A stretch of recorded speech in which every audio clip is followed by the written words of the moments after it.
Hey guys, this is God Harry. How are you all? Please support and subscribe this channel for watching new interesting stories. This video includes a self-guided human introduction in the first 30 seconds, followed by AI generation for creative storytelling purposes. So in this video, we're gonna see second part, what if Harry Potter followed Hermione into the secret of Oriental magic.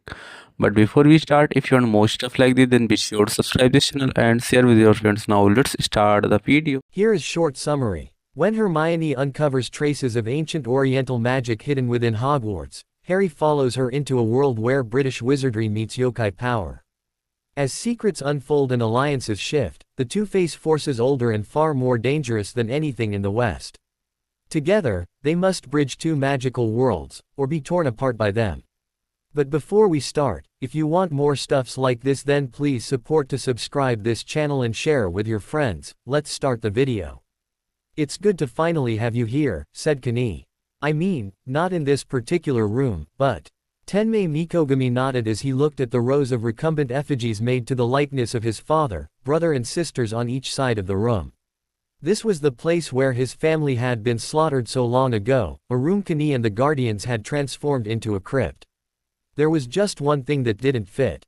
One corpse had not been put in a sarcophagus, but its remarkably intact skeleton was still chained to the far wall. He knew that these were Kani's bones. "Hermione asked me to think about what I would gain by delaying, and I realized there was no point anymore, not after what they told me of your encounter with them. In fact, as we both will be interacting with them, it would be better to coordinate things a little bit." She cut in with a smile. "You probably noticed that I kept some details out of the stories I told them about the good old times. With the number of books you gave them, they will discover them soon enough, but you are right. It is better for them to discover those details through research, to understand by themselves why our ancestors built their civilization as they did. Had you just told them, they would be tempted to consider that everything Lemurian was evil and should be rejected without considering the good parts, like the Sapiens did so many times when encountering other civilizations built by other members of their own species. Yes, did you know that I discussed this same issue with Francis Xavier? It was about Japan and Europe, of course. No, the fact you met him is not that surprising, but that you had a cordial conversation.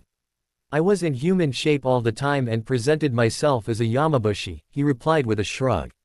"As you surely know, horns are not very helpful in gaining the trust of, let's say, some Christians. Jesuits, though, will rarely miss an opportunity to debate and teach. It was actually thanks to them that I understood how much Yokai Academy was needed." "True. Why didn't you tell them that you were coming here? I thought better to handle our first meeting in private." "Sadly, true too. It's really a pity that my current state does not allow me to properly hug my manly son. Do you want me to undo your bonds?" he asked, looking again at the ancient bones in front of him. "Not yet. My clone still needs 2 months to properly grow. Destroying the soul jar before I am settled in it would be counterproductive. What will you do after that? See the world for a few months. After that, find a way to help with that thing in England. Dumbledore will likely need a replacement for Lockhart next fall. Too risky. From my research, the rumor about Voldemort cursing the position is correct. It's an old Egyptian curse developed to handle succession issues among the various priesthoods of the time. Back then, the clergy of Wadjet asked for my help in developing a counter spell. I can remove the one in Hogwarts, but there is a catch: the curse cannot be broken by someone under its influence. Could Dumbledore do it? According to the information I have, he already knows what to do, but he is unwilling to pay the required price. The only way for him to gather enough power to undo a blood curse like this one would be sacrifices. I have other possibilities, and I am not as squeamish as him about putting the death of my enemies to good use." He nodded, remembering the old Lemurian usages behind that statement. Lemurian culture developed very early habits of using all the parts of a slain animal, which evolved into a general loathing of waste. When you added to this a judiciary system primarily built to protect society and not redeem criminals, it led to things rather difficult to swallow for at least a part of modern humanity. No prison, but fines are a time of Avery enforced by a magical behavior controlling collar for minor things, and a useful execution, like using said criminal as a sacrifice for a ritual, for anything else. Even our funerary rites, this crypt would not exist if our family's situation was not so peculiar. In the old times, bodies were usually turned into fertilizer, or sometimes buried without a coffin under an orchard, in both cases so that they could still help things to grow after their death. Only noble families didn't abide by that rule and disintegrated their members' corpses, to ensure that no necromancer could get their hands on a body part. Thinking about old things. Kenny, am I correct to think that you are perhaps the ultimate authority on the history of magic? He asked, grinning. One could say, oh. Very clever, Tenmei, she replied, returning his grin. I guess it is time for him to go into retirement. Mithra knows that students complained often enough about his ineptitude. I will have Azrael organize that. Can your contact set up a, let's say, American wizard identity for me? Of course. Ross Granger rubbed his eyes as he went once again through the summary Isheth Blackrose prepared for him. He should have expected something like that. He remembered when his father-in-law had said that he had enough money for all of them, buying them the plane tickets to Hong Kong as if it was nothing. I didn't realize that my father-in-law was that rich, he finally said, putting the summary sheet back on Isheth's desk. Though I cannot say I am surprised. He had centuries to hoard resources.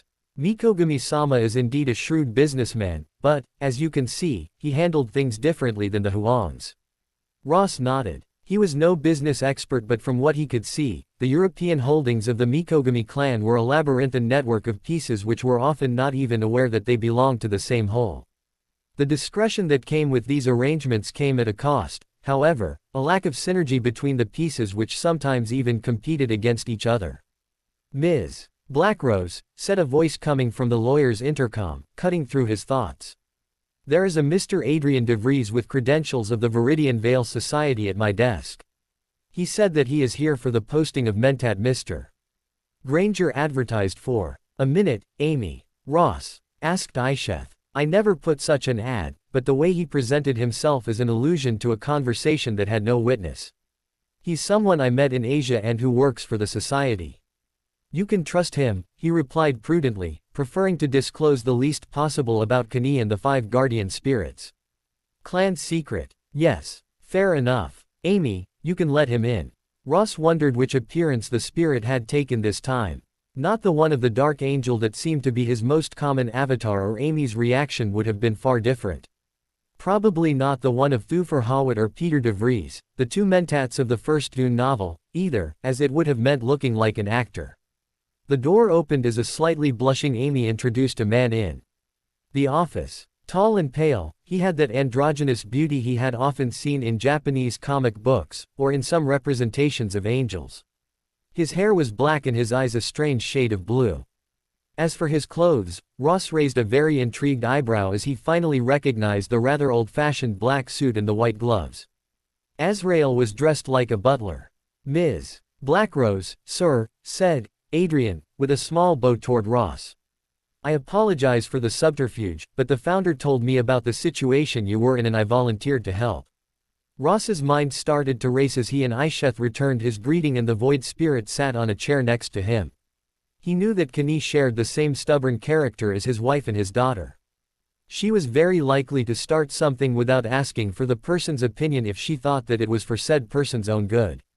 In this case, he could guess that Kenny had reached the same conclusion that had been nagging him more and more since Christmas. The new situation needed him to think about his family's physical security.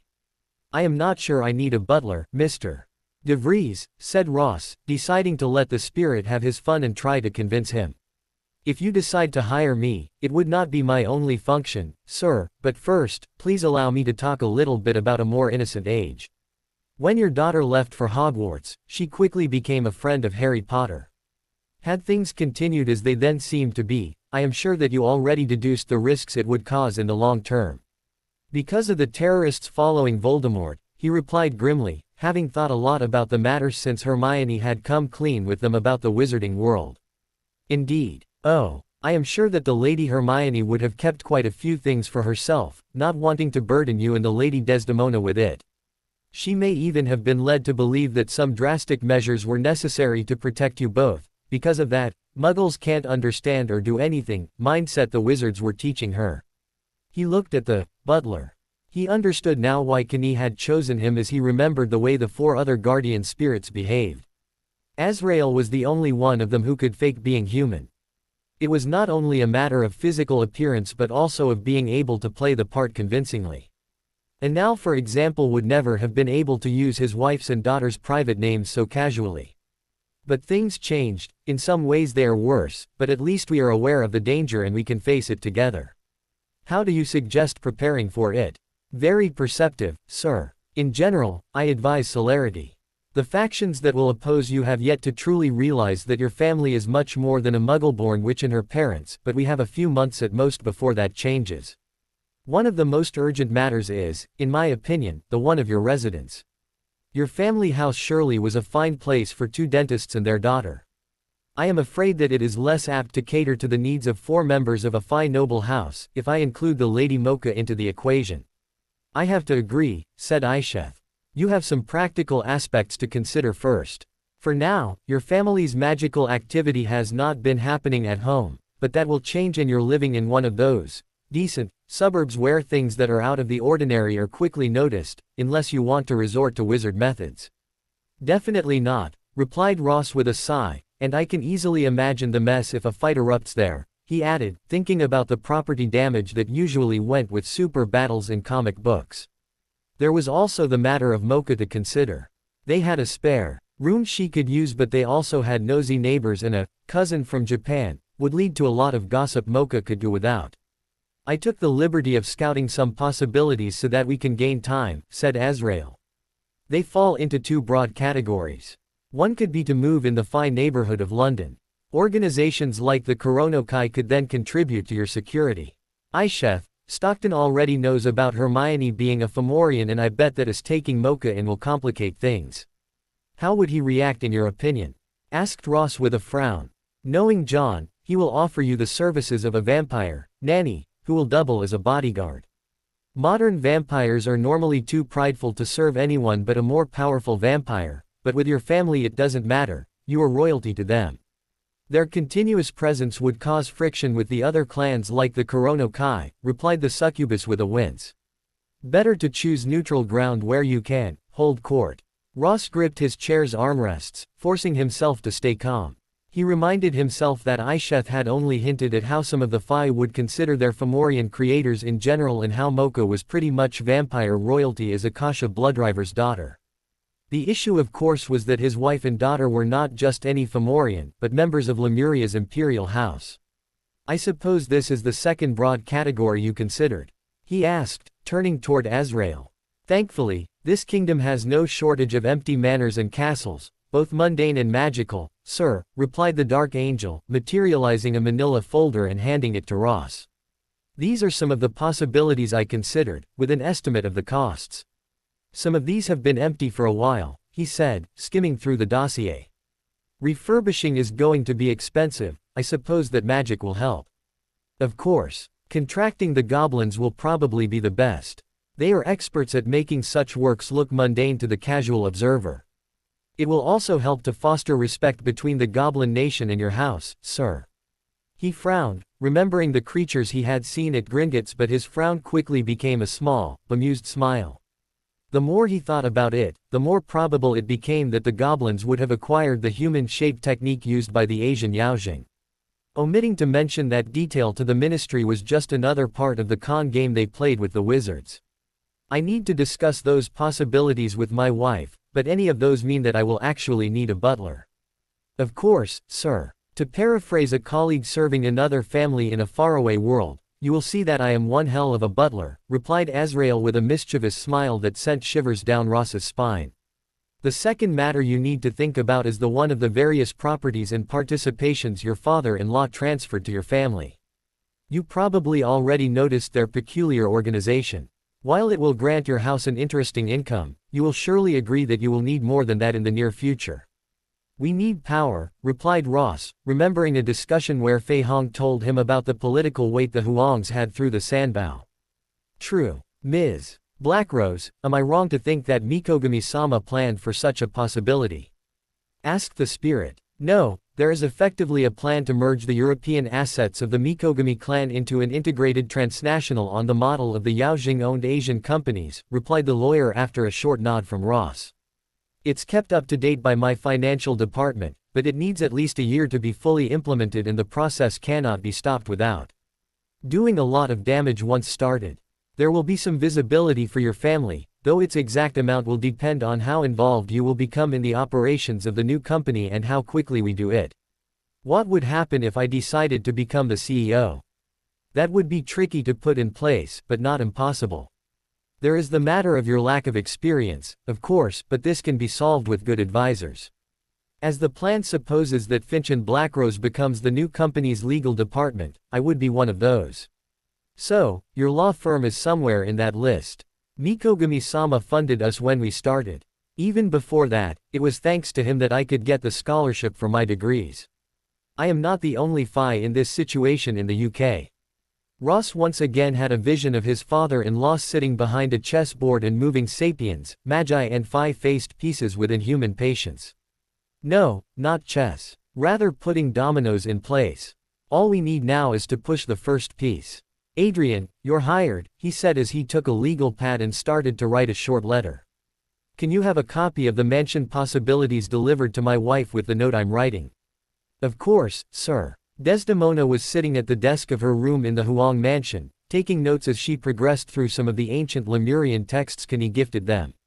Contrary to what some people could have believed given its age and provenance, the book was no forbidden tome of unholy secrets but a copy of one of the former Empress schoolbooks. For Desdemona, it had the advantage of being tailored for three-eyed Fomorians and that it also included a number of simple spellcasting exercises that she could do on her own. What did Kenny say? Yes, that the sorcerer who wrote them thought of the noble children who often had to wait in antechambers and made up a method so that they could use that time productively. Many of those exercises could easily be turned into games from what I can see, and speaking of seeing. She frowned a little bit, concentrating to see through her third eye. Hermione had told her that it would quickly become natural and, according to Kenny, she would not even have to switch between the two types of sight at all after a while. The magical vision of her third eye would simply become a sixth sense that her brain would handle simultaneously to the five others. She had to admit that she was a little worried about the effect such a change would have on her remaining humanity. The book's pages changed briefly as she exercised switching between her two sights. Part of the text and diagrams were written in a magical ink that was visible only to her third eye, and she was betting that those headache-inducing pages were actually aimed at provoking the result Kenny told her about. It was like those optical illusions where your brain had to superpose two different images to get the whole picture. This is not going to be easy, she said, rubbing her eyes. The dual ink is not the only problem. Thankfully, this is a beginner's book and the potion gave us an understanding of basic knuckle metaphors, but it's still something written by a vastly different culture. As much as wizarding culture drifted away from European sapiens culture, many of the basics remain the same, like the influence of the Greco-Roman world or even some concepts of Christianity that probably got in through Muggleborns. The only common points between Lemuria and modern civilization are either a matter of coincidence or because Lemuria is a very distant source. Day-chan, may I come in? Asked a voice a second after a knock on the door. Father, she asked, rising to open the door. Only one person called her that and she wasn't surprised to see the tall shape of Mikogami in the hall. I thought that you would be busy until our planned trip to Borneo for the equinox. Did something happen? Nothing bad, I assure you. Ariel brought me some mail that we need to discuss together. Ariel, did you go see? I did 3 days ago. Before you ask, I didn't tell you anything because it was for Kenny and I to sort out. Neither of us wanted to involve you in case some words were said. Fair enough, she replied, briefly hugging her father. Now let's, Mithra's light. He exclaimed, switching to knuckle as his fingers started to run almost fondly on the book Desdemona had been reading. I remember those, though. His hand went to his brow, to the place where his third eye would have been. She did her best to stay unmoved. She knew from Kenny's tale that compassion regarding his infirmity was the wrong way to go. I actually had a question related to those books, she said in English, deciding that a clever distraction was needed. How do you explain the difference between the wizarding sources which see us as the ultimate reference about dark magic and the reality of Lemuria? Here we go, thought Tenmei. Let's see how she handles this lesson. A very interesting question, And well played to distract me from past regrets, Day-chan, he replied with his usual, evil overlord, smirk as he sat on the corner of the desk. You have 2 points to consider. The first is how Lemuria ended. The atrocities of the Berserker curse influenced later stories, and the subsequent barbarity of the onus hasn't helped either. But that's not enough. If it was only that, earlier sources would go against it, and yet, when I read those old school books, there is something about the way they're written. I thought it was just because I'm not used to knuckle writing styles, but that's not it. It actually is, because the way a language is shaped is but a reflection of the culture that created it. What you are feeling is the dissonance between the values you were taught as a human child, the instincts of your new Kishin flesh, the fact you learned knuckle using a potion with Kani's knowledge of it, and that you are now reading a text written by Kishins for Kishins. Let me take a simple example. Can you think about the word, murder, in knuckle? Okay, but why does it feel like it carries a different meaning from murder in English? Because it does. In knuckle, murder evolved from a portmanteau of the words unlawful and slaughter. This reflects a social reality in Lemuria. Because of the way you learned knuckle, you're feeling this meaning. You can kill if you follow the rules, Kani told us about ritualized duels. Exactly. One key difference that you need to understand is that contrary to a common trend of modern human culture, our ancestors were neither ashamed nor hypocritical about their nature of apex predator. Instead, they developed strong sets of ethical rules that I could summarize as how to be a responsible predator, and taught this point of view to all the sapient creatures of Lemuria. The duels you mentioned were a development of those rules, and their goal was to prevent the wastefulness of a full-scale house feud. She closed her eyes as the pieces of the puzzle started to assemble in her mind. All the things that had disturbed her in the Lemurian books she had studied were starting to make sense now that she stopped interpreting them with her human knowledge. Using only the meaning that both her Fomorian instincts and the understanding of knuckle she owed to Kani's memory potion brought her, a different picture formed. She had been looking at the problem the wrong way, just like so many European explorers did when trying to interpret other cultures through the filter of their own values. Am I right to say that good and evil as they are defined by the modern Western world had little relevance in Lemuria? The idea exists, but what's in those boxes is indeed different. Again, etymology gives us a hint in this matter. In knuckle, good and order share the same root, as do evil and chaos. To take a more practical example, I am sure that you thought about the morality of creating or uplifting species. Yes, and comparing what I read in the Biomancy manual of this series with what we just discussed, I'm starting to understand the Lemurian point of view. The whole Frankenstein issue is just not there. Someone killed by his own creation is a careless idiot, not punished for tampering with God's domain. In fact, there is no idea of sanctity of nature whatsoever in the Lemurian texts I read. Now, that's an interesting point, and to understand it, think about how our ancestors came to be. Of course, replied Desdemona as she inadvertently snapped the pencil she was holding. The Starstone. Fomorians always knew they were mutants. The first of our ancestors were probably far more diverse, and a lot of the less viable mutations died out quickly. They could see natural selection at work. Even more, Kani told us about exposing infirm infants. In those times, it was necessary to weed out the undesirable mutations, to stabilize the gene pool. With the same probably being true for all lifeforms in the area where the Starstone fell, nature was never seen as constant or even cyclical, but as a chaotic, ever-changing mess in need of a guiding hand. You just summarized the second and third chapters of the stanzas of the First Light. Knowing Kani, you should have a copy somewhere. I think I saw it. It's kind of the Mithraic Bible, right? Really kind of. With what we just discussed, you can guess that the two religions have completely different opinions on many matters. For the one that concerns us right now, Mithraic creation is not a one-time, sacred event. It is an ongoing struggle, Mithra fighting the forces of chaos and the world being shaped as a result of a battle that will only end with the end of the universe itself.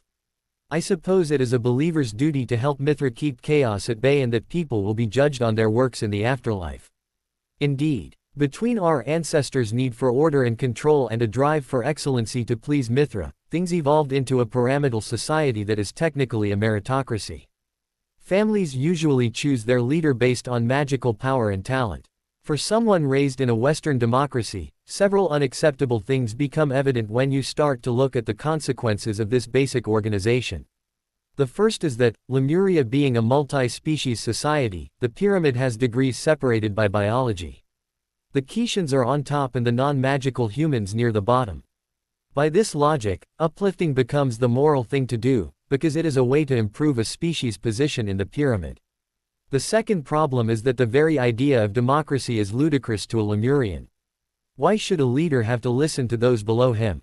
They are after all the best and wisest of all Lemuria, and the only ones who can judge them are their peers or their superiors, if any. As a corollary, when your superior gives you orders, you obey without discussion.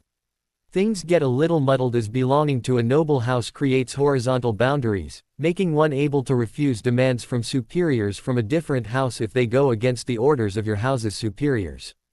Another crucial point is the one you mentioned with the old infant exposure custom. Lemurians had little pity for the weak. At best, they will be cast out to a lower degree of the pyramid, at worst, disposed of. Kani made quite a few enemies by being so lenient with me, but, as the Empress, she was beyond judgment except by Mithra himself, until Balur decided to end a few thousand years of Ramu rulership. She nodded, unsure what to feel. In the end, the issue was not that either Kani or the wizarding sources lied. The issue was that the two versions were told by people who had a completely different worldview. Lemuria was an absolute monarchy where the emperor had a religious role, not unlike the pharaoh of ancient Egypt or the Chinese emperors, and a system of castes and noble houses that reminded her a little of the medieval feudalism, though complicated by the multi-species factor. The issue was that as evil as it may look from the point of view of a human raised in Western democracy, a Lemurian would likewise consider the modern world evil. For a Lemurian, the Western, consumerist society was a decadent culture that encouraged wastefulness and mediocrity. Thank G. Mithra for my love of science fiction and fantasy. I need to reread Bryn. His uplift cycle seems more and more suited to my situation. Father, did you ever think of the modern world as some kind of decadent place? On occasion. My infirmity, and how I was treated because of it made me less susceptible to that bias than others. Sometimes, however, I wonder if I shouldn't organize a coup in some nations and create an efficient dictatorship to clean out the Augean stables. A little later, when my romantic impulse has cooled down, I remember that the only reason why it worked in modern Lemuria was the weight of millennia of tradition. I would need to train a whole generation before I could even start to obtain a similar result. Hence the school. Sort of, but not with the goal of rebuilding the old Lemurian social pyramid. Now, to get back to more present matters, Kani sent Azrael to Ross and the old Reaper decided to play butler for your family. He came up with a few interesting points that we need to discuss. Is Hermione around today? At this time of the day, she should be doing summoning training in the mirror dimension. Father, if Hermione had been raised in Lemuria, given her talent, she would have been groomed to be an heir to the throne, and her education would actually not be that different from what she's experiencing here, except for one thing. In Lemuria, she would already have killed. Hunting would have been the first step, starting at age 5. As a royal, she would already also have acted at least once as an executioner, he replied, pinching the bridge of his nose. The goal of that latter point is twofold. First, it serves to make sure royal kids won't hesitate to kill in a real fight. Second, there is the fact that, as a royal, she should be ready to deal herself the punishment of any judgment she might have to make. Dei Chan. She raised a hand to interrupt him as she winced, closing her eyes. I know, she said, pain clearly audible in her voice. I would like to believe that she will be able to live a peaceful life and never have to kill, but I read the information Isheth gathered for us on Voldemort and the Death Eaters. Before I became a Fomorian, I was managing to lie to myself. I could think that all this training was, just in case, when I doubted. But Quixians don't work like that. It's just as you said, we were never ashamed of being apex predators. When I'm not careful, I start to think that the best way to protect my family is a preemptive strike. I fear that once I'm back in England, back in my territory, it will just get worse. I can't reassure you, Dei Chan. What you are feeling is normal for one of us. What I can tell you is that back in the old days, appeals to mercy or what Europeans would consider common decency were not the right way to cool down a Lemurian Quixian's wrath. Those would be seen as weakness and likely to finish convincing the Kishan that her decision to purge her enemy from the gene pool is justified. The way we usually dealt with these things was to make the person think about the bigger picture. For example, when Ramu led the Lemurian armies in the subterranean jungle of the Dragon Lords, Wadjet managed to save her people by offering her unconditional fealty to our house and convincing him that the Nagas would be useful and loyal to the Empire if it was fair to them. Which triggered the, "don't hurt the enemy's cattle, but add it to your own" rule, bigger picture, the greater good. I can do that. About Wadjet, isn't that an Egyptian goddess? Yes. The whole myth of Ra going to the underworld every night to face a pep likely comes from the events I just mentioned. As for Wadjet, she is the good snake in Egyptian mythos and a protector goddess. I think you can guess why. I can. Let's go see Hermione. Shortly after she started her training, Hermione had wondered where the loudest parts would take place. Sure, the gardens of the Huang Manor were big, but this was still Hong Kong.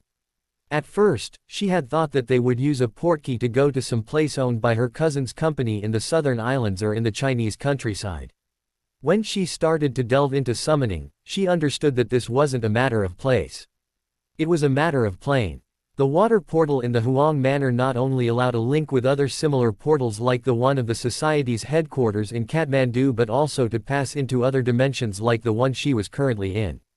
The mirror dimension had been in some way stranger than the other, fully alien worlds she had gotten glimpses of so far. For starters, it was the first one she physically entered, if she excluded pocket universes like Diagon Alley and Yokai Academy, but there was also the matter of its nature. The mirror dimension was a distorted reflection of Earth, one of the main differences being that it was devoid of life. Standing in the deserted streets of Mirror Hong Kong had been very strange at first. There were two main reasons for the summoning training to be held here instead of the mansion itself. One was that, contrarily to the members of the Huang family, she did not have an exception built into the mansion's wards to permit that. She didn't really mind, as it was one of those magical courtesy things that managed to make sense. Hogwarts had similar wards from what Kenny had told her, but there was an automatic exception for teachers and students. The second reason was security. As the mirror dimension was empty of life apart from visitors, a summon breaking its bonds and going on a rampage was a lot less problematic. She could not help but wonder how the Hogwarts curriculum would broach the subject. To her, it seemed rather logical that the defense against the dark arts classes should tell them about the dangers residing in other dimensions, and the charms classes would have to cover at least some basic summoning spells at some point. Yet, she wouldn't be surprised if most of it was labeled as too dangerous or even dark, and reserved to specialists like the Department of Mysteries of the British Ministry of Magic or the Viridian Veil Society. All she could say for sure for now was that it wasn't covered by the second-year material and that what she was preparing right now would definitely not be taught in Hogwarts. "The circle is fine, Sifu," she said while checking her notes one last time. "I agree. While I am curious to see how you manage with this Lemurian version of the calling and binding ritual, I must ask once again if you are sure you want to proceed, given its nature." Hermione's gaze fell on the sleeping ox inside the circle. This ritual was no simple charm like Serpensortia but something both more powerful and with direr consequences. During a call she had the day before, Kenny had confirmed that she had more than enough power for it and she did not doubt her skill. The only unknown parameter was her resolve. "Yes," she replied, steeling herself as she remembered what she wrote Harry in her last letter. "Sifu, I know that it's only a matter of time before I have to kill my enemies. Better to harden myself now than risk failing later. So, you chose to test yourself in this way. A wise choice, but also a sad one. You can proceed with the call," replied Fui with a slight nod. Hermione removed her right finger caps. She had taken to wearing the Lemurian accessories and discovered that they also had a manicure function for her claws. She lifted the head of the ox with her left hand and, gritting her teeth, ripped out the animal's throat with her right hand. Thankfully, the ritual did not need to have her victim awake and in fact insisted on keeping the kill as painless as possible.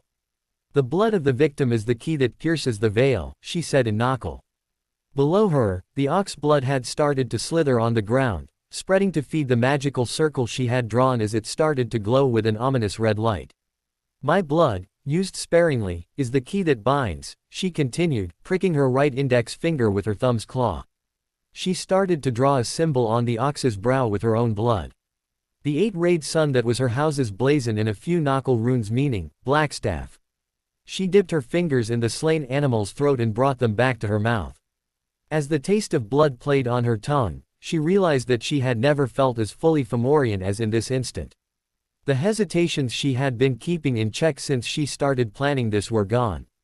For the first time since the incident with the polyjuice revealed her true nature, she felt like if her body fully fitted her, as if her new instincts were hers. Hermione knew that once she was not in the heat of the moment, she would probably freak out, but not now. Now, she calmly walked out of the circle, uncaring about the blood covering her.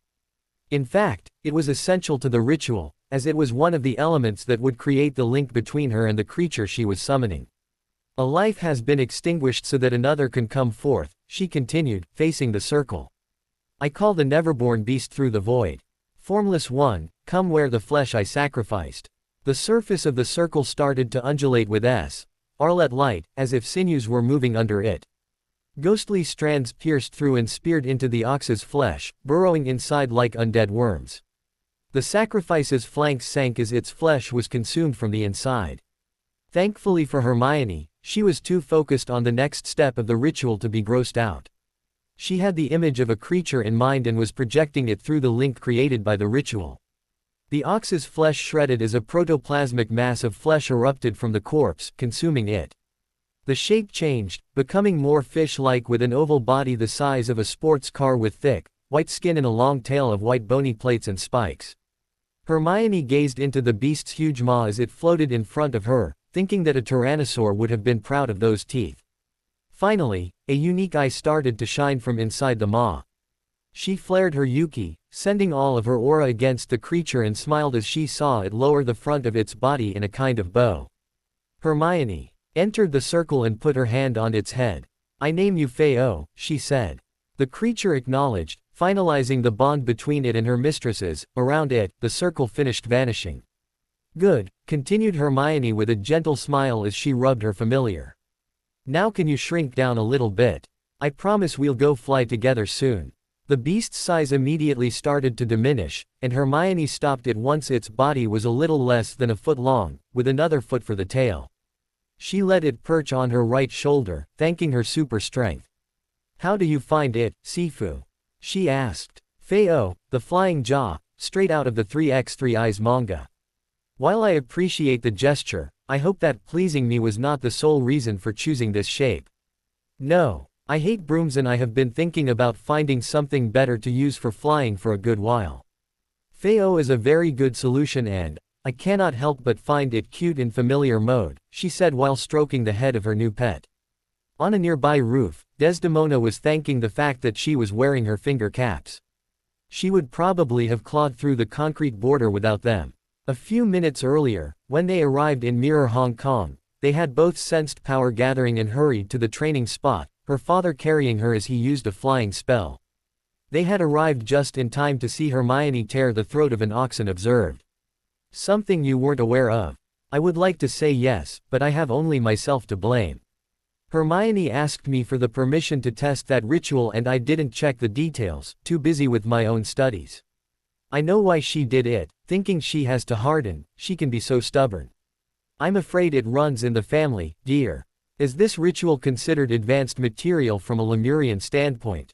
She knew better than to ask about the moral aspects, given what they had discussed a short while ago.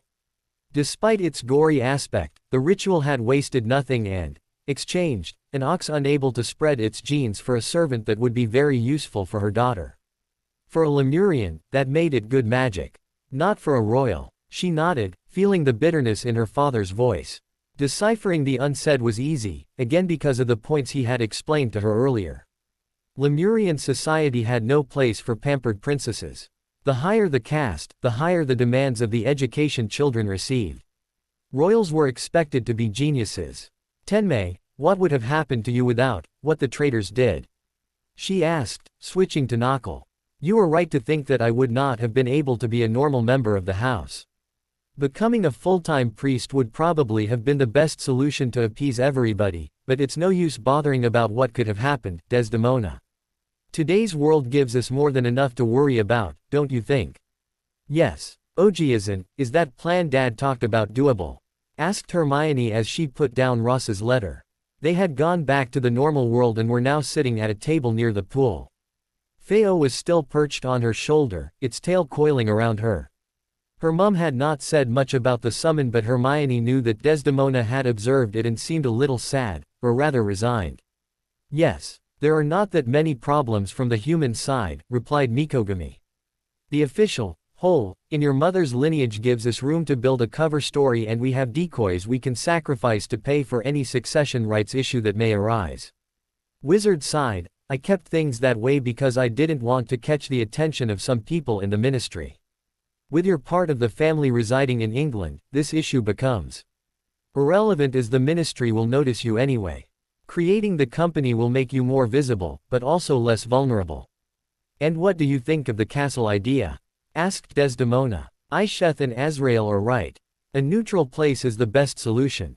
Once some the Phi clans understand that you are Keishans, your family being under one clan's protection would bring it immense prestige and create tensions with the others. It is far better for you to accept vassals of the various clans. A place in the countryside will also have the advantage that some things will be easier to hide or disguise. Couldn't we create a space like the one the Academy is in? Asked Hermione. Technically speaking, yes, replied Fui, but the British Ministry of Magic will never allow for it. Correct, continued Mikogami. The energies deployed by the Great Barrier generating the Academy's space are massive, and I had to redirect several ley lines to power the thing. Putting everything in place also took years. And for something smaller? Asked Desdemona. Enchanting a pouch for expanded space only takes moments, and wizards do that kind of thing regularly, from what I understood. Yes, replied Fui with an enigmatic smile. But this leads to a question you may have wondered about. Why didn't I do that here? In case you have human visitors. Asked Hermione. It's one of the reasons. More recently, not being in a folded space also helps with having network for my cell phone. I'm sure Tenmei has stories about how fun it was to install landlines going through one of the access portals. As wizards are not relying on modern technology, they don't care, but apart from Diagon Alley, the Ministry Building, Maybe Street, Mungo and a few of the old pureblood houses, all closed environments. Ojiazan, did you make the Academy space so big because of the ecosystem? She asked, remembering some sci-fi books she read. It was a factor, replied Mikogami. If you want to create an outside space, then you need to think big so that the whole thing becomes self-sustaining. Otherwise, you end up with something like a greenhouse set inside a fallout shelter. Another factor to consider is the one that had Fui scrap the idea here. Many of the efficient warding schemes he's famous for won't work inside a folded space. Desdemona nodded. She had mostly launched that idea to make sure it was a bad one. Their suburban neighborhood near London was the kind of place where nothing happened and anything out of the ordinary would have people talk. A slip was only a question of time, and there was no way she would start obliviating people just to stay there. Father, I suppose you looked at the list of houses Azrael put together. Which one do you recommend? One caught my attention. It's an Elizabethan manor house that used to belong to a pureblood wizarding family. I heard about it when reading the info Isheth gathered for me about Voldemort. The last tenant, Jasper Wilkes, was a known Death Eater who was killed by the Aurors a year before the incident with Harry. Without any remaining heir, Gringotts seized the house to make up for the family's debts. Nobody approached Gringotts about it, given the fee they asked to have their curse breakers secure the house. We won't have that problem, of course. Both because we can do that ourselves, it will be an excellent opportunity to train your third eye, and because I suspect the goblins voluntarily make things difficult for any pureblood buyers. What will cost is the refit to bring that house into the 21st century, but Azrael's estimations make it acceptable, and the goblins know better than to try to con Isheth. One of the main advantages is that with the dark magic reputation of the house, nobody will notice if we make the wards a little more aggressive. Another thing that makes it interesting is that it is situated near a village called Ottery Street. Catchpole that Hermione surely already heard about. Yes, it's in Devon. It's where Ron's family lives. And I find the idea of using a blood purist's house for our needs very ironic, added Desdemona, her smile now in full, evil overlord, mode. To add insult to injury, I think we should rename it. Some would say it's bad Joss, said Fuai. But in your case, it will be a central part of making the house and the land under it your home. I will give you the specifics of some rituals for that. There are Lemurian ones as well, specifically used when making an enemy land your own. What do you have in mind? Asked Mikogami, returning her smile. Greymocken Manor. Ross will love the idea. Hogwarts, the 23rd of February 2003. Dear Hermione. Nothing new to report about the heir at the moment. I met Sir Peter again yesterday while I was coming back from Quidditch practice. He must have waited to talk to me alone, more on this below. While he couldn't tell me anything we didn't already know about the Chamber of Secrets, we discussed for a while about the time when he was alive, many centuries ago. I could not help but think about Binns, Drone then and how different Sir Peter is. He really knows how to tell a story, and he told me about when he was a knight in the suite of Robert Curthose of Normandy, son of William the Conqueror. He described the wonders of Constantinople and the terrible things he saw and did while battling the Turks in the Middle East, even fighting a jinni. He didn't tell me why he took part, but I think he regretted something and hoped to be killed while fighting for a worthy cause, that it would help him to be forgiven for something he did. And I get all depressing. Anyway, Sir Peter was in Hogwarts near the time of the founders, and he also told me about how it was then. He said that things in House Slytherin were different then and that there was, his words, no pureblood nonsense, then. Slytherin looked for talent and ambition and did not care at all about the blood. In fact, Sir Peter thinks that Slytherin would hate what his house has become. Likewise, he thinks that the heir is twisting Slytherin's heritage to his or her own ends. I told this to Ron, and he doesn't believe it.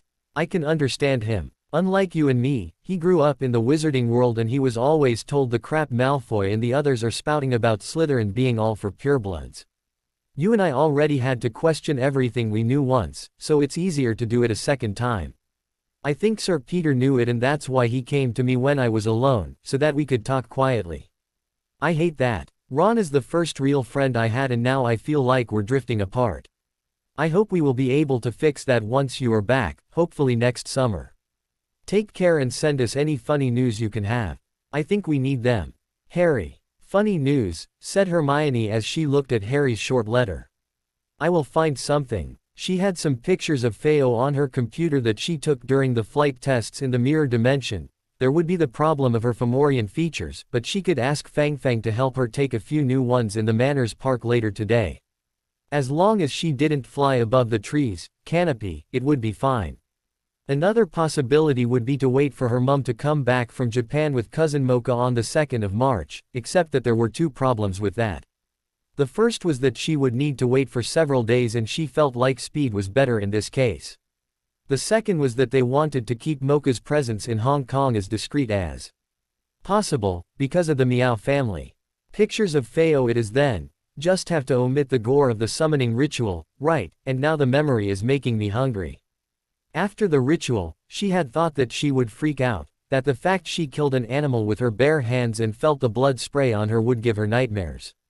Instead, her dreams that night had been full of blood and gore, all right, but they had definitely not been nightmares. Quite the contrary, she woke up pleased and with a ravenous appetite for bloody meat. It was only later, when she analyzed her behavior, that she felt a sense of loss. Loss and not guilt, because she also understood that her subconscious had now accepted her body's new instincts, and it meant that, just like her ancestors, she wasn't ashamed to be an apex predator anymore. And this brings me back to the discussion I had with Mum and Dad about the differences between Lemurian and modern morality. Fomorians put together the first according to their own instincts and experiences, and so did the modern humans for their own. The problem is how each species can adapt to the other's morality system, like with the position on murder. Modern morality sees murder as intrinsically evil, while Lemurian one, not evil, but wrong. It's a crime because you didn't follow the procedure, not because of the act itself. As Dad said, Lemuria was such a wonderful mix of utilitarian and Nietzschean morals. All right, time to think about funnier stuff. Feo, she called while taking her digital camera. The familiar slowly uncoiled from its spot on her bed and floated lazily in her direction. Let's go outside, she continued as the monster put its head on her shoulder, its tail coiling around her waist. I want to see if we can make that trick to turn a short movie file into a looping wizarding picture work. You know, Fei Hong, it's rather funny, said Desdemona. I used portals to travel instantaneously over thousands of miles, but, in a way, this is more impressive. I think it's because my old life can actually relate to all this, she concluded, making a wide gesture toward the luxurious room around them, one that had more in common with a hotel's bar than with the economy class seats she had mostly used when traveling by plane. The day before, while she had been busy planning an emergency trip to Japan following a call from her father about complications at Mocha's school, Fei Hong had just told her that he was, by total coincidence of course, about to pay a visit to the Tokyo branch of the Sanbao and that they could share the jet. It would also make things easier depending on the amount of luggage the girl would bring along. If you want to acquire one for your own use, I have several available offers, with or without magical improvements, replied Fei Hong with a smile. Refitting jets like this Boeing 737 for corporate needs is one of the things my group does. I really have to get used to being rich. As distances are shorter in Europe, maybe something smaller, I have a Falcon 20 that could do nicely, even more so now that you own one of Dassault's electronics suppliers from what I have seen of your portfolio.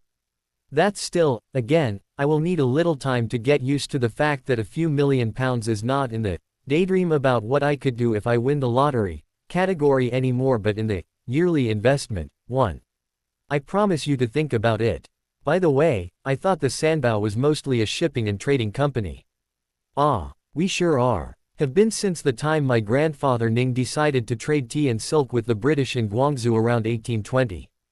We diversified when we started to establish an overseas office after let's be honest, our family had a hand in how the Opium Wars unfolded, and Hong Kong was founded in part so that we could have a base free of Manchurian interference. My grandfather's idea was to stage a coup and put a Han emperor back on the throne. I suppose things didn't go as expected. My grandfather's generation underestimated Western technology, despite your father's repeated warnings on the matter. As for great-grandfather, he was too busy with Viridian Vale business to get involved. We soon discovered that there are limits to how much we can nudge things. For example, our family was not able to prevent the communists from winning the Civil War, just as your father could not prevent Japan from declaring war to the USA. He told me about that. Preventing the war would have required destroying the Statute of Secrecy, to reveal the power play of the Ayashi factions behind the Black Dragon Society, similarly to how Grindelwald manipulated the SS in Europe. Are there many like us, I mean rich Yaojing, who pull the strings of large companies? A few. There are the Miao in China and Gringotts that you already know about. Speaking of goblins, the Gunnarsson clan, their de Vergars, Scandinavian cousins of the goblins, in Sydney have ties to several mining operations. Another one you will probably get in touch with is the K&H Trading Bank, which was founded in Zurich by two brothers, a wizard and a human, shortly after the end of World War II. Finally, I would mention Ingen as a transnational with a foot in each world. She nodded thoughtfully. She remembered reading something about Ingen in Isheth's files. No, not directly about Ingen, but about the Hammond Foundation, a charity created by Ingen's founder. The charity was well implanted in UK and had a discreet foot in the magical world, mostly by helping disillusioned Muggleborns to reinsert themselves into the human world. From what she had read, it was so because John Hammond himself had been in such a situation after Hogwarts. And, yes, also something about Hammond's second wife, the one who made the tabloids, first page when I was pregnant with Hermione. As far as the magazines were concerned, it was mostly about Hammond marrying a young Japanese beauty and how he had lost it for giving her an important role in his company. Speaking of Ingen, have you ever met John Hammond's wife?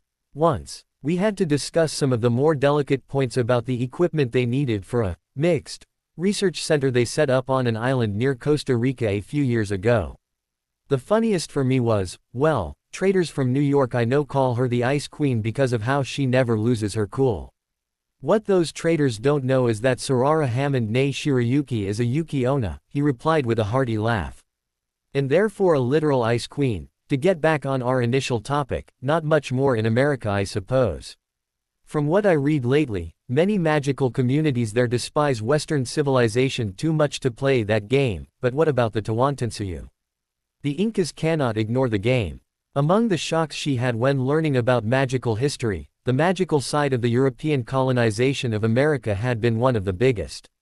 Had the native magicals been a little more united, a little faster to understand the danger, they would have put a stop to both the human and the Ayashi attempts at colonization. Instead, people like Cortés and Pizarro managed to play on the internal divisions of the First Nations, often recruiting local sorcerers who helped while the conquistadores, priests looked the other way. A little later, the diseases the Europeans unknowingly brought with them had also been an enemy the local wizards could not fight on a large enough scale to really matter. Yet, things took another unexpected turn near the end of the 17th century, making things a lot harder for the magical Europeans than for their mundane counterparts. Ironically, it had been the implementation of the Statute of Secrecy in 1692 that killed any chance for large magical nations to develop in most of America, including anything resembling a magical version of the USA. The magical natives quickly understood that they could take advantage of the statute to prevent the European wizards from having human support. The guerrilla war lasted over a century until things stabilized with magical North and Central America settling into a patchwork of isolationist, tiny rural settlements and a few larger urban communities in cities like New York, Mexico City, or Los Angeles, which pretty much functioned like city-states. Those city-states maintained some relationships and agreements, like issuing bounties so that hunters like Xochitl Villarreal could take care of magical problems in areas without a magical community, but they were definitely not united. Most of South America followed the same pattern, with one big exception, the Tawantinsuyu, the Inca Empire. The reason why was very simple. The Inca, the emperor, had always been chosen depending on his magical power and in particular his seer abilities. Incan history books said that a year or so before the Spaniards arrived, Atahualpa had a very powerful vision. Exactly what he saw was unknown, but the orders he then gave had terrible consequences. He decided to fool the Spaniards, to let Pizarro conquer a shell while he would hide the true heart of the Incan culture. Mass obliviations were performed. All memories of the Incan writing, which interestingly used a script based on Nakal, erased from the people and texts moved to hidden vaults. The true capital city was moved to Machu Picchu, a temporary solution until the hidden city of Acacor that the Inca had foreseen could be built on the western slope of the Andes. Finally, Atahualpa obliviated himself, leaving those who would keep the heart of the Tawantinsuyu alive under the protection of his chosen heir. It's a little special there, given that the Inca Empire is a curious mix of feudalism and socialism. The empire has state-owned enterprises that interact with the human world, but no private company. Also, their goal human side is to help the native populations and make sure the big human transnationals stay away from some areas, not profit. Even in the magical world, the Tawantinsuyu doesn't bother much about countries beyond South and Central America, not unlike what China repeatedly did throughout its history. So, while technically one of the most powerful magical nations, they are not an active one. Sufficiently to be easily forgotten by the Europeans who are the most active members of the ICW. However, things are moving there. After centuries spent ignoring them, they finally opened negotiations with the Mexican werewolf clans. As the current emperor has been in place for 3 decades, there must be something else in the works. The Incan emperor is always a seer. What if he had a vision and decided to prepare the empire for the future he had seen? That's what the Siberian covens think, and I have to agree it's a likely option. To get back on the topic of Rich Yaojing, how are the fusions going with your companies? Well enough that some people at the London Stock Exchange are starting to sniff around, from what Ross told me in our last call. According to one of iSheth's sources, a journalist of the Financial Times has started to ask questions in several of our subsidiaries, and this will only intensify as our group exits obscurity. Have you decided on a name? Yes. Manjet Industries. Isn't that the name of Ra's solar boat? I see. I had forgotten how much you Fomorians also influenced the Egyptians. So, you decided to be blunt. In part, she replied, thinking about the Masektet division that they would likely set up for covert operations. Desdemona took a deep breath. Even with the help of her third eye, she had a mere month of training with the human-shaped technique, and going through customs would need her to stay inconspicuous. She felt her height lower and her mass compress, her self-adjusting acromantula skirt suit following her changes. Let's not think too much about how this very classy dark suit will just scream, upper management, incorporates, and is also better than Kevlar when it comes to stopping bullets. She took out her pocket mirror, verifying that her face was all right. No trace of her horns or third eye, which was good, but the technique still refused to give her an age corresponding to what was on her papers. She still looked like a woman in her 20s instead of her 40s. Not that I mind looking younger, but it may make things awkward with my acquaintances in England, though it could have been worse. With the right makeup and haircut to make me look a little older, it should be near enough for most people. You look fine, said Fei Hong. The people from the customs will focus on me anyway. Why, it's about your scars. Yeah, replied the Yaojing, a smile on his lips as he traced a scar on his right cheek. Some people around here have a tendency to consider that if you have a scar on your face, you're necessarily a yakuza. Granted, I'm technically a triad boss and my scars are combat related, but it's the principle of the thing. Still technically, wasn't the Sanbao trafficking opium with some unscrupulous Britons? She asked back with a smirk, remembering their previous discussion about a rather unsavory part of her own country's history. Historically true, but we haven't done that for over a century, replied Fei Hong with a pout that made her think of a sad teddy bear. Just teasing, cousin. Ling Ling told us the day we arrived that the problem nowadays was because of how the statute made transactions bridging both worlds look to the outside observer, and I realize we may need some tips on the matter as we will probably have the same issue. True. Now that your stage fright seems to be over. She nodded and they exited the plane. A few minutes later, she could not help but feel a little sensitive when her travel documents were checked, though she was surprised at how quick some things went and at the level of deference the officials showed. Her worry disappeared when she remembered that her way of arrival, the official documents from her father's office and her clothes made her a corporate executive on a business trip, not a simple tourist. The airport personnel were simply giving her the VIP treatment. She said goodbye to her cousin as they left the international zone. They were unfortunately both on a rather tight schedule and her father had arranged for transportation. She took her bearings, remembering the plan and instructions he sent her, and walked decidedly toward one of the parking areas. You must be the bus driver, said Desdemona with a smirk as she saw a man in a blue uniform leaning against a black Mercedes with tinted windows, right on the spot indicated by her father's briefing packet. Many people call me like that, Mrs. Granger, replied the mustachioed Ayashi as he lit himself a cigar. Given my relationship with your father, you can call me Narari.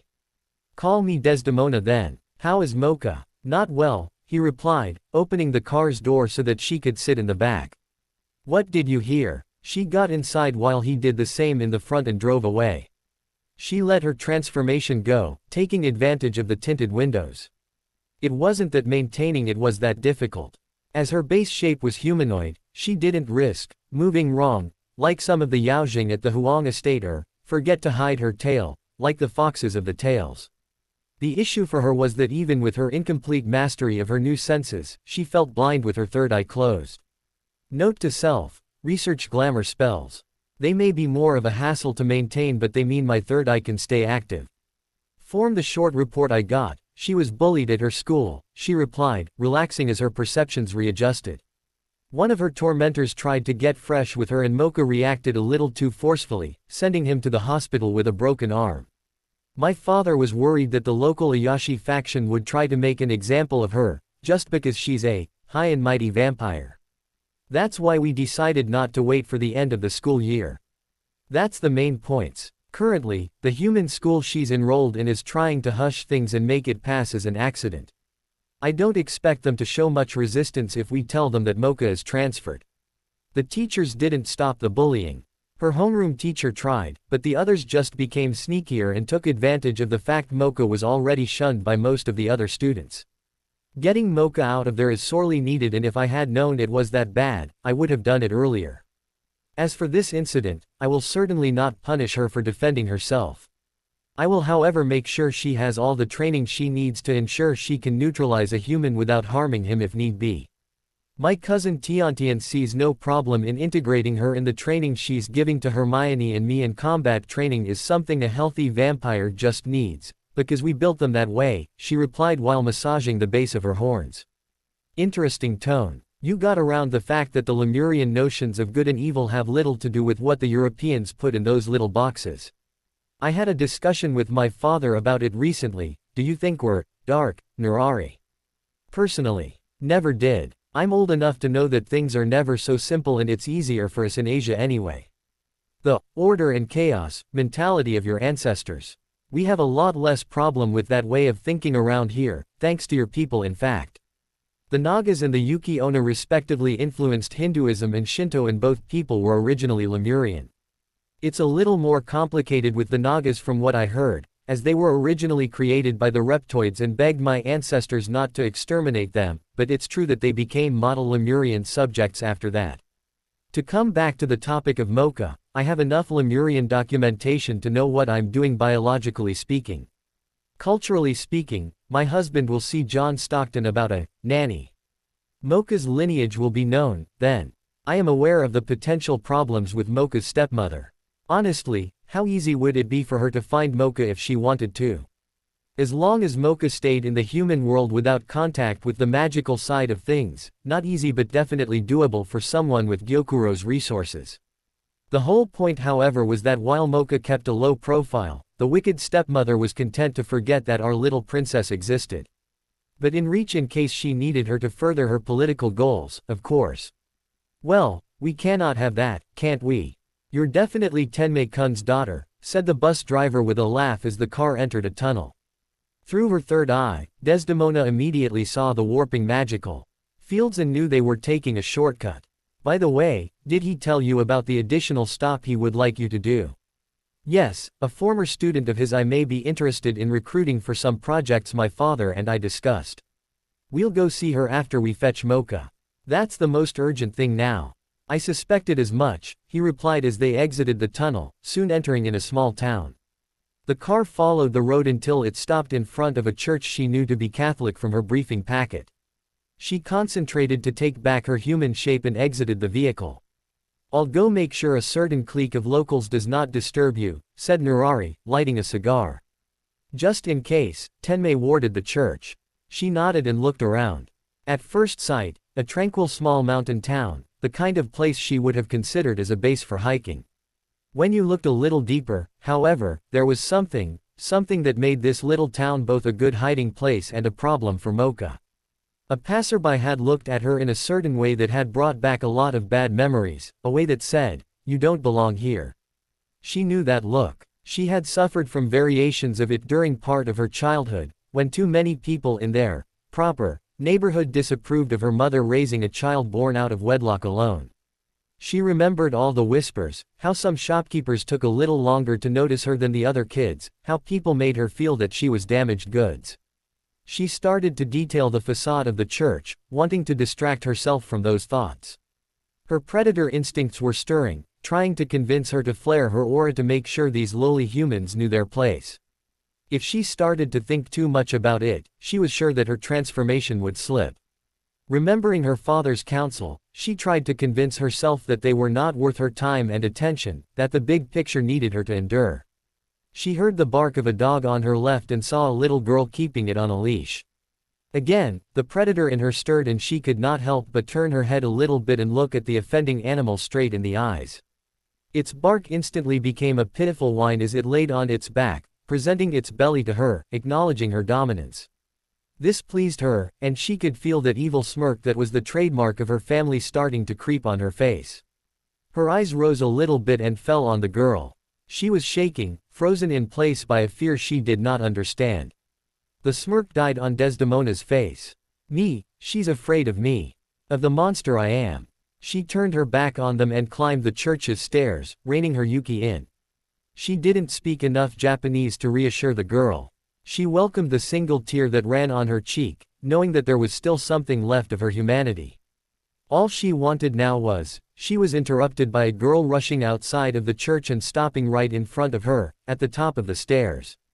She was maybe 13, with long, light brown hair, big green eyes and aristocratic features that favored the European side of her Eurasian heritage. Desdemona could not help but notice the choker around the girl's neck and the cross hanging from it, probably the power seal her father had told her about. Her main attention was focused on other fine points of vampiric biology, however. The girl's skin was ashen, she looked too thin and her moves too jittery.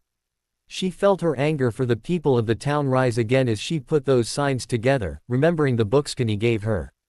She climbed the last steps and went to hug the vampire girl, not caring at all about the big human guy who was now standing next to the little girl with the dog and looked at her disapprovingly. "Hello Mocha. I'm Desdemona." She could feel the girl's unease, as if she didn't know what to do with a hug. An instant later it was as if something, probably all the tension of the previous days, broken. The young vampiress started to weep silently, her head buried against the Fomorian's chest. Desdemona keyed at the top of her head and led her back inside the church. She soon noticed a human in a black clergyman habit who looked quite relieved to see them. "Father Tanaka, I'm Desdemona Granger." "Good morning, Granger-san. I must say I am glad to see you." Mocha-chan was getting quite restless being stuck inside. "The bus driver is taking care of those people," she replied, knowing that the priest implied that Mocha had to stay inside the wards for her own protection. "Mocha, are you aware of the situation?" The vampiress lifted her head. The moment her senses registered that woman's Yuki, her instincts had gone haywire. When Mocha felt her being angry, she just wanted to destroy whatever caused it. When Desdemona hugged her, she instantly felt safe and cared for. It was as if, suddenly, she remembered the bedtime stories her mother told her when she was a small kid and she knew. You're one of the masters?" she asked in what sounded to Desdemona like mangled knuckle. She tried to break the hug, to pay proper respect, but the woman held her tight with a strength she could not match in her famished state. "In English, dear, and, we'll talk about this," replied Desdemona, keying the top of her head again. Mocha felt utterly confused. If she was one of the legendary masters, the creators of her race, why was she treating her like a daughter? Shouldn't she be just a servant to her? Again, the woman's Yuki enveloped her as she felt her grow taller, probably because she released her transformation. Her concerns died as she basked in the so comfortable warmth, closing her eyes and resting against Desdemona's chest. "I told her yesterday that a foreign yokai family would take her in," said Father Tanaka, looking with interest at the three-eyed, horned demon, who showed so much affection for his ward.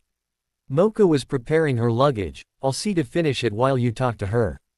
"Thank you, Father. If your parishioners ask, I am her Gaijin mother who finally managed to find her after a long search." "Yes, it will do nicely, Granger-san, please do not judge them too harshly.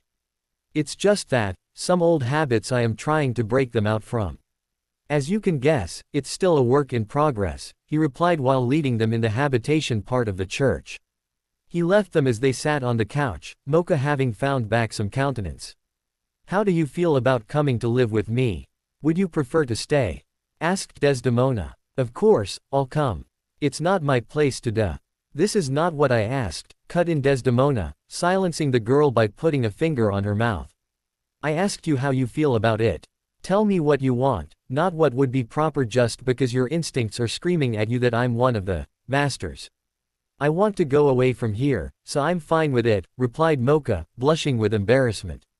"The humans, I would be fine if I could never see one again. Maybe it would be different without the statute of secrecy, maybe I could show them why I cannot swim or take a shower at school, or maybe they would just try to stake me, I don't know. All I'm sure of is that the human kids hate me now and I heard that their parents are telling them to avoid me, that I am a kind of shameful child. Even those who tried to be nice just stopped now, except for Father Tanaka. The things they say, I do my best not to listen even when they talk badly of mother, but I'm so sick of it. Well, humans are a diverse sort.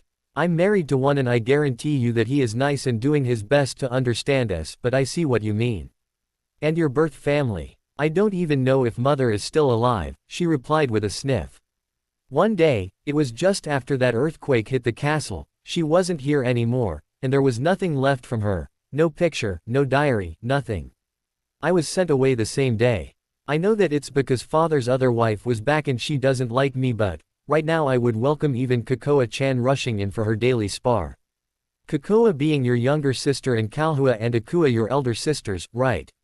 Yes. I miss them. Sadly, the situation hasn't changed and I can't promise you anything on this front. What I can promise you is that my daughter Hermione is eager to meet you and she hopes that you can be good friends. My husband and I will of course do our best to make you feel welcome in our family, said Desdemona as she took out a picture of Ross and Hermione taken during the spring festival. This is my husband and my daughter. The picture was taken a few weeks ago in Hong Kong. We will live there for a while as we complete some training with our cousins, who are also looking forward to meeting you. The family patriarch, Toho Fui, knew your mother well and I am sure he will be glad to tell you about her. After that, we will move back to our home in England. She hugged the girl again and was glad when she felt Mocha return the hug. Desdemona knew it wasn't enough, though. Motherly affection was not the only thing Mocha was starved of. But I need to wait just a little bit, wait for her to acknowledge our bond before I can offer it. Thank you, Obasan. I really think I will like it, replied the young vampiress, hugging Desdemona a little tighter. Obasan, ah yes, it translates as, auntie, and can be used either for a blood relation or simply as a way to address an older woman. It will do for now. Good, then welcome in our family, Mocha, said Desdemona with a smile as she slashed her left wrist with a claw. Drink my blood. I offer it freely and of my own free will, to honor the bond between us. Mocha didn't need to be told twice. Her eyes had locked on the wound immediately. She took the Fomorian woman's wrist and started to S.K. She could not believe how rich and powerful it was. There really was no comparison with the transfusion bags she usually drank from. She didn't notice the Ramu sigil briefly flaring in bloody light on her brow as the first blood drops past her lips, while, in Kani's Himalayan hermitage, her name appeared on a certain tapestry, with a line linking her to Desdemona. What in Merlin's name is that thing? Asked Ron as he looked at the picture. Harry sighed. He knew he should have waited for them to be alone to open Hermione's last letter instead of doing it here, during the breakfast in the Great Hall. The thing was that with how things were going with Ron, he had preferred to indulge his friend when he asked for it. Ron was now holding a picture that had come with the letter and they were both looking at it. The picture was a moving, wizarding one. Hermione was lying face down, with her feet in the air and her chin resting on her raised hands, clad in black silk slacks, something that looked like black slippers and a tiger-striped short dress, smiling at the camera and sometimes petting the creature she was lying upon. The creature was a thing of nightmare, a kind of demonic monkfish the size of a car with pale leathery skin and bony ridges. It was floating calmly in the air, its spiky tail swaying lazily. The worst was probably the fact that the monster only had one eye that shone from inside its maw, a maw filled with huge teeth. Yet, Hermione seemed very comfortable on it. A second picture showed Hermione playing catch with a dog-sized version of the same creature. This time, Harry could not help but notice the strange belt around her waist, a sinister-looking thing of jade and black metal whose details seemed to subtly move in the picture. As the picture's sequence progressed, the creature curled its tail around Hermione's waist and rested its head on her shoulder while she waved at the camera. Harry returned his attention to the letter, wanting to read it as quickly as possible. He knew that what she was learning there was far from normal by Hogwarts standard and he remembered the warning Flitwick had given some weeks ago. Yet, there was something fundamentally disturbing there. Even her way of smiling seemed, maybe darker. Hong Kong, the 26th of February. Dear Harry and Ron, I want you to meet Fei-O. It's written in a way that means flying jaw in Chinese. He comes from a dimension called Naraka and I bound him as a familiar as part of my summoning studies. As you can see, he's big enough to ride as a flying mount. Oh, I don't pretend he's as fast as your Nimbus but there are some other advantages, starting with the fact he's piloting himself and smart enough to understand my verbal commands. If you wonder what he eats, it's more or less like a human. He's got a bit of sweet tooth for Chinese pastries actually. Another ability he has is that he can change sizes. The second picture is him in his pet size. I know he's not what most people, Hagrid is not most people, Ron, would call cute but it's not what matters. Fei-Ho is affectionate and loyal and I hope you will get along fine when I'm back in England. I will write more soon. I have a field trip in Naraka starting tonight and I expect to take a lot of pictures I can send you. Love, Hermione. If a teacher sees the pictures and they feel alarmed about them, You can tell them we filed the papers for him being a familiar demon as per the Prague Treaty of 1766, so everything's legal. Desdemona gently caressed Mocha's hair as the girl leaned on her. The young vampiress had fallen asleep almost as soon as they left the town, snuggling comfortably against the Fomorian on the car's backseat. The poor girl, the stress of those last days. She was like a coiled spring waiting for the right occasion to unwind. Thankfully, it is like this and not in an orgy of violence. She remembered some mentions she had read recently in Lemurian sources. Before her own transformation in her long conversations with Kani and Tenmei, Desdemona would probably have been surprised to learn that vampires didn't have any built-in, South Avenue, safety measures. That kind of thing was a mad scientist classic, after all, but there was nothing of the sort in most Fomorian creations, the exceptions all being non-sapient creatures. There was however one thing the vampires had and that had become a standard feature for all products of Lemurian biomancy, except for wizards as they lacked the Yuki sense necessary for it to work. Lemurian creatures with that feature instinctively thought, Kain when their Yuki sense registered another Lemurian creature and, Elder Kain when sensing a Fomorian. It remained rather tame, though. While it could color your thoughts, particularly if you met a Fomorian for the first time like Mocha did, you could decide to ignore it. Again, the devil lies in the details, in the motivation, no South Avenue circuit, not because Avery is considered immoral but because such a circuit is wasteful and therefore immoral. Mindless Avs are considered to be a waste of neurons easily outmatched by a correctly educated servant who won't need a command. To do what's right, just like in those Lemurian comedies where the crafty human servant saves his reckless Fomorian master. As for that ingrained feeling, again, details and motivations. This sense was very useful during the war against the reptoids, to ferret out infiltrating metamorphs. "We will soon arrive at the hotel," said the bus driver. "Do you want me to pick you up tomorrow?" Desdemona looked around. They had again taken a few dimensional shortcuts and they were now driving through Tokyo. The person she needed to see lived in the city but, she looked at Mocha.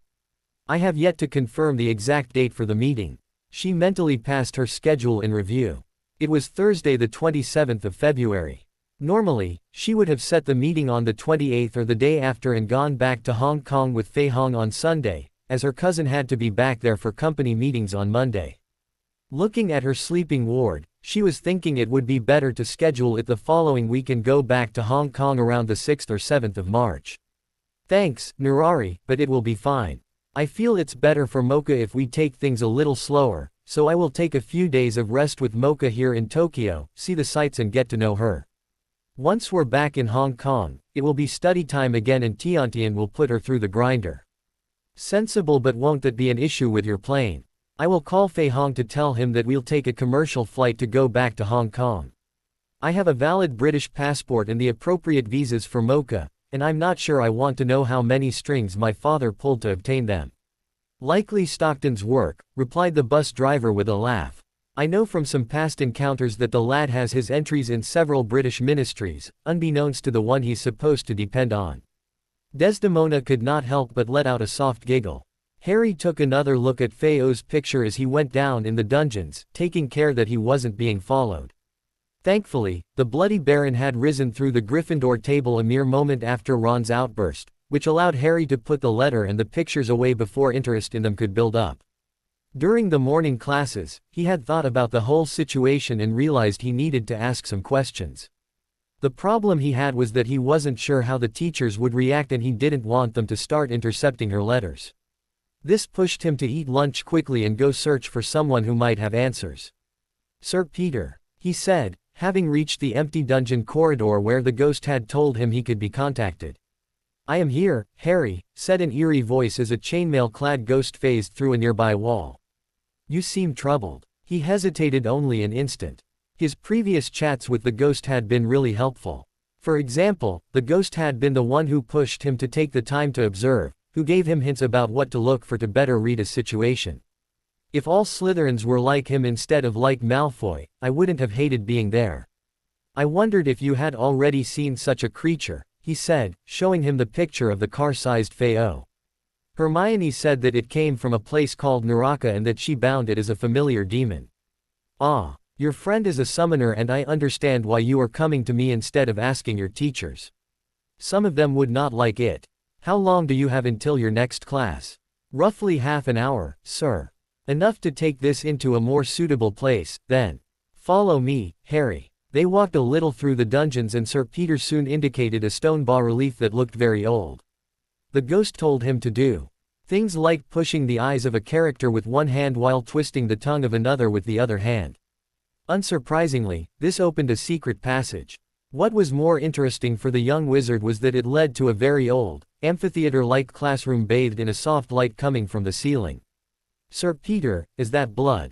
Asked Harry as he noticed the dark traces in the circular area at the center of the classroom, a flat stone surface surrounded by a circle of etched runes. It is. This classroom was used for summoning classes. As you can see, it has not been used for a long time and the subject is not taught anymore in Hogwarts. If your friend comes back here, the headmaster is likely to forbid her from practicing. Would he consider it dark magic? He asked, remembering from a previous discussion with the ghost that what was considered dark had evolved with time. Very good wording, Harry, replied Sir Peter with a smile. The answer is in part. Summoning is a vast subject connected to many other topics of magic. For example, conjuring spells, materializing items, or at the limit between transfiguration and summoning. Just like transfiguration, summoning can be used in many ways and some would definitely be considered dark by Dumbledore. The thing summoning is mostly known for is calling forth creatures from other planes of reality and warding against them. If the Ministry doesn't meddle with the curriculum again, NEWT classes in defense against the dark arts should cover at least some basic warding. For the rest, you would have to find a master willing to teach you after Hogwarts. You will have to remember, though, that summoning is a dangerous art, he concluded, looking at the old bloodstain. The creature on Hermione's picture looks dangerous, he replied as he looked at the bloodstain too, wondering if there had been a careless student standing there, eaten by something he could not control. I do not know it, but Lord Slytherin mentioned Naraka when I was his student. It is a disturbing place and nature does not follow the same rules as here on Earth. For many people of my time, it would likely have fit their idea of hell. Hermione said she was going there, he replied, feeling very worried. Traveling to other worlds, if her master can do this so casually, she will be safe, at least physically speaking. Harry, another reason many wizards consider summoning dark is because the more you know about the creatures you are calling forth and the worlds they live in, the safer you are. However, such knowledge can be uncomfortable. For example, it means understanding that our world is just an insignificant dot on a much vaster tapestry, and nowhere near its center. So that's why Hermione is changing, he replied, thoughtful. Having plenty of experience with close-minded people because of the Dursleys and remembering their reactions when they desperately tried to prevent his Hogwarts letter from arriving before first year, yes, he could definitely understand why exploring strange worlds would be terrifying for some. On the other hand, he remembered kids back in Muggle school talking excitedly about Star Trek. The Dursleys would never watch such nonsense, of course, and he could just as well see brave magical explorers, maybe even famous wizards like Newton Scamander, traveling to new worlds to discover their wonders. It is likely one of the factors. Harry, you must be aware that while many worlds explored by the summoners are relatively safe for us wizards, provided we are prepared, there are also creatures in them that are the demons of our legends. This is what happens when a summoner invites one of those here and fails to keep it in check.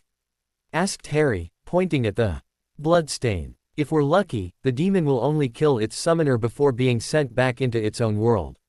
If we aren't, the demon will be unleashed on this world and it may do a lot of damage before it is stopped.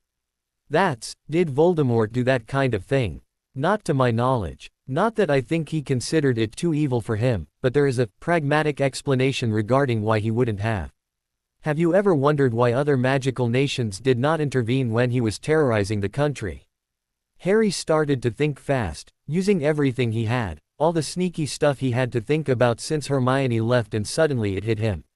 The Ministry never asked for foreign help, maybe because Voldemort had too many people helping him in the Wizengamot. But a loose demon, that's a red line, right? It's a pity I cannot award you house points, replied the ghost with a kind smile. Yes, that's a big red line. Other magical nations would have taken notice and the Viridian Vale Society would have intervened. They're a very old order of summoners and they will not hesitate to go over the ministry's head to handle an otherworldly menace or a rogue summoner, in a final manner.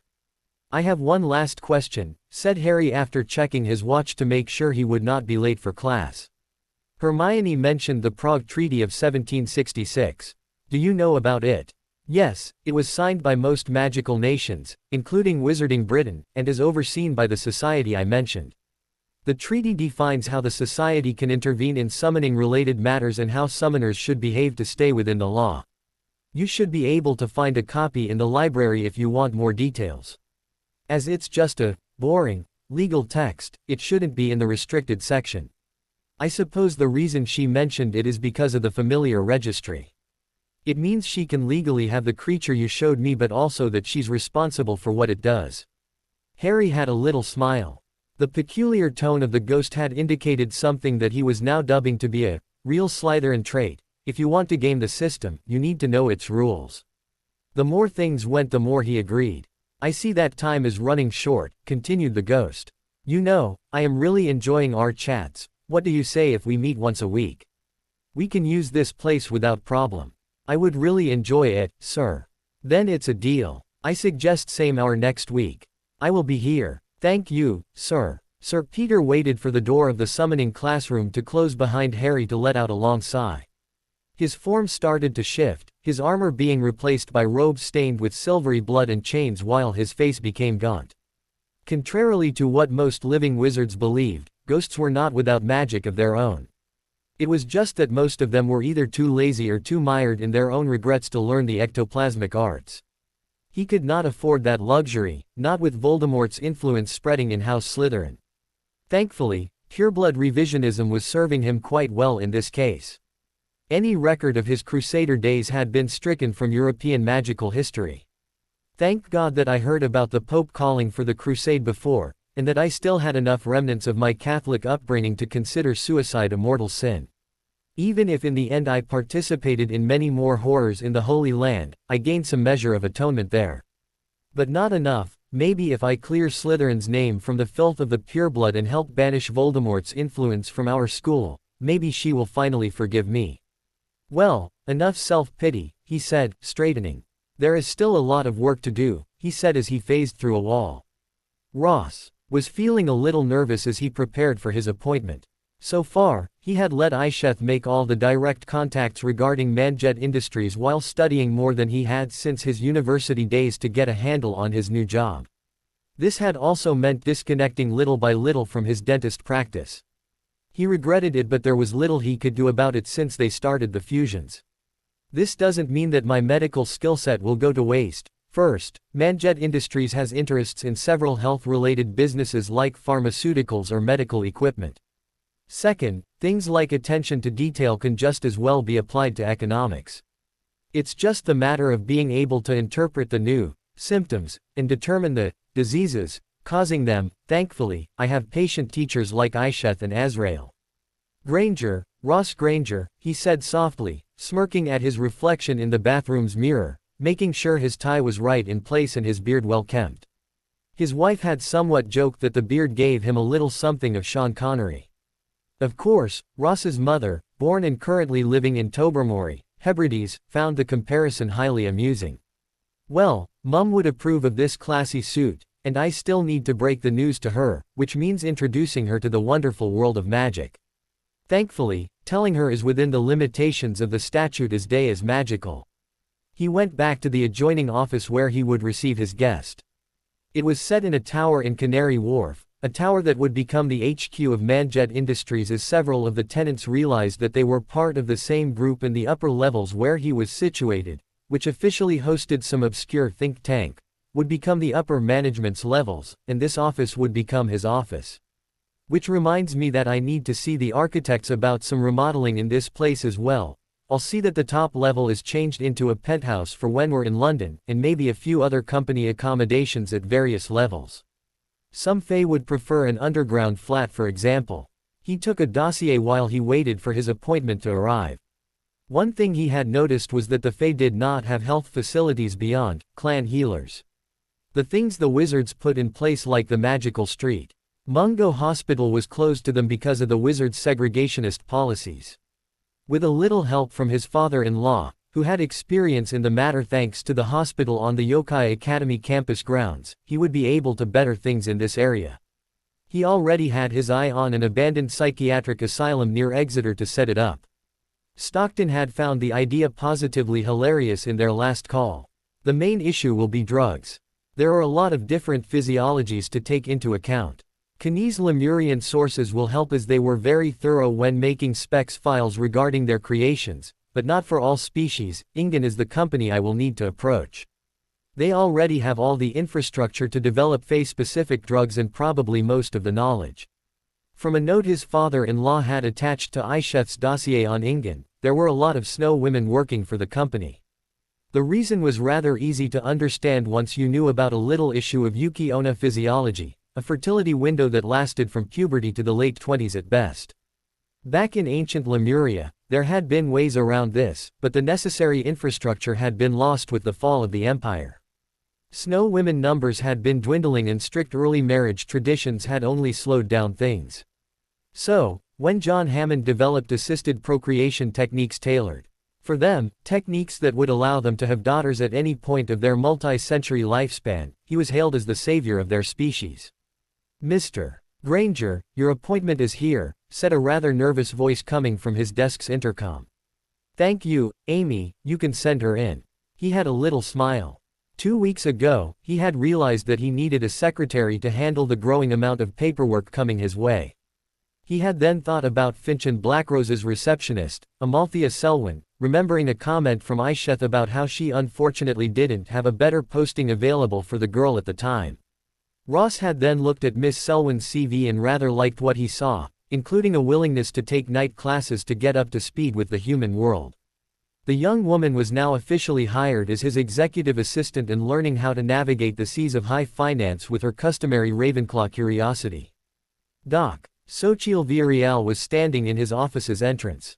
Clad in a pair of fatigue jeans, a t-shirt and a leather jacket, she didn't look in her element, and Ross could see that she was wary, even as she moved confidently to meet him while he rose from behind his desk.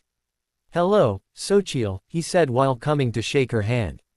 "As you can see, my situation has changed a little bit." "You can say so. The creepy guy you sent to deliver the invite was already a strong hint," she replied as she sat in the armchair in front of his desk and he sat back in his own chair. "My butler likes his games, I'm afraid. Unfortunately. Yeah, I had to burn the phone I used when I came to your practice," concluded the bounty hunter. "The Aurors. No, it's something human side, but no big deal as long as I stay discreet. The Aurors are trying to find a hole in the omerta of the Fae community right now. They won't find one. Those cabrones, nah, some of them are not bad, just ignorante. Maybe this time they'll understand how hated they are, and they will do something about it. The others, Basura, no better than the ones who take narco money back home." He could not help but smile, remembering why the Fomorians created the werewolves. The blood hunters had been created specifically to sniff out reptoid infiltrators and, post-war, they became the backbone of the Empire's police. This detail was actually one of the reasons for this appointment. "Fair enough, and I actually have a proposal that may help with the discretion issue. First, I need to start with telling you why I am currently sitting in this office. In short, my wife recently discovered the identity of her father, and this office is part of a gift he made us. My father-in-law's name is Tenmei Mikogami. I heard about him. He's a Japanese big shot. It means your wife is extinguido, I mean what they call a squib here. Actually, she's a fae herself, but her non-human part was sealed until recently. This is all I can tell you at this point, however." "At this point, what's the deal, then?" "Well guessed. My father-in-law gave all the shares of the companies he owned in Europe to my wife. We're currently busy merging the whole into a bigger company. As it will bridge both worlds, I need a chief of security able to operate on both sides. Would you be interested in a more stable posting?" he said while pushing a folder on her side of the desk. Xochitl had a look at the folder, then took it and opened it. She could not deny that she had not thought about it in the last few years. She was 53 after all, even if she looked in her early 20s. Contrarily to cursed werewolves who often looked gaunt and older than their years, a natural werewolf's regeneration made sure she would stay young and healthy for a long time. This means more than just a job, she said after a few minutes of perusing. I will need to discuss this with my alpha. Any reliable wolf you may want to bring in will be welcome. I will only put one condition. I know there is a rite that can be used to welcome a cursed werewolf into a pack and complete the transformation process. I also know that the packs are usually very reluctant to consider cursed wizards for adoption. That's a big thing, but I've seen how the wizards treat the Malditas here. It's not like in America. The Lobos that would be interested to come will agree to make an effort. Good. As you will be in America soon, my assistant will arrange for a plane ticket. There is also a side job I will pay independently for. I would like you to find and give an invite to a former colleague of yours. Who? From what I heard, she currently goes by Angelica Delacroix. Xochitl stifled a scathing comment regarding her former colleague's dubious ancestry and mating habits. She took a deep breath as she ran through the reasons Ross could have to give a job to the person who considered herself her best frenemy. You need a vampire who knows how all their stuffy clans work but who's not part of it, she replied, having put things in a clan-building perspective. Ross nodded. Originally part of a big New York clan, Miss Delacroix had been kicked out of vampiric society in a way that resembled a medieval excommunication and became an independent bounty hunter. Xochitl didn't know why, but she had the feeling that Ross knew. She should be in Toronto. I'll find her, she concluded. Who are we going to see? Asked Mocha in Knuckle. The vampiress had started to use that language by default when talking with Desdemona. At first, it had been because she had thought that her mastery of the vampiric high tongue was not good enough, given that Desdemona had asked her to speak English. As the Fomorian helped her with her pronunciation, she had realized that it was more a different accent and expressions issue, as the Knuckle modern vampires spoke had evolved since the fall of the Empire. As she played tourist with her new guardian, she had come to enjoy using it, particularly in public. It was not only the fact that it ensured that their conversation would be unintelligible for any but a very select few, but also that it played quite nicely on the listener's preconceptions. Foreign language. Just another Gaijin tourist, so it's normal if she's a little strange. Being lost in the crowd as she visited Tokyo for the last few days had done a lot to reduce her stress level. Today was a little different though. Mocha was accompanying Desdemona to an appointment and might have to help her with translations. Her name is Akira Ishigami and she's a Gorgon, replied Desdemona in the same language. She's a Yokai Academy graduate and an expert on runes and magical drawings. I want to hire her to work on an idea I have, and I may ask you to translate from English to Japanese. By the way, don't ask her about her family. She's not on speaking terms with them since one of her sisters died. Understood. Gorgons are a kind of Naga, right? You know, this is truer than what some mythologists would think, replied Desdemona with a laugh that sounded maybe a little forced. I have a book in Hong Kong called Wadjet's Plea that relates the long conversation Ramu had with Wadjet as she tried to convince him to spare the Nagas. Originally, the Gorgons were a caste of Nagas chosen to guard the temples of Yig in the kingdom of Yoth. They were given their snake hair and its petrifying venom. The gaze is something only the most powerful ones have, as a mean to capture intruders. Like with the Nagas, there can be some variation in the amount of snake traits, legs versus snake tail mostly, due to mixed unions with humans. As for why my laugh sounded so strange, continued the Fomorian who had noticed Mocha's wonder at her outburst, it's because there are names in that book that I read in some human horror stories. I know that the authors of those stories had access to some Lemurian sources, and I really hope that Relia and Cthulhu was just Lovecraft making up things or even misinterpreting badly translated texts about the Krakens. Anyway, once we're back in Hong Kong, I'll show you which books you can read about Lemurian history if you're interested. Mocha smiled radiantly. Sure, the things that happened during the war in which the first vampires had been created were horrible, from a human point of view. As a vampire, she mostly thought that she had a unique occasion to learn more about the ancient history of her people. It must have been so hard for Desdemona, she thought, having defaulted to Knuckle even in her thoughts. Living as a human all these years and then becoming a Fomorian and having to deal with different instincts, but she will prevail. She's a scion of Ramu, strong and noble. When Desdemona had told her about her origins a few days ago, Mocha had felt immensely honored to be taken as a ward of House Ramu. She had also felt so sad for her guardian's father, of how hard it would have been to wake up millennia after the fall of the empire. Mocha also understood why they were officially just House Mikogami. She knew some vampires in the Shuzan clan, vampires like Gyokuro, who would not be happy about Fomorians coming back, and even less if those Fomorians were of the Lemurian imperial house. Those vampires would consider a return of the Masters a threat to their own political power that had to be dealt with.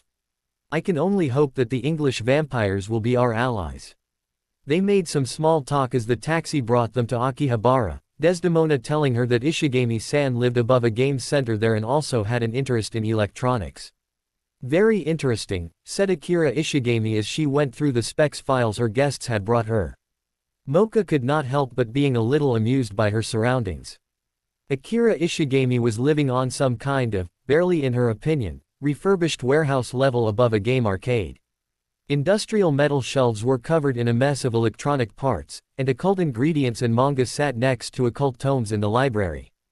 The art displayed was just as eclectic, between reproductions of Western classics, modern art her brain was refusing to understand, and various manga-related posters and figurines. Their host seemed herself to be, actually kind of what the humans at her old school probably expected from an otaku.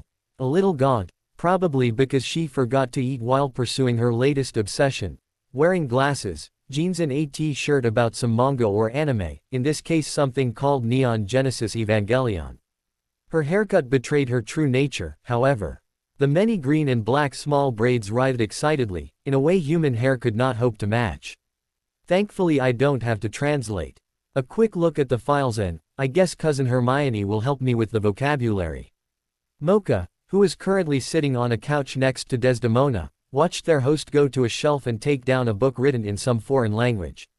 Some of her braids morphed into vipers and elongated to snatch a notepad and a pen on a nearby desk. The young vampiress could not help but be fascinated by the degree of control the Gorgon had, each snake seemingly behaving like an independent hand and set of eyes. While imbuing tarot card with magic is not a new idea, continued the Gorgon as she came back toward the couch area, classical examples are about creating a specialized divination focus. What you want is definitely different, and yet it's not a fully original idea, am I right? No, replied Desdemona. I'm trying to make a real-world version of a magical tarot described in a novel. Thought so, think an online friend of mine mentioned something like that. You are correct that all the elements of your trumps already exist. Mirror magic, portrait magic, portkeys, the challenge will be miniaturization and making sure we don't have funky interactions. I wonder why the headmaster didn't send you to Fujiko Sendo. She was in the same year as me in yokai and she's really good with non-standard magic. Me, I'm more of a dabbler. On the other hand, you're comfortable with technology, have a knack for discovering unusual links and love living and working in a big city. Sendo-san being a nature witch, the latter is very difficult for her. Moreover, this project will need some long-term collaboration and the Sendos would have difficulties leaving their community. And you heard that I am thinking about leaving the country. I cannot even accuse you of snooping, I posted about it in enough forums for it to get back to the headmaster. So, London, with a permanent posting as a researcher for our company, replied the Fomorian, handing a contract to the Gorgon. The city has a strong community of Indian Nagas, which will make things easier for your supplies.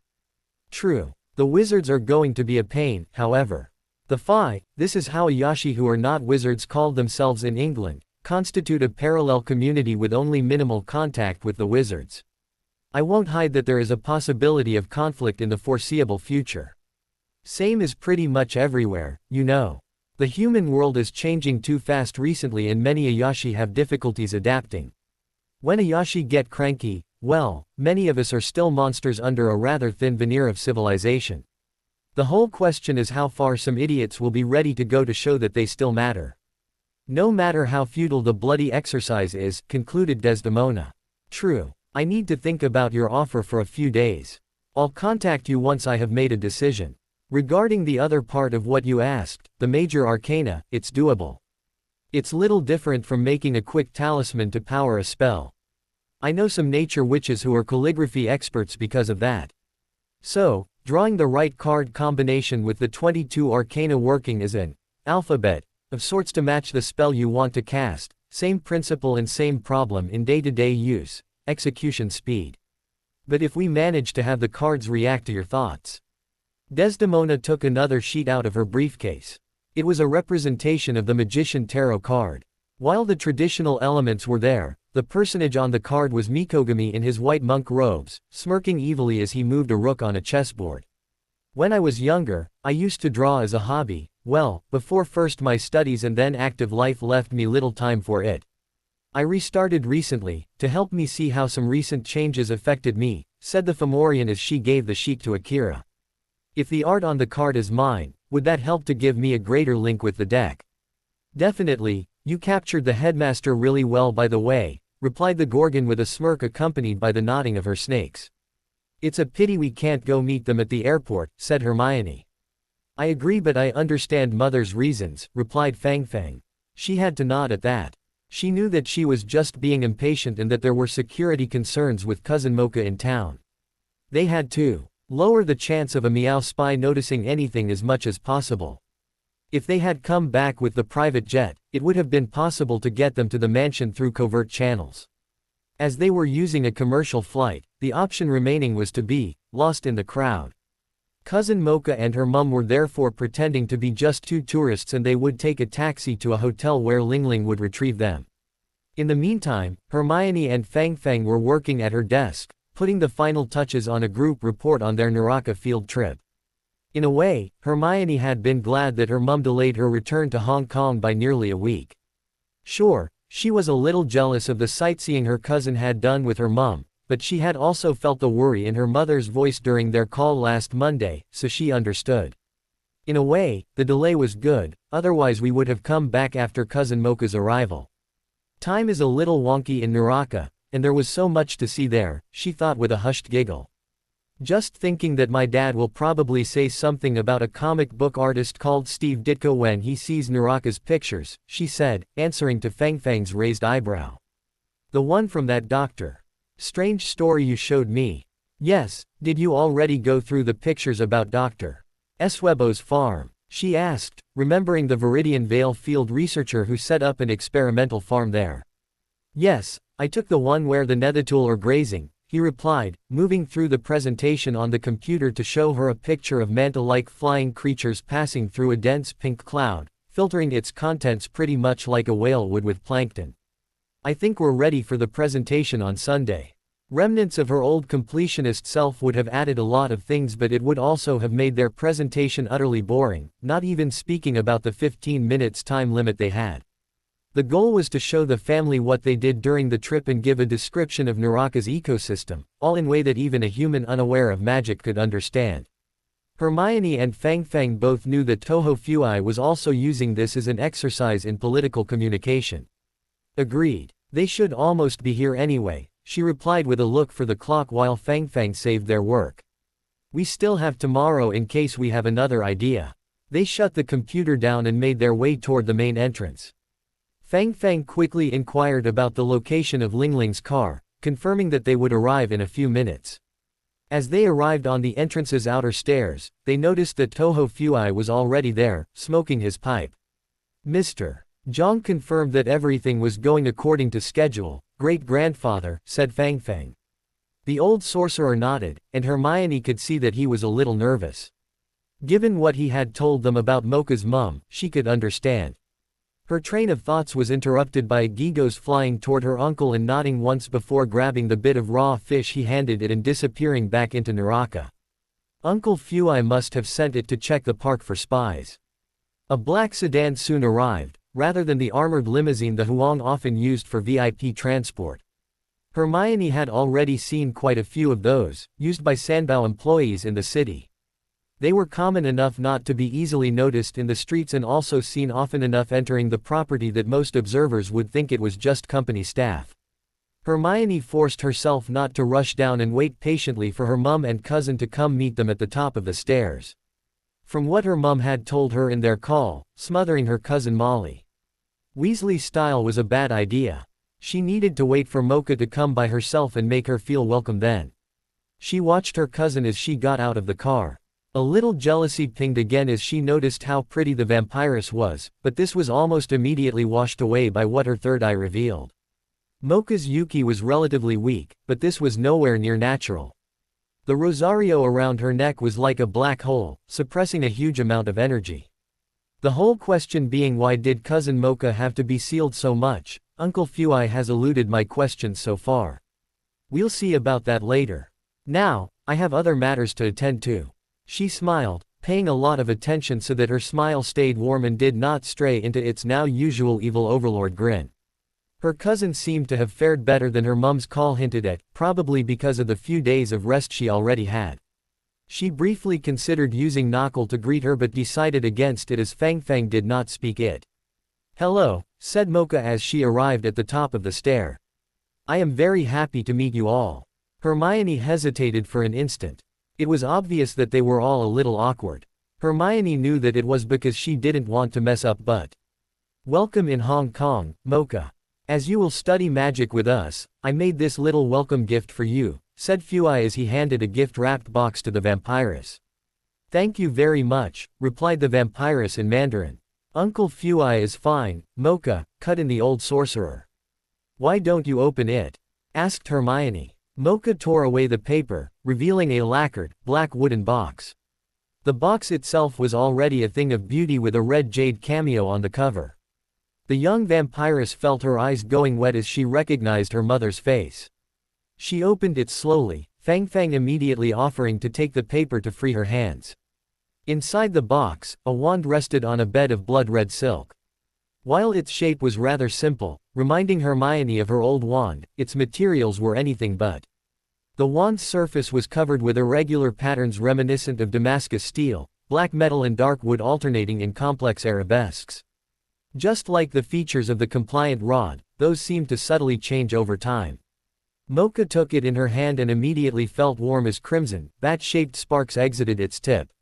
"Materials used by wizards wouldn't cut it for you, so I used Borneo ironwood. The piece of your wand is specifically coming from a tree growing among ancient Lemurian ruins, and laced it with Fomorian metal using methods your mother, Hermione's father and I put together for added durability. As for the core, I had a lock of hair from your mother," said Fuai. Mocha took the wand in both hands and pressed it against her chest. She was crying now. In the years since her mother's disappearance, she had nothing left except for the rosario around her neck. Thank you so much," she replied with a deep bow. "It was my pleasure, Mocha. I'll gladly tell you more about your mother soon," replied the Tuatha De Danann with a smile. "Sifu, can I show Mocha some simple spells?" asked Hermione, having found an attack angle she was very comfortable with. "Sure," replied Fuai. "Thank you. Come cousin, first, there is a little charm called Impervious I'm sure you will love," she said while dragging Mocha with her, Fang Fang following with an amused smile. Desdemona watched the children disappear in the house with a smile. She glanced at Fuai and saw that he seemed to be lost in memories, probably thinking about Mocha's mother. Am I right to say that she resembles her mother? In some ways, not in others. I'll tell you more about her seal and why it was necessary soon. Thank you. My father has also been very tight-lipped about it. Speaking of my father, I will have to go to England with him soon. We have to speed up the timetable and the equinox is the best date for the appropriation ritual. So, you don't have to be sorry about it, cut in Fuai. The main goal of the Borneo trip was to finish the transformation ritual for you, so I was about to cancel it anyway, as I need the time to bring Mocha up to speed. From what I could discuss with her, she already has some theoretical knowledge, but the rosario makes the wandless casting she was taught impracticable. I lack experience, but my guess is that her sealed magical output is similar to that of an average witch, though with deeper reserves. That seems correct from what I know of the seal. The wand will help with that and it's sturdy enough to handle her unsealed output as well. Make sure you train well while assisting your father with taking down the old wards. I will. For once, Desdemona was thanking wizarding fashion. The part of Ottery Street, Catchpole where their new house was situated only had wizard families as neighbors, the nearest ones being the Diggorys and the Lovegoods. The Weasleys and the Fawcetts were a little further but well within walking distance. The neighborhood had the advantage of making her white, hooded robes a little old-fashioned but nothing too remarkable, and allowed her to hide her horns and third eye quite nicely with the help of that hood shadow spell her father had taught her. She needed her third eye active too much today to resort to her human shape. It may be better to tell the neighbors straight away that I'm a Phi, without expanding on my exact species, of course. What are you thinking about, honey? Asked Ross, who was looking at plans of the grounds. The neighbors, dear. Hermione and Mocha won't mind having other children they won't have to hide, well, not hide too much from. We should dig a pool with the same kind of retractable roof our cousins have. Already planned for, dear, he said while pointing a part of the blueprints he was looking at. Azrael also showed me rune arrays and modifications to the pumps we can include to make sure the water is safe for Mocha. She nodded, remembering how water could short-circuit a vampire. It was the very reason why Hermione had taught her Impervious instead of Lumos as her first charm once Mocha got her wand after all. Behind the house, yes, it's true that we have more than enough space there. We'll have to think about some other things to put in that area. A badminton court, maybe? He asked with a smile. I think we will pass. I don't want to find out if Mocha and Hermione can go supersonic with a shuttlecock. Maybe something with the old stables, though those would be good for setting up the labs, as they are separate from the main building.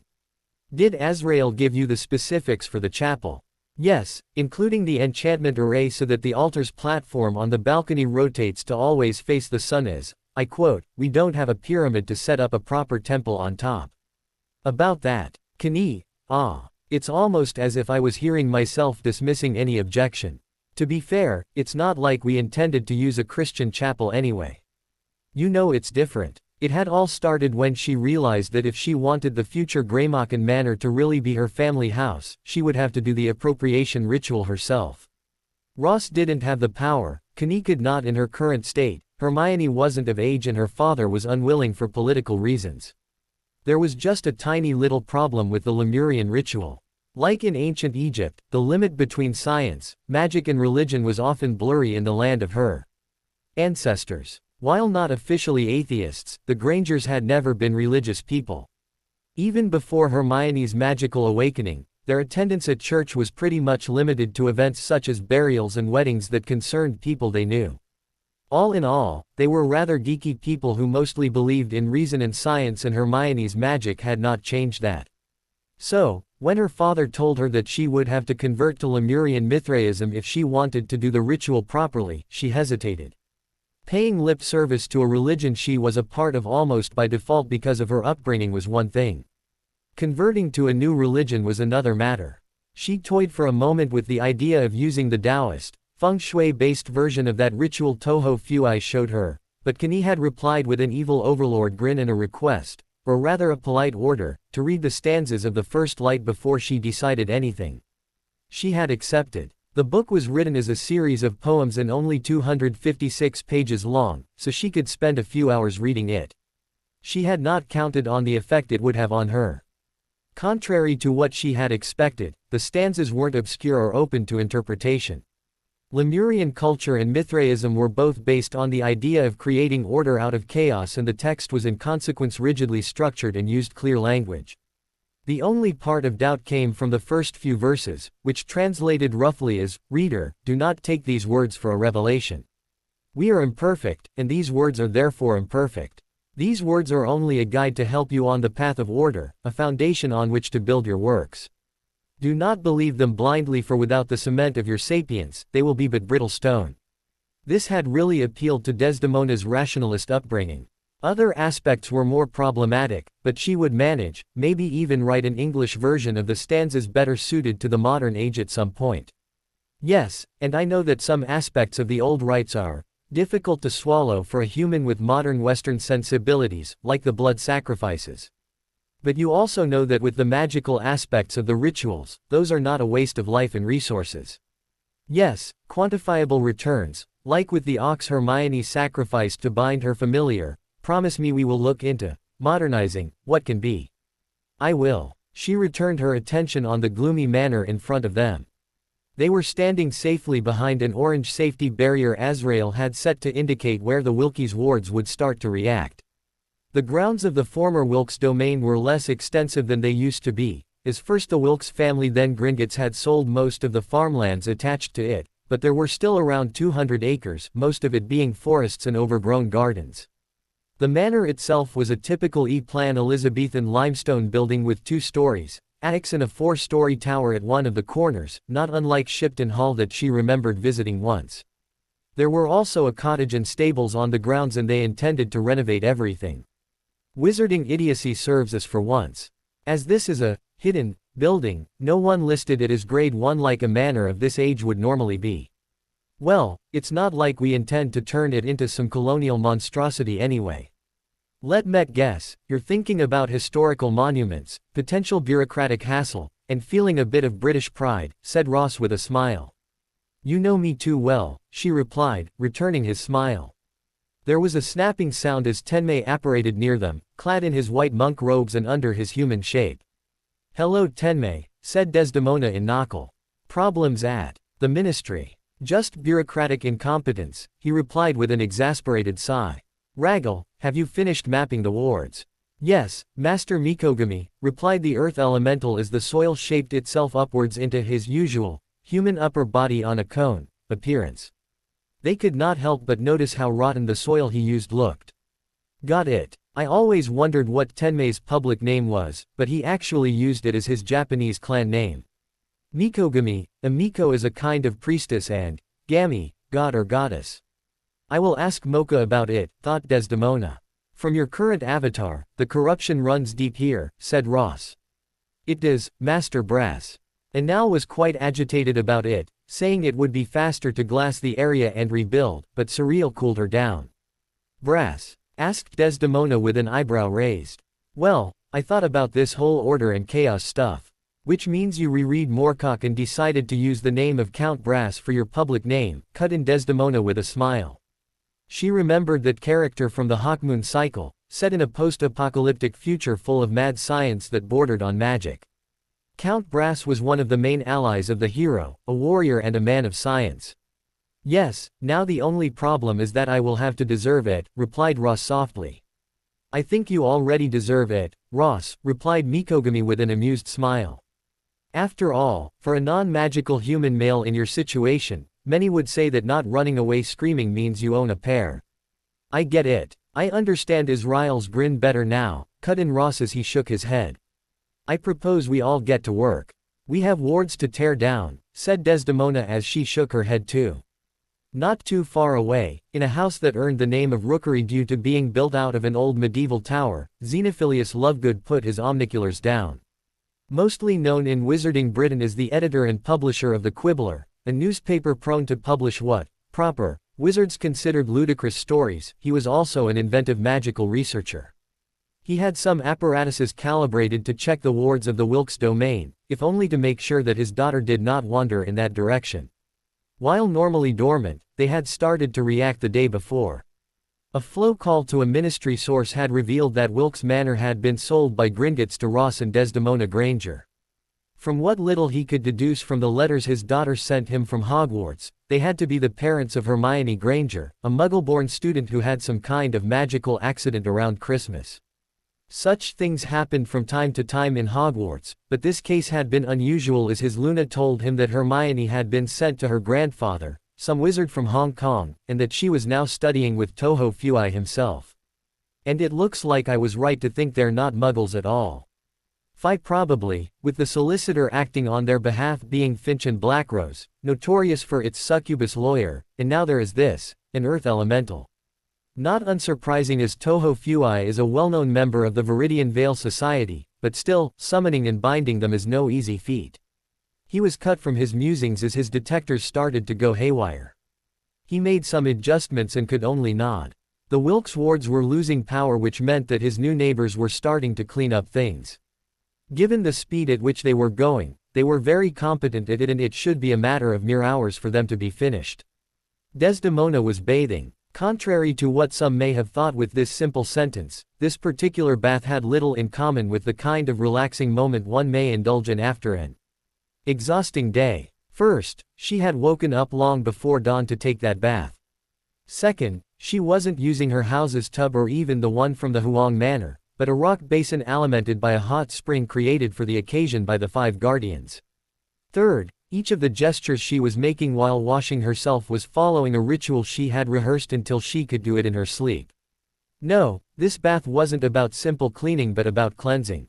She got out of the bath, taking great care to stay on the purified stone floor next to it and let Anal dry her with a warming charm. Slowly, she dressed up with the help of the fire spirit. A white, floor-length gown with sky blue trims that left her arms bare first, though no underwear or shoes. Then came the ceremonial jewelry.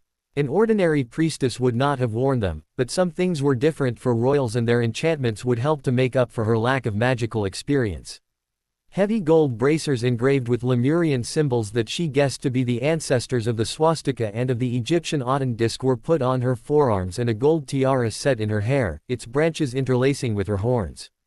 Finally, she clasped a tiger skin sash around her waist, making sure that the gold and sapphire griffin head brooch was set up correctly.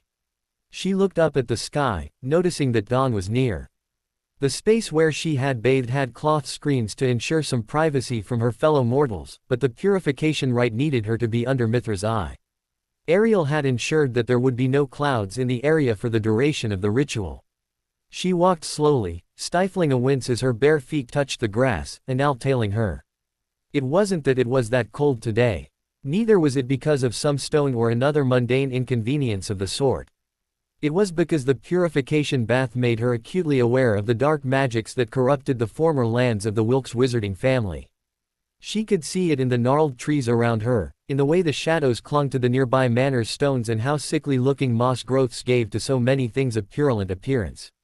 She understood why the nearby wizarding families avoided the place and the human part of her wanted very much to be elsewhere. Thankfully, her growing Fomorian part was providing her the resolve she needed. This place was an offense to Mithra and she would put order back into that chaos. As she came into view of the area where the altar was standing, facing east in front of the manor, a slow drum beat started, more reminiscent of some tribal celebration than of the clear sound of the drums favored by the military, soon accompanied by a droning, didgeridoo-like sound. She felt the magic around her start to pulsate with the drum beat. She had a quick look at the people around the altar. Some of them were only spectators while others like the 5 guardians handled secondary parts of the ritual.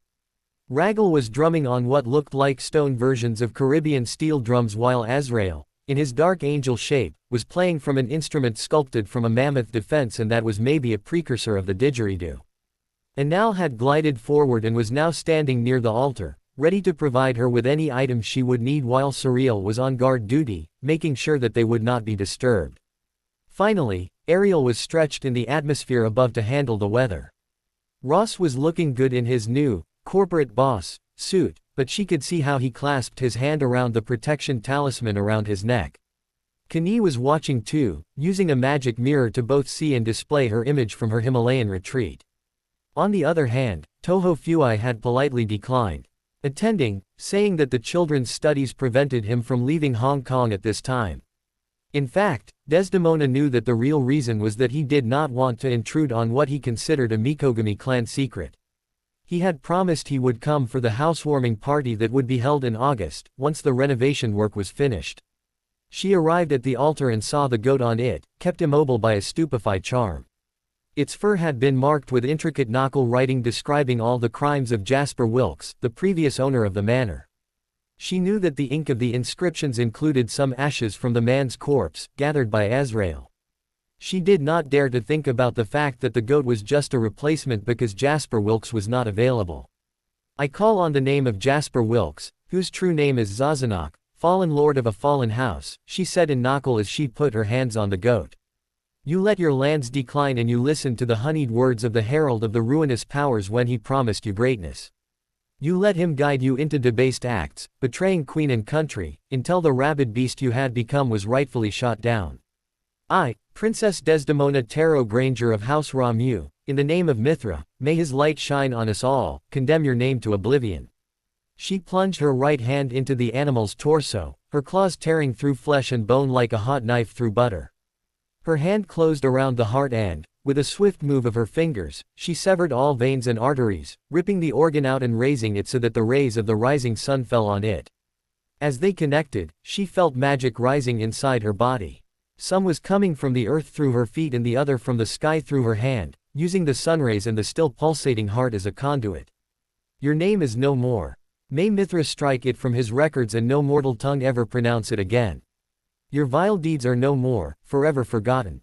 Your line is no more, its blood extinguished by death or renouncement, she continued as Anal handed her an ancient cup that seemed to have been cut out from a single emerald held in a frame of starry black Fomorian metal. Your lands are no more, for they are now the lands of House Ramu. May they flourish under our stewardship. She poured the content of the cup on the heart, making sure it would spill on the ground below after hitting the beating flesh. The blood-red potion had been made out of her own menstrual blood and holy water Kani had provided. From the way the potion pulsated under her third eye, she had little doubt that part of the holy water's preparation included a good dose of starstone irradiation. As the first drops hit the soil, she felt the magics of heaven and earth collide inside her body, triggering the main phase of the ritual. Both the beating heart in her hand and the still living goat on the altar took fire, burning with blindingly intense flames that matched the rising sun's color. She had thankfully trained that part with Anal's help and knew that the flames wouldn't hurt her, so she didn't startle. She let the cup fall, knowing its built-in cushioning charms would ensure it landed on the altar in an orderly fashion, and held the burning heart high with both hands, just in front of the rising sun. Sunlight exploded like a shockwave, spreading out of her body. What little snow was left instantly melted in its wake and flowers blossomed on the ground it touched. The ancient, corrupted trees seemed to shake the darkness that clung to them, straightening as sick patches of moss and decay fell into dust. Even the house seemed less gloomy. Spirit of this land, in the name of Mithra, I summon you, yelled Desdemona as she turned her back to the sun, the burning heart still raised above her head. In front of her stood a summoning circle Mikogami had drawn. It immediately lit an ominous red light following her command as a wretched, chained creature rose in its center. Desdemona remembered that the chains symbolized the remaining wards laid on the manor. She lowered the heart, letting its light shine on the spirit. The chains were shattered in an instant, but she stifled a wince as she felt the intense drag on her magical core. The creature rose its head, looking at her. I name this land and home Greymocken Manor. Will you serve my house as its genius loci, in accordance to the law of Heka? She asked, naming the ancient Fomorian sorcerer who codified the summoning arts. The creature slowly nodded, and Desdemona lowered the heart, giving it to the spirit to eat. She nicked her own palms with her claws and let the being lap a little of her blood to finalize the bond. It roared as its paw struck the ground, old corrupted flesh exploding and leaving its soul bare. Roots sprang from the ground and laced themselves with limestone and mortar, growing to form new flesh for the spirit. Shattered glass flew, lodging itself into empty eye sockets that soon burned with the same fire as the heart did, and soon a rhino-sized cat-like construct stood in front of the Fomorian. I accept the name Greymocken as mine and will honor the pact with your house, scion of Ramu, said a deep, purring voice.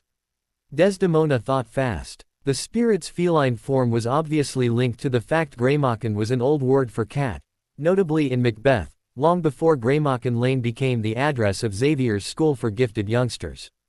She also knew that it expected something from her. Thankfully, guessing what was easy. Then may the cats be, under your guidance, the protectors of this land, replied Desdemona. The spirit nodded as its form shrunk and took the appearance of a living, gray-maned coon cat. It purred as it prowled around and soon rubbed on Ross's legs, who crouched to caress it. The bond is complete. May Mithra guide us in our stewardship of this land, she said, concluding the ceremony. She felt exhausted as the magic receded. There would still be a lot of work to do, the actual remodeling and set up their own wards, of course, but it would mostly be done by others than herself, like the 5, Akira Ishigami or the goblin experts her husband hired to bring the house up to modern standards. She would keep an eye on the process as part of her own studies, of course. She would see with Azrael about getting cats used to magic from the magical menagerie in Diagon Alley, and probably a few statues of Bastet from the Egyptian branch of the society. Ruinous powers, an interesting expression, said Kani from her mirror. Back in college, we had some friends who were into a strategy game called Warhammer 40,000, she replied, approaching. That is how the Chaos Gods were called in that game. I found it appropriate. It is. This will be a good land and I will enjoy coming here. When will it? Soon. I will call for the family when I make the transfer. Nymphadora Tonks, Junior Auror, had found herself often thankful during the last few weeks that her father was a Muggle-born. Even if her family lived almost completely in the wizarding side of Britain, she still had some exposure to its Muggle side. At first, it had mostly been the question of going with her father to some family outings such as rock concerts. Her dad was a big Scorpions fan, or visiting her dad's family. As an Auror, it had also been useful in many work-related circumstances.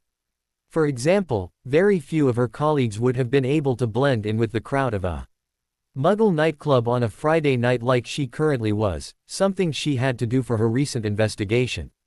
In fact, she was pretty sure she was the only female Auror able to comfortably wear a little black number in public. Tonight, however, was not work-related.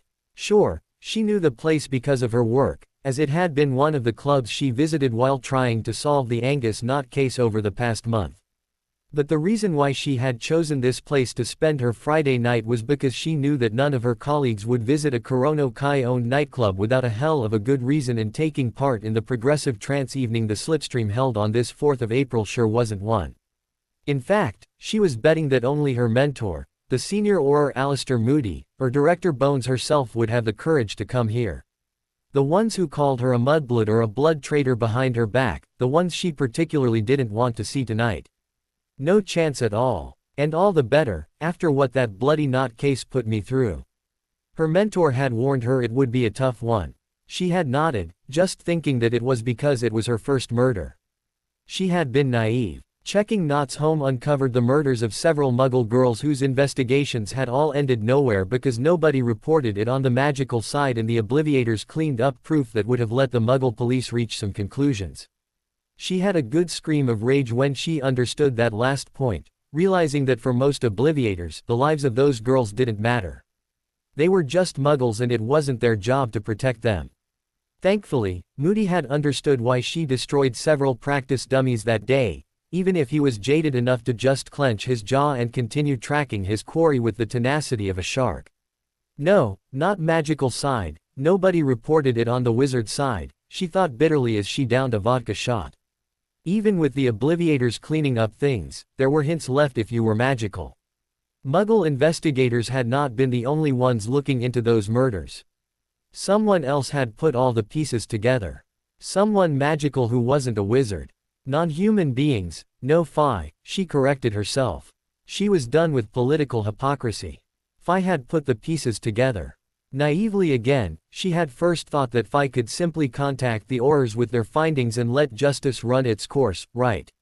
Wrong. As if the Phi had any reason to trust wizard justice. There was a little bit of legislation she had not been aware of, a leftover of the war against you-know-who. Back then, many people had been concerned about dark creatures rallying the Death Eaters. Whether the rumors about it had been true or not had not mattered, despite Dumbledore's calls for moderation. A law had been passed and one of its consequences was that it was forbidden for Phi to contact the Department of Magical Law Enforcement directly. They had to send their requests to the Department for the Regulation and Control of Magical Creatures, who would review them and transmit them. Thanks to the usual Wizengamot inertia and people like Dolores Umbridge who hated the Phi, not only was the law not repealed after the war, but the people in charge of the review were creatively incompetent. Sure, the DMLE could still go and talk to the Phi, but in practice, most Aurors found it convenient to pass the matter to the DRCMC. After all, they were the ones who had specialists used to talking with non-human beings, right? The bitter reality was that just enough passed through to give to the rest of the ministry the illusion that the system was working. After all, if this service received fewer and fewer messages to transmit, it meant that things were going well and they didn't need to intrude, no.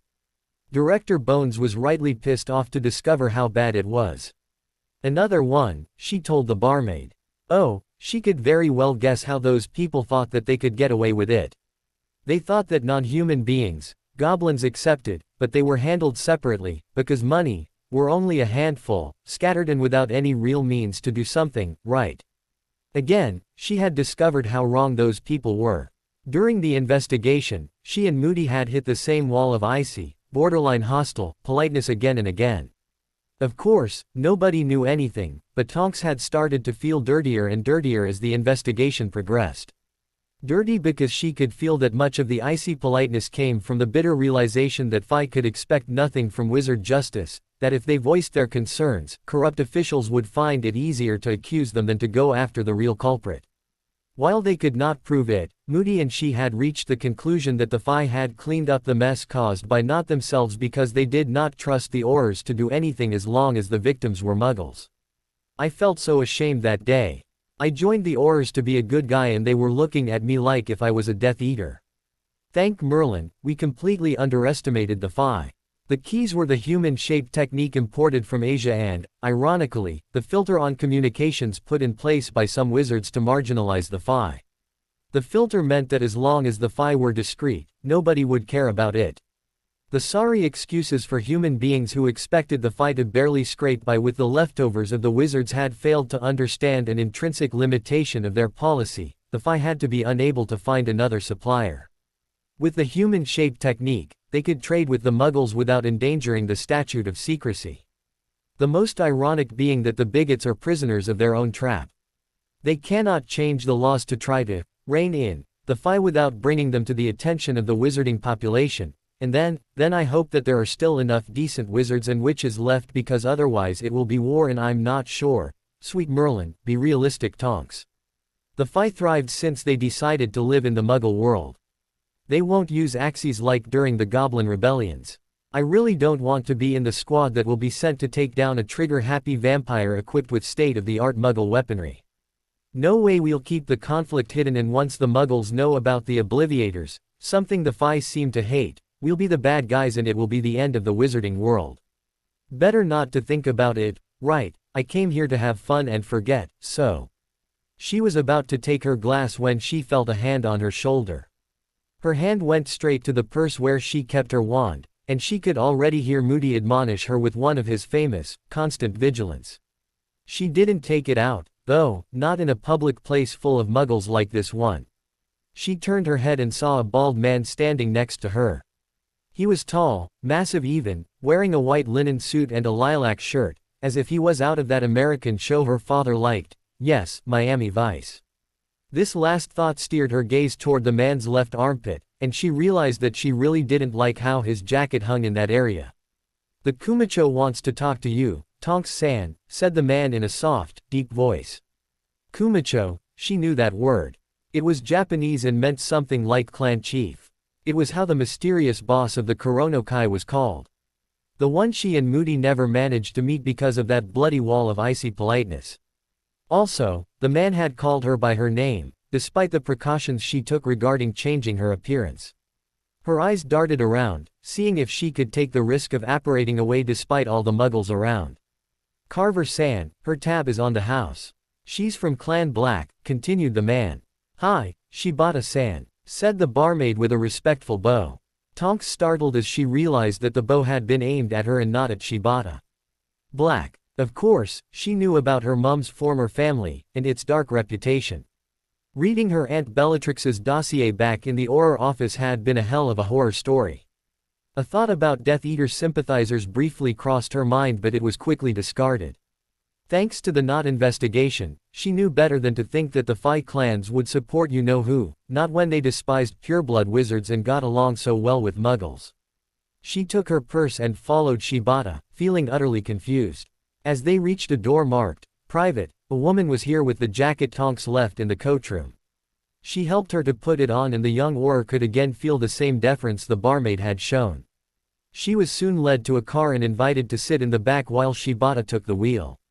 She was content to sat in silence, relaxing a little bit as apparating out of the car would be a lot more discreet than from the club, well, if need be. She was mostly pondering what she had just learnt and wondering a little bit where this man was driving her. All she could say for sure was that he was expertly navigating through the London streets, often taking shortcuts. We're going to the Kumacho's home. In case you're wondering about it, the barmaid and the coat girl are humans. I'm not. Humans, you mean? For us, you wizards are not humans, but Ayashi, magical creatures, like us. You're a different species of the Homo genus from what one of Ojo-sama's friends told me. Ojo-sama. A politer way to say, miss. We use it for the Kumacho's daughter. Right. What about you, if that's not indiscreet? You're a black, so it's not. My name is Gozu Shibata and I'm the Kumacho's lieutenant. I'm also what you would call a minotaur. She nodded, understanding better the air of sheer physical might the man had and why. You can get it out of your system. I heard all the bull jokes already, said Shibata. I was just amazed at how expert you were with the maze of London streets, she replied, hoping she did not just insult him. Not bad, replied the Minotaur with a laugh. The Minotaur myth, Pasiphae falling for a bull because she was cursed by the gods, that's crap. We're a kind of Oni, a little like your trolls, but smarter, and much more handsome. Anyway, my people have been guards and mercenaries for millennia and some of us effectively worked for the Minoans. Our stories say that we helped defend Crete against the Mycenaeans. I think those of us who fought there just made a hell of an impression, and poets did the rest.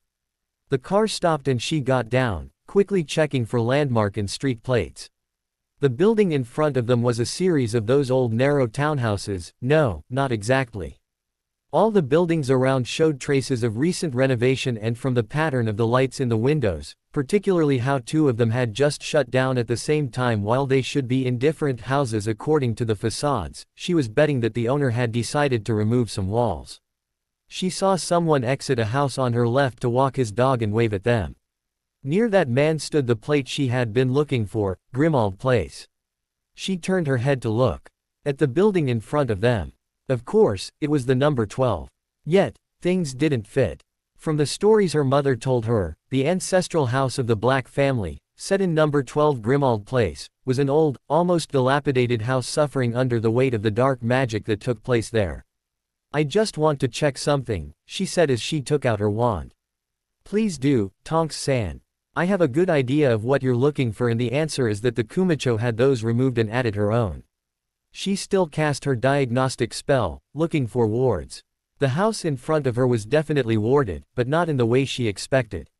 She knew that the house should be unplottable and have strong muggle-repelling charms. Not anymore, and what she detected was weird.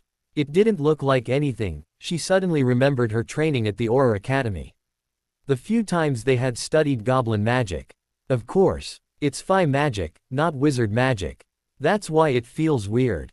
As her probe brushed the wards a little deeper, carried by her curiosity, she felt a contact. Suddenly, she wasn't standing on Grimald Place anymore, but in a pale city that seemed to be built among the clouds, a place of mist and shadows where fantastic shapes danced under a gigantic moon. The shapes, all grotesque creatures that seemed to belong in a nightmare, looked at her, having felt her presence. They bowed and waved at her, inviting her to join their dance. She let the spell go in a hurry, her mind screaming at her many warnings out of fairy tales. Joining such a dance never ended well. She realized that she was shaking and out of breath as the comfortable, dull reality took back its rights around her. She also understood the nature of the wards now. They did not attack the body, but the mind. Had she been hostile, the dancers under the moon would likely have lacerated her soul, leaving an insane, gibbering husk in their wake. You're expected, but ringing the bell or not is entirely up to you, said Shibata. If you want to apparate away, there is no ward against that. The Kumacho will be disappointed, though. She looked at Shibata, who was standing near to the car, an arm set on its roof. She could see his smile. He was daring her to go and ring that bell. She knew that the prudent thing would be to apparate away and try to set up something in a neutral place later, but she had too many questions and the answers were behind that door. She took a deep breath and climbed the stairs, finally reaching the button. She rang and the door almost instantly opened, revealing an old house elf. Tonks blinked. It wasn't that a house elf's presence in the black house was surprising, far from it. It was because the house elf was not wearing the usual rags but a black suit, white gloves and shiny black shoes, all perfectly fitted to his size. Good evening, young mistress, said the house elf. Mistress Agea is waiting for you. Sorry, but. Mistress Agea is very clever, very Slytherin, replied the house elf with a wicked smile. She showed Creature the loopholes in the old laws. A uniform is a tool for Creature's work, not clothes. It does not sever Creature's bond with House Black. Tonks entered the house, following the house elf. As the door closed behind her, she noticed that Shibata's car was leaving. She turned her attention back into the house. She wasn't surprised to see that everything has been renovated and that the place definitely didn't look wizardly. First, she was almost sure that the house now encompassed the numbers 11 to 13. The central hall went all the way to the skylight, she could guess several floors above. Contrasts in black and white between clear, almost luminous plastered walls and ultra-modern, designer furniture, indirect, electrical light making delicate shadow games with the art pieces displayed here and there. The place looked more like something out of a Muggle magazine than any wizarding house. "It's nothing like what I was told about," she said as she followed Creature up a flight of black wrought iron and frosted glass stairs. "Creature loves it, particularly the new kitchen," said the house elf. "Creature can do so much more now, try new dishes from all over the world." Learning to make proper sushi was a challenge, but Creature learned. Creature knows that late Mistress Walburga would not approve, but Creature will not listen to her lies anymore. Mistress Agea and young Mistress Kurumu have been good to Creature, showed Creature how the bad masters beaked House Black, how the great liar fooled poor Master Regulus. Not listened to, of course, portrait. Regulus, yes, he was a Death Eater, but how he was killed is unclear. The great liar must be you-know-who. Finally, I have names now and the certitude they're family with the way Creature behaves. They reached a door and the house elf knocked before opening it. They entered a comfortable sitting room, again quite modernly furnished and with big French windows giving onto a deck that she guessed to be on the back of the house. One of the most striking features of the room was the large, ancient-looking tapestry hanging on a wall, protected from direct contact by a glass panel. A quick look revealed her that it was likely to be the Black family magical family tree tapestry. She spent little time wondering about the features, though, as her host was standing in the center of the room. Seeing her made all the little hints she had been given assemble in her mind. The blue-haired woman in a tight-fitting dress in front of her had membranous, she-devil wings and a tail. She was a succubus. It was no wonder that the wards on the house used dreams and mind magic. "Hello cousin, and welcome into Black House," said the succubus. "I'm Agea Black, the Kumacho of the Kurono Kai." Tonks quickly went through the occlumency routine she had been taught at the Auror Academy. She knew that succubae could charm people with a single glance, even change them into devoted loves. Avs. "Creature, can you bring some tea?" continued Agea, who seemed amused at something. "At once, mistress," replied the house elf, leaving Tonks alone with her. "Do not worry, Nymphadora. I have no intention of charming you. To clear the air between us, first, how, your body language is telling, and I know what you've been told about my species. Second, why, I may be born with the ability, but I know its price. If I start using it, I can say farewell to any real love and friendship. Most of us will only use it in self-defense." Tonks tried to wrap her mind around what her host had just said and suddenly it hit her. Even with the shocks of the last weeks, she was still a victim of the prejudices of her wizard education, where non-human beings were too often defined by their abilities. "If you prick us, do we not bleed?" she quoted softly, feeling ashamed of herself. "I'm sorry and, just Tonks, please. I don't like my first name. I would feel terribly impolite calling a family member by her family name. Woodora will be an acceptable compromise." "Yes," she replied, turning toward the tapestry rather than face the succubus. It wasn't that she lacked courage, but Agea had managed to make her feel even more ashamed of herself by saying she was a family member in such a natural way, despite her initial distrust. Obviously checking the tapestry's details was a way for her to regain some measure of composure. She was betting that the meeting had been set here precisely because of it, and the tapestry may very well hold the answer to the question currently nagging her: how could Agea be a Black? Her eyes fell on a detail and she blinked hard. She approached to make sure that her eyes were not lying to her. She started, turning toward Agea. "It's the genuine one. It changed a little bit those last years, though, one could say, following the changes of this place. My husband hated the old house, so I decided something radical was needed." She turned back toward the tapestry as Creature re-entered the room with a tea tray and some scones. Her eyes went back to the black coat of arms, to the thing that had shocked her. The motto her mother hated, toujours pure, had been replaced by potestas per diversitatem, power through diversity. She searched for other details, looking for the burned names her mother had told her about, the ones blasted off the tapestry to signify their exclusion from the family. Here, Phineas Black, the son, not his father Phineas Nigellus Black who had been a headmaster of Hogwarts, had a clean entry. She remembered he had been disowned for supporting Muggle rights. It was not the only change though. Other people were stricken in red, with the word, banished, marked in an elegant cursive. Her Aunt Bellatrix, rabid Voldemort supporter, banished. Walburga herself, banished. Finally, her eyes fell on the thing she had been looking for. Sirius Black's entry was back at full status, even more so as the little crown above his name indicated that he was the current family head. The most important, though, the thing that explained everything were the two female faces in the immediate vicinity. Aegaea was clearly indicated as her cousin Sirius's wife and Kurumu as their daughter. Tonks made one last check, more out of curiosity than anything else. Her mum's entry was there and so were her dad's and her own entry. However, all three had question marks on the status line. Why didn't cousin Sirius mention you?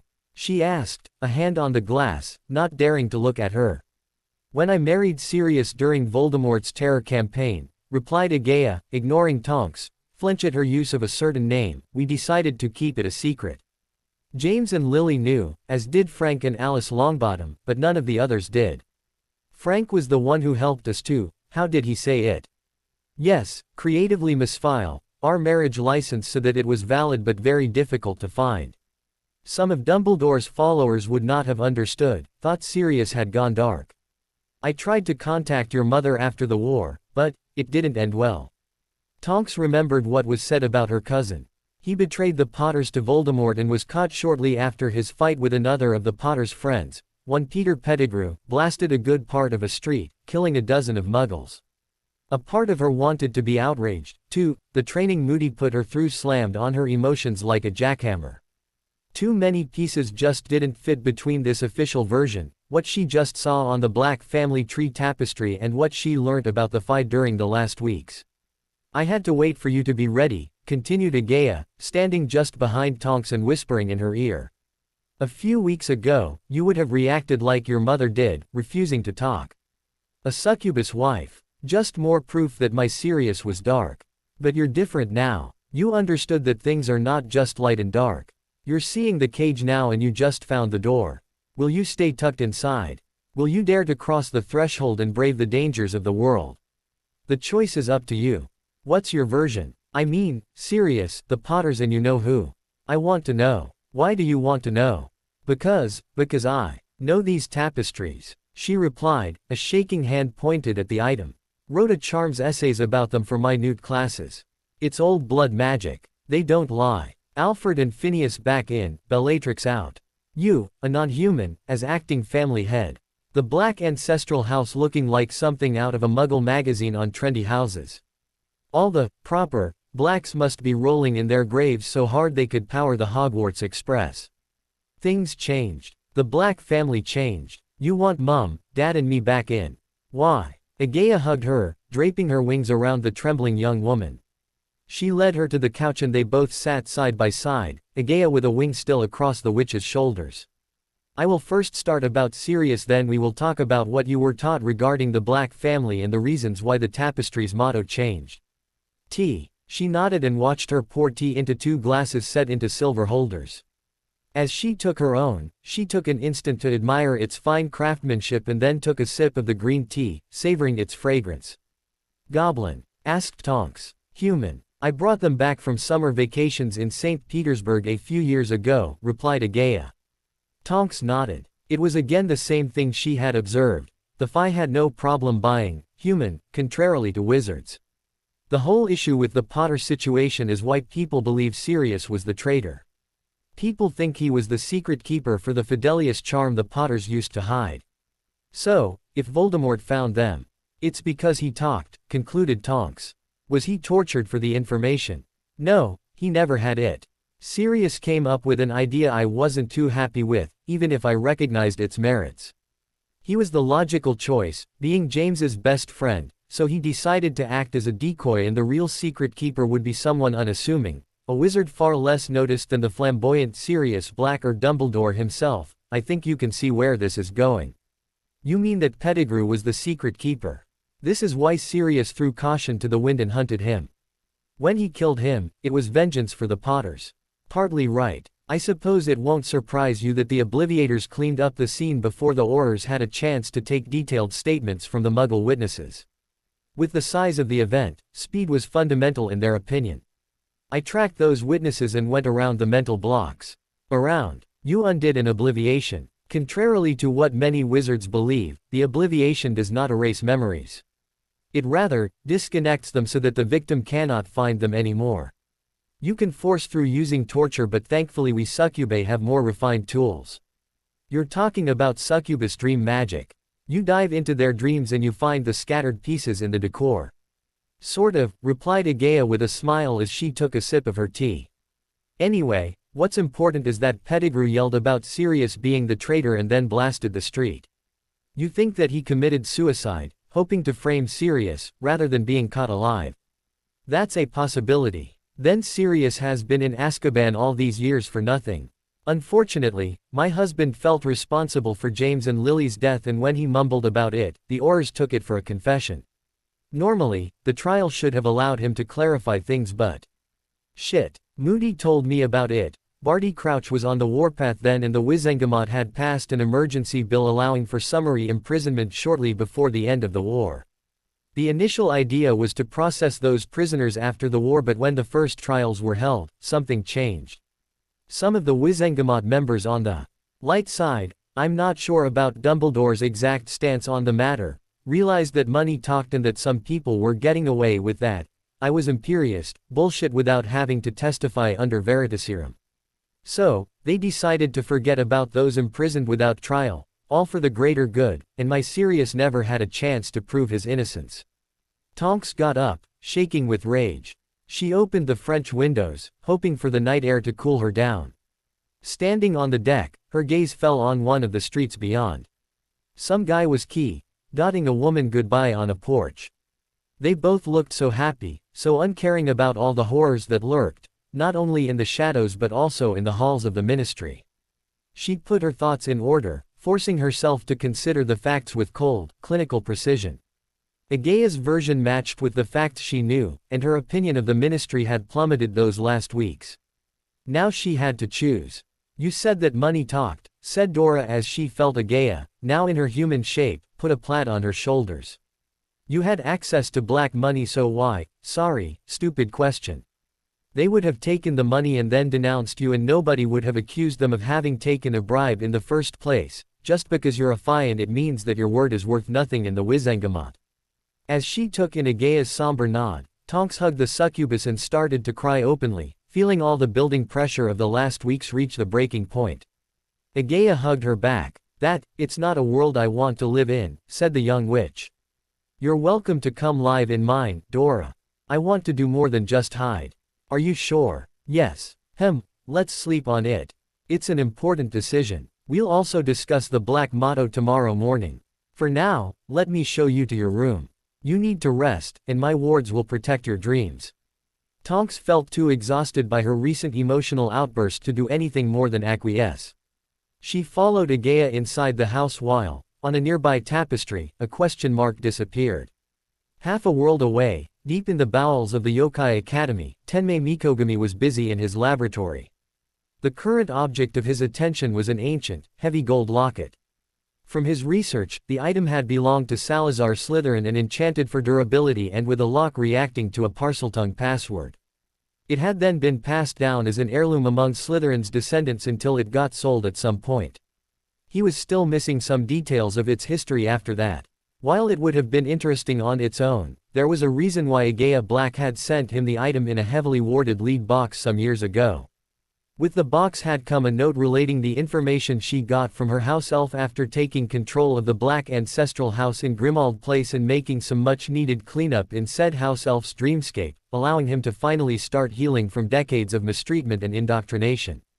Creature had first seen the locket when Regulus Black, then a junior Death Eater, volunteered the house elf to assist Voldemort with the task of hiding the item.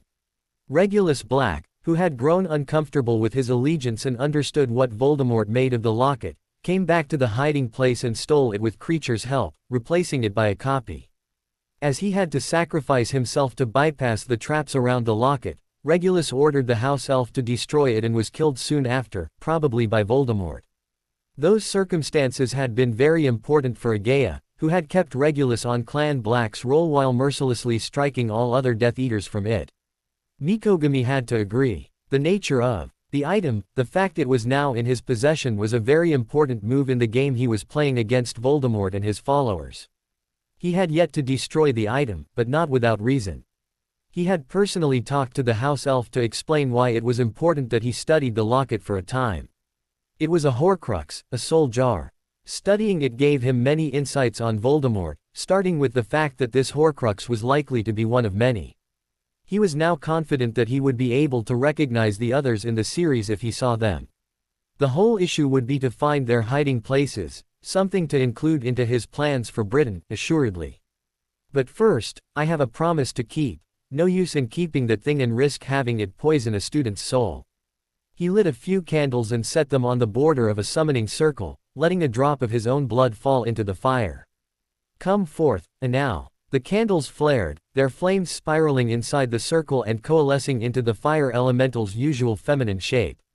Master Mikogami, she asked as she glided out of the circle. Can you destroy this soul jar for me? He said in English, holding the locket with tongs so that she could see it. The elemental looked at the item with glee. It did not surprise the Kishin. And now was rather gung-ho when it came to purifying things. Of course, Master Mikogami, please deposit it in a less flammable place, replied Anal in the same language, a joyful smirk on her lips as she cracked her fiery knuckles with a sound reminiscent of a crackling fireplace. He smirked as well as he felt terror coming from the soul fragment of the locket. He knew that the item had some awareness of its surroundings and at least part of Voldemort's knowledge. The wizard had to know that Fiendfire, one of the few things that could reliably destroy a Horcrux, was in the end just an unbound fire elemental. Ginny was walking quickly in the halls to get back to the Gryffindor common room before the alert was sounded. The basilisk was on its way back to the chamber.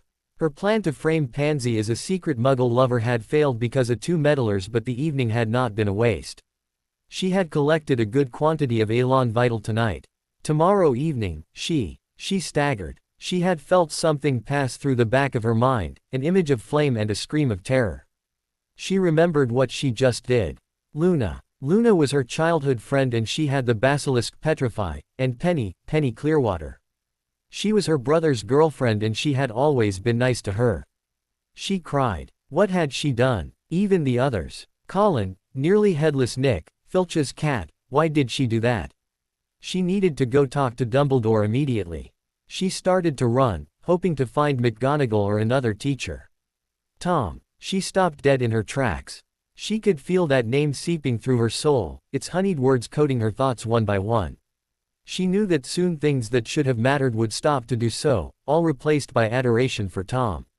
A part of her welcomed that change. She shivered, revulsed, trying to fight and knowing she was losing as the familiar buzz that accompanied Tom's presence invaded her mind. Still, she remembered the meditation techniques he taught her. She took all the hatred she could muster, all the pain she just felt. She cherished it, molded it into a perfect pearl that she hid deep in her soul. She wouldn't win this time, but she would wait for the right occasion to strike. She just hoped that it would come while there was still something of her worth saving. As she woke up, Tonks was surprised for an instant to see her own reflection. She then remembered that she wasn't sleeping in her little flat, but in the guest room Aegaea had put at her disposal. In her flat, she only had a mirror in the bathroom. For a metamorphagus like her, mirrors were often a distraction, an invitation to play with her abilities. This time though, there were mirrors on the ceiling and in several places around the bed, and they did not make her think about those kinds of games. She could not help but writhe sensuously under the black satin sheets, a naughty smile on her lips as her little game displayed tantalizing bits of her nude body in the mirrors above. Nude. Yes, she remembered discarding the nightie Aegaea lent her during the night. When Aegaea had told her that the wards would protect her dreams, she had not expected the latter to become the hot and sweaty kind. I probably should have known better, succubus house and all that. Well, to be honest, it kind of made up for the fact I didn't have time to find someone last night. Still, I wonder how it would be to do it in this room, see myself. She took a deep breath and stopped her train of thought. It wasn't that it was too naughty for her. As a metamorphagus, being uncomfortable about her own body and its needs just wasn't an option. So, when her body told her that casual beep would be a good stress relief, she put her little black number on and headed to a club with the intent of finding a one-night stand. No, the reason she had to stop was simply that the need to visit the bathroom was much more pressing right now. Wizarding society sure has a lot of bigotry problems, but at least nobody will look down on a witch if she has some fun before marriage. She thought as she got up. She remembered discussing the issue with her parents, and her dad had said something like, "Magic is a great equalizer." While fashion was still at a kind of Victorian level of prudery, it touched both genders equally, and wizards and witches, of equal blood status of course, were equal when it came to things like finding a job or salaries. Also, most Quidditch teams were mixed genders, contrary to what happened in most Muggle sports. There were still some leftover patriarchal rules, but they were minor, private matters, like how some pureblood families could only have a male head. Even for the families who still had arranged marriages, boys and girls were equally shafted in Tonks's opinion, in this matter. On the matter of beep, well, most witches and wizards certainly did not engage in satanic orgies like the Muggle witch hunters believed, but they had less of a problem than Muggles seemed to have with the thing. Her father thought that it was a combination of several factors, like how wizards had formed a mostly secular society earlier than the Muggles, better gender equality as physical strength held little importance in their world, and the availability of reliable spells and potions for centuries. Young lads and lasses having some fun before marriage was therefore perfectly acceptable. As long as they were adults, things stayed discreet and proper precautions were taken. The real issues were more about cheating, what with how bloodline-obsessed many of the pureblood families were, but again spouses of both genders had been known to take drastic measures regarding a cheating significant other. While others in arranged marriages come to some kind of agreement about having lovers, again with proper discretion and precautions taken, once the problem of succession is settled. And all this bloodline stuff reminds me that we still need to talk about the new black motto, power through diversity. Having donned a short red silk bathrobe left at her attention on a nearby chair and retrieved her wand, she got out of the room, soon finding herself on the second-floor gallery that ran around the central hall. She stopped an instant to feel the morning sun on her face. It shouldn't have been high enough to come down here from the skylight on the fourth floor, but there were strategically placed mirrors and crystals that reflected it and spread its light through the whole hall. Tonks heard the doorbell on the ground floor and leaned a little forward as she saw a creature go. She looked with wide eyes as the house elf suddenly transformed, taking the shape of an elderly human butler, his black suit changing to accommodate his new body. She heard him say something to a delivery man maybe. Of course. A house elf working for a Phi family has to interact with Muggles regularly, and he can't do that in the usual rags. This is why he said that the uniform was a tool for his work. As she moved to see better, she suddenly touched something. Turning quickly, she saw a pedestal table and a vase with some flowers in it.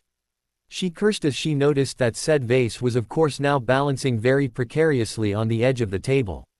She plunged, trying to catch it, only for the legendary Tonks' clumsiness to strike again and the vase slip out of her grip.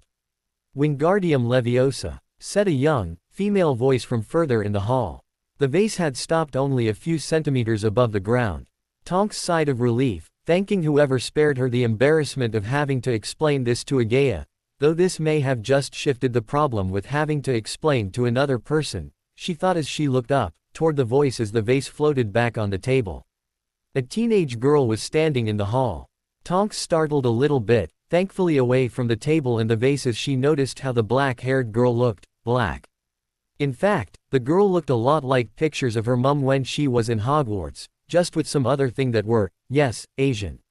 There was however one thing that was decidedly un-black about her. She was dressed like a Muggle, in jeans, sneakers and a black t-shirt with the word, Evanescence, and some kind of fairy printed on it.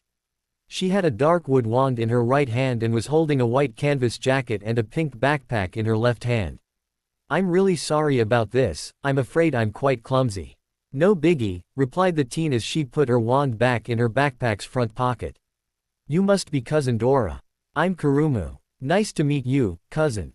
Nice to meet you, Kurumu, she replied, shaking the teen's hand. There is something about the way you move, she started, just before she was interrupted by a buzz coming from her pocket. The teen quickly took out some rectangular muggle apparatus and seemed to check something on it. Sorry, but I'm really late, see you later, she said as she jumped over the central hall's rail. Shocked, Tonks rushed to the rail to look down and saw her land perfectly 2 floors below, her wings already folding back through slits specifically cut for them in her t-shirt. She could only whistle in appreciation at the degree of control Kurumu had over her transformation. I need to tell Agaya about underage, of course. The Black House must still be listed as Old Pureblood Mansion at the Ministry. Nobody will bother monitoring it for underage magic, and I even wonder if the trace could go through the wards they have here. Tonks felt a lot better as she climbed the stairs 20 minutes or so later. She had managed to take a good shower and, once back in her room, found that Creature had left some clothes for her. They were not exactly her size, but it didn't matter for someone with her abilities. Now clad in black slacks and a pale blue blouse, she was making her way toward the 4th floor, as Creature's note indicated that breakfast would take place there. She soon reached the top of the steps and was suddenly welcomed by the noise of lightly cascading water and a rather humid heat. A quick look toward the stairs revealed runes engraved on the threshold, and she had little doubt that there were charms giving this room a peculiar weather.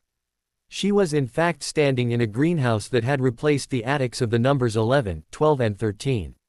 The pit to the central hall of the Black House stood in the center and lush plants were set almost everywhere else. She recognized some magical species, as well as several sets of magnificent tropical flowers. The flowers were mostly set around one of the main points of interest of the greenhouse, a fountain whose central piece was a life-size silvery statue of a succubus holding a cup and sitting sideways on a griffin. While nude, the succubus still had jewelry, the most important piece being the diadem figuring an upturned moon crescent on her brow.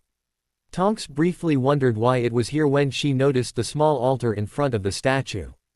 She recognized some of the runes on it. All were lunar and fertility symbols. She was now betting that the statue had been placed here so that both the statue and any worshipper could bathe in the moonlight during ceremonies. Even the basin around it seemed to be aimed at subtle reflection plays.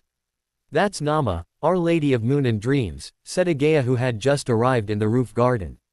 Your goddess. She was the first of us and became a goddess when her mortal life ended. This house is under her protection. Tonks nodded, deciphering the subtext. The statue was likely the keystone of the wards. She looked up. It seemed to be poorly protected, but she went near the greenhouse's glass walls and passed her finger on a panel. It's not glass. Transparent aluminum, replied Agaya with a smile. It can stop a Bombarda Maxima. Ah. It looks like the person I wanted you to meet has arrived, she continued as she looked down the pit. As this person climbs up here, there was a question I wanted to ask. You mentioned that you were friends with the Longbottoms.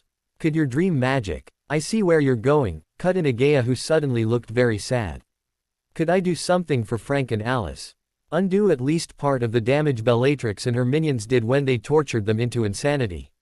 The answer is probably, but I was never given the chance to try. As you probably know, Street Mungo is off limits to Phi, and there is no way the healers there would let me approach them. A family member could go over that. Augusta Longbottom refused to even discuss it, right? Right. Ah. John, it's so good to see you, said Agaya as a man reached the 4th floor. Tonks slipped as she tried to do 2 things at once. Her aura reflexes had her reach for the wand in her pocket while her conscious brain just drew a blank. The problem was that she knew the Phi in front of her. She remembered all too well the visit she and Moody had paid to his house and how on edge she had been the whole time. She remembered how creepy and decadent this particular Phi had been, looking at her as if she was a tasty morsel he would gladly drain dry.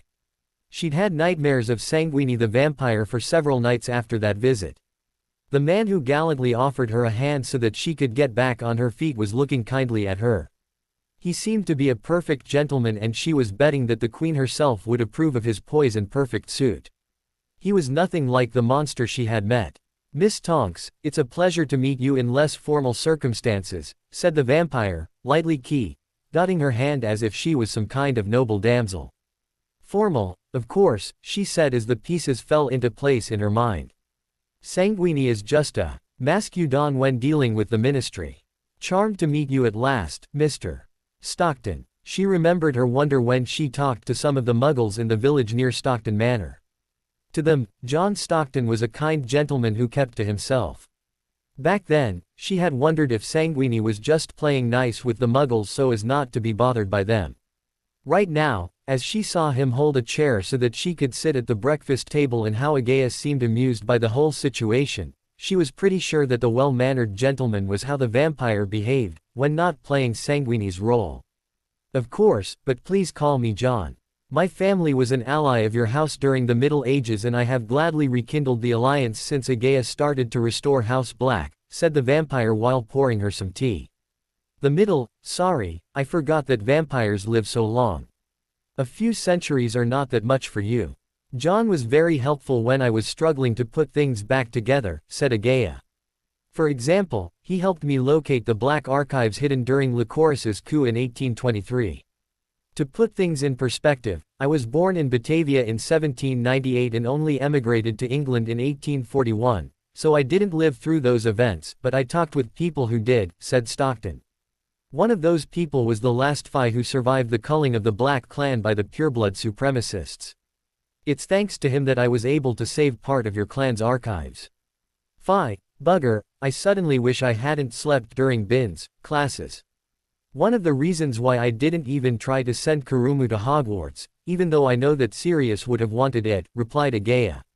That teacher is a disgrace who has contributed to the current political quagmire by creating a whole generation with no sense of history. Anyway, the motto potestas per diversitatem is coming from the fact that the old blacks had no issue with interspecies marriage. I think I can guess the rest. Those you call the pureblood supremacists found someone discontented and helped him to seize power, provided he made a few changes. Correct, though a nice British understatement, said Stockton. Those few changes resulted in most of the clan being slaughtered. Those who were not pure enough, I suppose. Asked Tonks, trying hard to pretend to be at ease and eat her croissant while discussing such dreadful matters.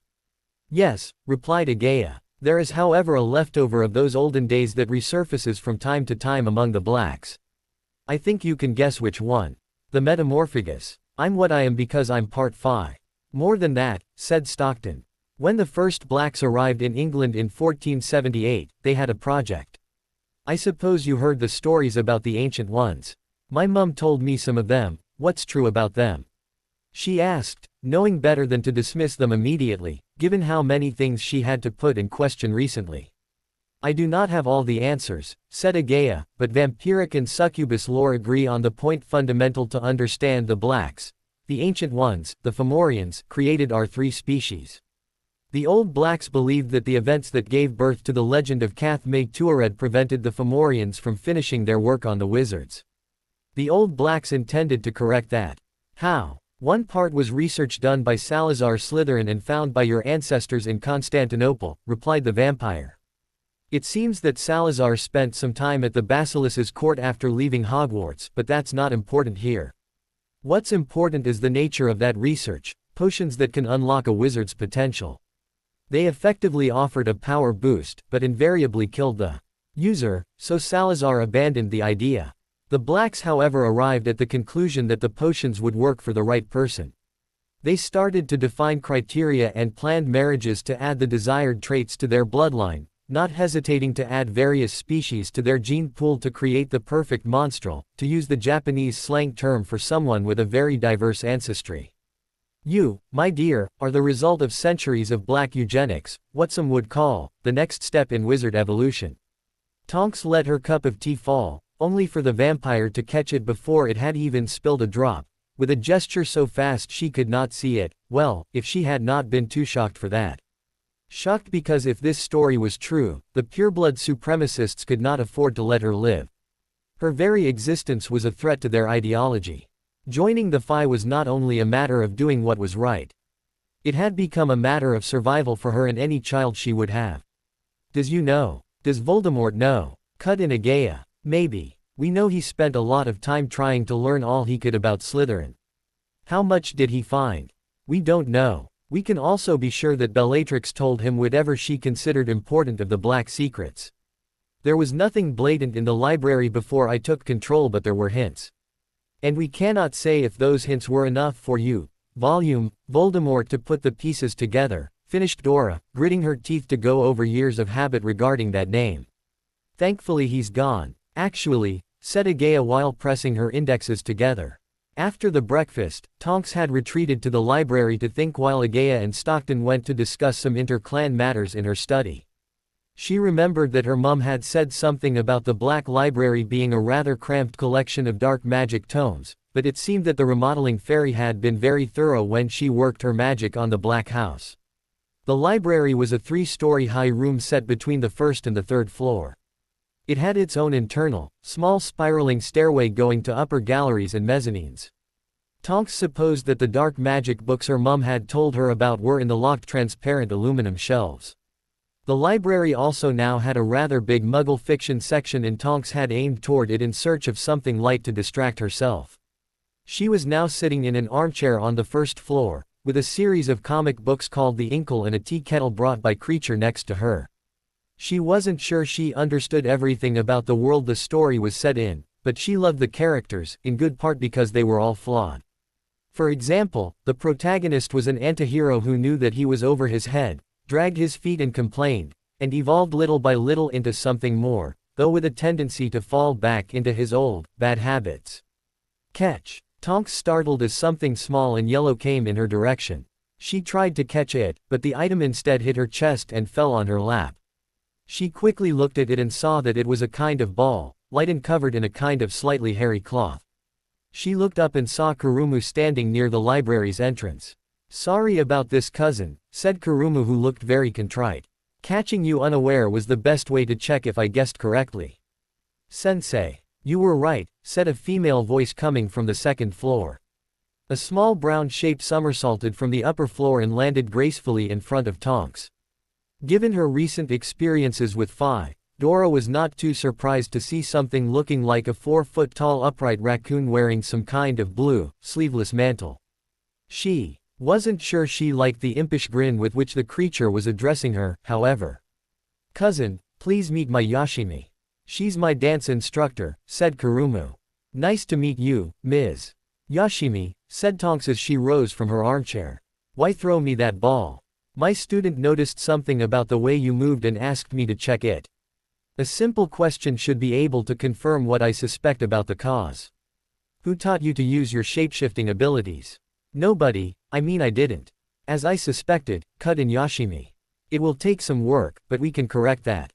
"What do you mean?" "Cousin, what I noticed is something we often see in Phi who have difficulties with their human shape. The shapeshifting magic and the body, they can contradict each other. That's why you are so clumsy, because you unconsciously shapeshift in a way that throws your moves off. I bet you don't have that problem with things like wand movements because you trained them so much that your powers and your body work in sync." "Correct. Tonks-san, I can train this bad behavior out of you," said Yashimi as she shifted into a perfect copy of the young Auror. "Kurumu, can you help me showing your cousin the kind of things she will achieve once correctly trained?" "Of course, sensei." What followed left Tonks standing with her mouth open. The fake, her, was impossibly graceful as she danced with Kurumu. Little by little, she started to understand what the young succubus had meant by working in sync. Yashimi was not just moving. She was shapeshifting at the same time, muscle and magic working together to grant her superhuman agility. Dora also realized that she craved to be like her. Even if she had learnt to laugh about it, her clumsiness regularly embarrassed her. Now she knew that it was not something she just had to put up with. Now she knew it was something she could be cured of. When Agaya had told her that Voldemort was somewhat back, she had been afraid enough to think about burying her head in the sand. But this was just the carrot she had needed to rid herself of her doubts and finish her journey into the dark side. "Where do I sign?" she asked, looking at Yashimi with awe. "Nothing so drastic," replied the tanuki with a laugh as she took a diary out of a pocket and shifted back in her tanuki shape. "We will just start booking sessions, the sooner the better. I'm free the whole weekend. Then come to my dance studio this afternoon. We'll discuss other sessions after this one." Black Sand. No problem, sensei. I'm busy but one of our retainers will guide my cousin. Please do your best. Our clan will cover the costs. Tonks thought about protesting but a quick glance at Kurumu dissuaded her. She guessed that it was one of those matters of clan honor. Guess I'm fully committed now. Tonks felt full of energy as she reached the Ministry of Magic's main hall on Monday morning. Her doubts were now gone about where her loyalty lay, a huge boon for a Hufflepuff like her, and her weekend had been a blast. She had spent most of it between the Black House and Yashimi-sensei's dance studio. She had really liked the movie night with Kurumu and Agaya, as well as playing that game called Mario Kart with them. One of the funniest parts had been during the movie night, when Kurumu convinced her to shapeshift into one of the movie's villains, a woman that went by the name of Mystique and did similar things to the synergy moves Yashimi-sensei had started to teach her. Other parts had been more studious, planning with Agaya or reading about the old blacks in the library. Reading the old archives, she really understood that she was barely scratching the surface of the metamorphagus abilities. It was not only superhuman agility but also things like regeneration, taking the properties of special materials or devouring the essence of other creatures to copy their abilities. She doubted that she would be able to develop everything in a single lifetime, but she may be able to extend even that, to shift again and again into a younger Dora and grant herself eternal youth. Speaking of Mystique, well, I could not deny that taking that picture with Kurumu while looking all blue was fun. Maybe I should develop a standard shape to use, something to think about. Today, I have a lot of work to do. Arriving at her desk, she took the report on the knot case she had put in a drawer out of frustration on Friday afternoon, hoping to finish it before Moody was in on Monday morning. She discreetly replaced it with another copy she had written on Sunday, with Agaya and Stockton's help. She quickly wrote the last sentences and put it in her out basket, a quick flick of her wand having it shrink and fly as a paper airplane toward Moody's office.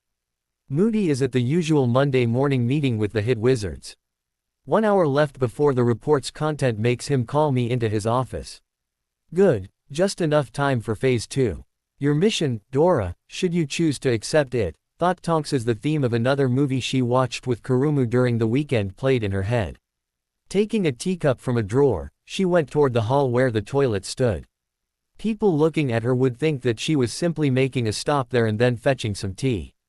Nobody saw her make her way to the archives, changing her appearance 4 times on the way.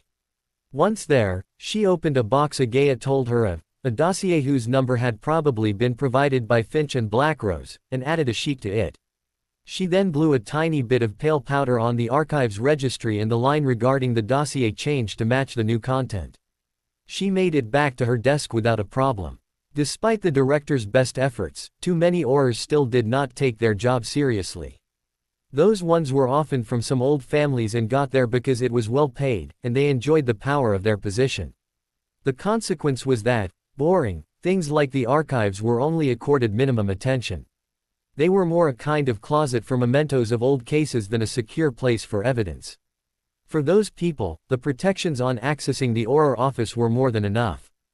John and Agaya made the preparations for this for weeks. They were just waiting on me to make my choice to set everything in motion, because we needed someone inside for one little, but crucial part. They needed me. Courage, Sirius. We'll get you out soon. She was going through some paperwork when she saw Moody signal her to come to his office. She got up, preparing mentally for phase 3. She refrained from smiling as she saw that Moody was setting up privacy wards. I read your report, said Moody as she sat in front of his desk. Very Slytherin. I loved how you managed to turn what little we found into hinting that the Knot family decided to perform an honor killing and got rid of that bastard. The Knot family trades with magical communities in America and members regularly travel there, she said matter-of-factly. True, as is the fact that Americans like their bounty hunters, bloody legal assassins in my opinion. Tonks, I'm old, but not stupid. I saw how bad you were feeling last Friday. How ready you were to storm Bones' office and yell at her about all the woes of our society. What changed? I needed a place where I wouldn't meet people like Dawlish, so I went to a Phi-owned establishment using a disguise. I discovered that some Phi become quite friendly when I look like that. She morphed, her skin becoming dark blue with patches of night blue scales here and there, while her hair became stop sign red and her eyes yellow and slightly glowing. Nice catch, I was right to think that you had a lot of potential, and I can see how they found it easier to talk to a fellow, dark creature, without my ugly self to scare them off. What did you learn? Tonks kept her calm, but she knew that the peculiar way her mentor had pronounced, dark creature, was very important. Just as she knew that his small twitch when she said, "Phi," was important. Even if we cannot prove it, the Phi likely executed Angus not. I say executed and not murdered because they're so fed up with us that they don't recognize our authority anymore. They're just tolerating us. They spent the last 20 years growing very fast while we still haven't recuperated from the war. I don't think we can win if they decide to declare war to us. We crushed the Goblin rebellions well enough in the past, but I see your point.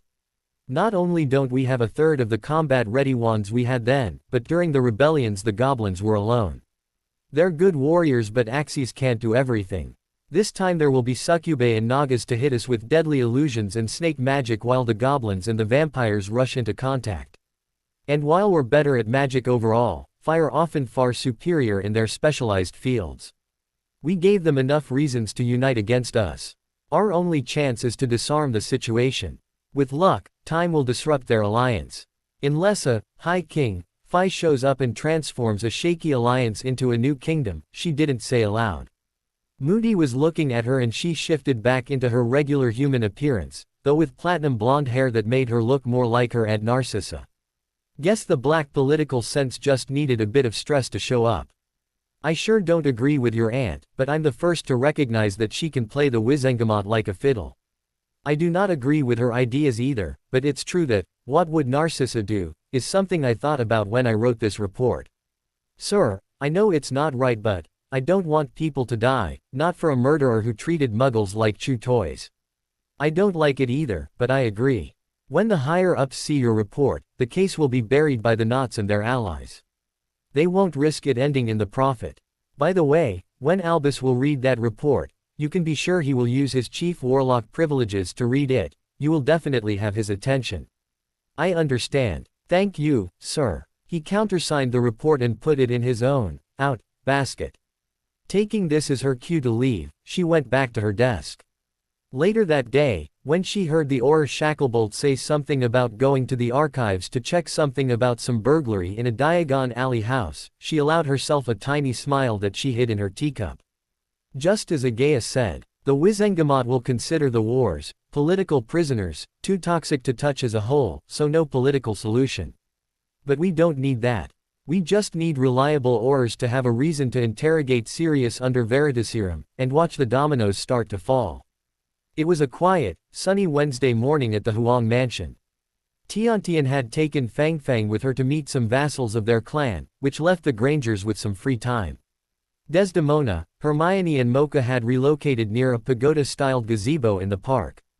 Desdemona was sitting at the table under it and going through some paperwork Ross had sent her while keeping a distracted third eye on the two teens currently sparring on the nearby grass. Desdemona was rather happy with the situation. After a rather awkward start a month ago, Mocha and Hermione had managed to build a solid friendship. It still needed some work, but Desdemona had good hope that the young vampiress would soon consider herself not only a ward, but a true part of the Granger family. Left foot, Mina-chan, said Mocha with a smile as she stopped a spinning kick only a few centimeters from Hermione's head. Desdemona stopped to check her paperwork and looked at them with a fond smile. They now regularly called each other, Mina-chan, and Mocha-chan, a sign of the growing affection they had for each other. One of the ways Hermione and Mocha had clicked together was because they were both assiduous students. They had worked out a joint tutoring solution where they helped each other on their weak points: martial arts against sorcery, Japanese and Mandarin against Knuckle and English and so on. Fang Fang was giving advice as well, but his lessons only partially matched the ones of the two girls, due to some classes that included clan secrets. He even specifically asked them to not teach him Knuckle, so that they had a way to speak about Mikogami clan secrets without him being able to understand, and also in case they needed to talk about girl stuff he shouldn't hear. Thankfully, Lingling didn't hear that last part. She would still be teasing her poor little brother about it. She watched as Mocha corrected Hermione's stance. She and Mocha had been working to adapt the classic tiger-style kung fu to someone with actual claws. They knew it would need a lot of time, but Tiantian had given her approval and adapted Hermione's training in consequence. We'll have to see if Miss Delacroix can continue with this once we're ready, though Mocha may very well be ready to be a main teacher as well by July. Desdemona remembered the tests the young vampiress had gone through the day after her arrival. Tiantian had been rather surprised to discover that Mocha had not much more coordination and even fewer combat reflexes than an average human civilian. The Yakshini had flatly asked the vampiress how she had survived her childhood, probably knowing how tough life could be in a vampiric clan like the Shuzan. This had prompted Toho Fui into doing a full analysis of Mocha's seal the same night, while the girl slept in his pavilion. The memory was quite vivid for Desdemona, because one of the old master's summons had pretty much grabbed her in her bed and transported her into Fui's sanctum at 3 in the morning. Mocha was sleeping at the center of a magical circle, her modesty barely preserved by a towel and her body covered in acupuncture needles and painted runes, and then Fui proceeded with explaining to me what was wrong, so that we could decide what to tell the poor girl. As far as Mocha knew, she had asked her mother to create the seal for her. Mocha remembered having trouble controlling her violent instincts while younger, because her powers were growing too fast. By blocking her powers, the seal gave her time. While not incorrect, it was only part of the truth. First, there was the problem of the real reason why Mocha's powers needed to be sealed. Increased violence and instability were just symptoms of a deeper problem. After Fui had explained what this issue was, Desdemona had agreed to keep it a secret, at least for now. Revealing it too soon may lead Mocha to some rash actions, maybe even to try to commit suicide to free her loved ones from that burden. Also, the situation in Britain will already be complicated enough for her to manage without adding that to her plate. There was another problem however, one that needed to be addressed immediately in the Tuatha De Danan's opinion.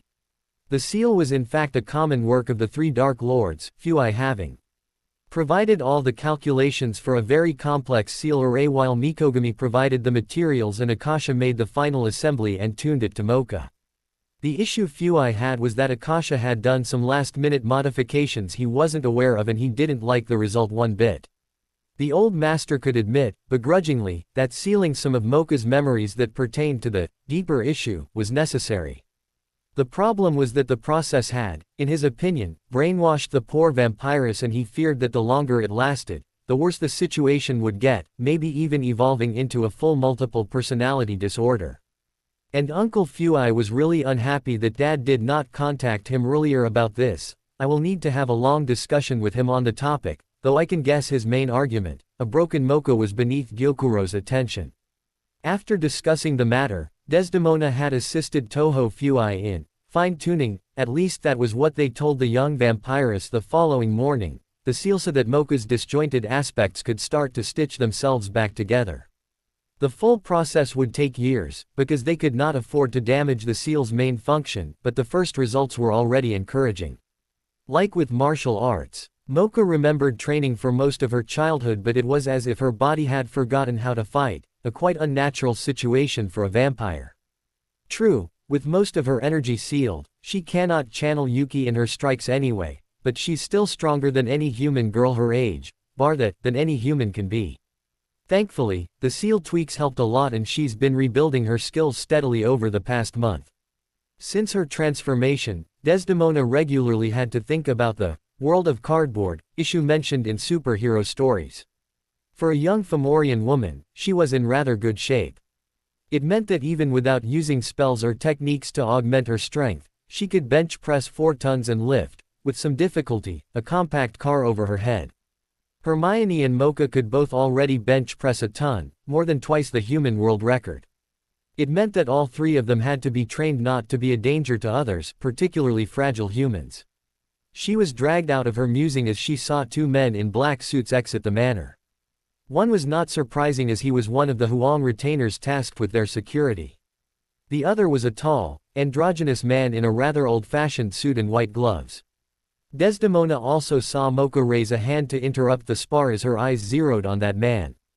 "It's fine, Mocha-chan, that's Azrael, our family butler," said Hermione. "His Yuki, it's not there." I mean, it's as if there was a hole in the world sky where he stands, replied Mocha in Knuckle as she watched him cover the distance between them.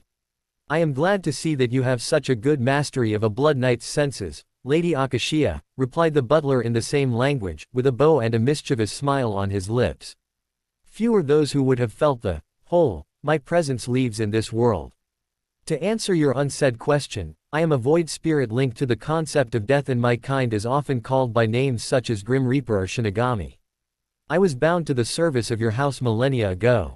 Mocha had been a little startled to hear him speak perfect Knuckle, but that last sentence explained it.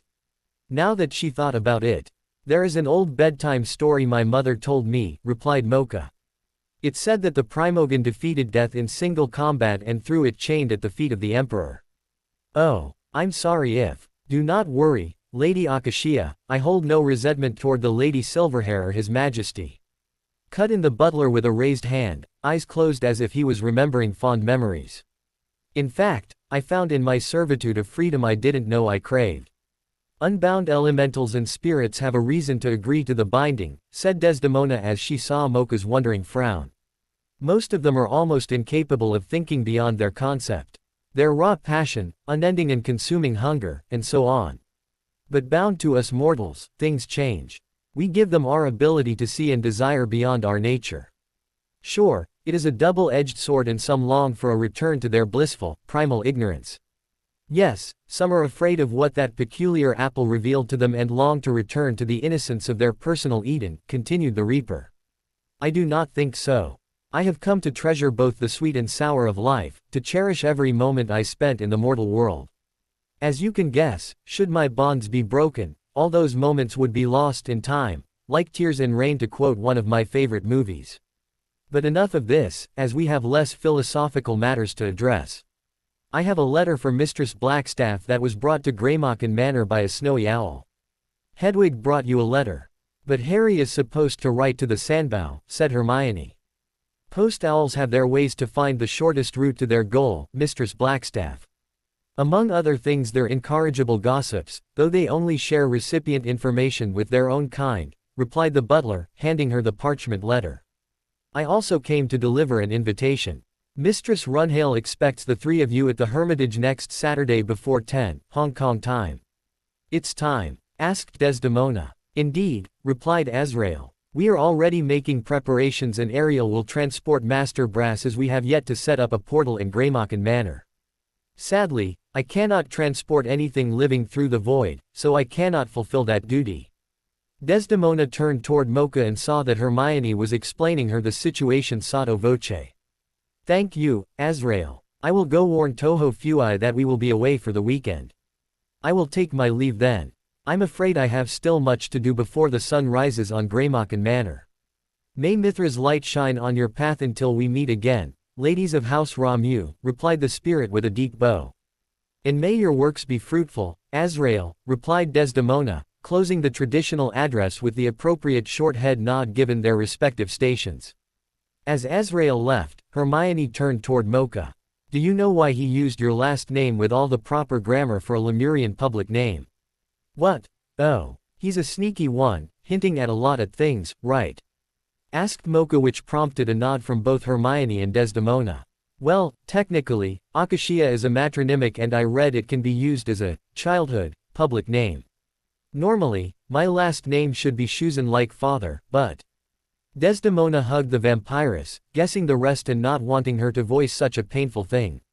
The intelligence reports she had indicated that Akasha had been rather isolated in the Shuzan clan, and many of the vampires who sided with Gyokuro only considered her to be Issa Shuzan's mistress, which made Mocha a bastard in their eyes.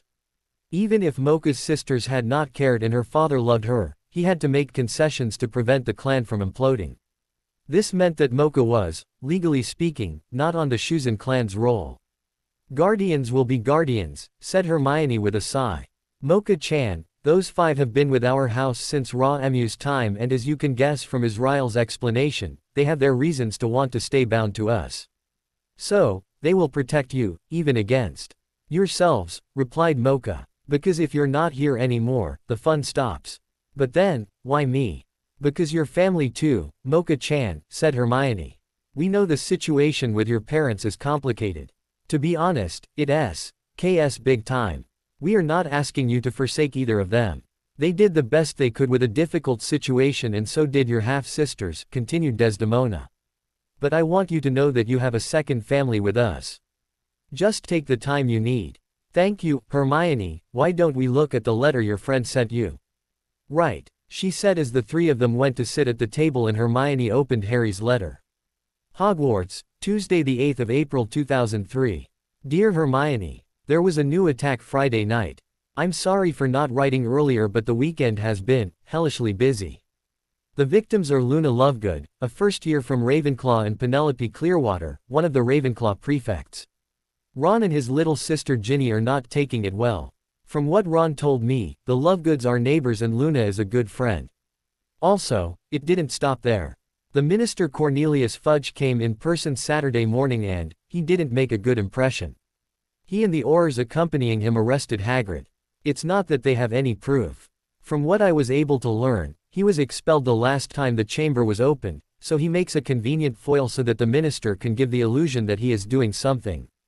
Draco's father, he's on the Hogwarts Board of Governors, also announced that Dumbledore was suspended and had to leave the school. Ron and I effectively caught this while hidden under the invisibility cloak. We were visiting Hagrid and we made sure to stay hidden when the minister arrived. Hagrid said something about following the spiders to find the truth. I'll come to that later.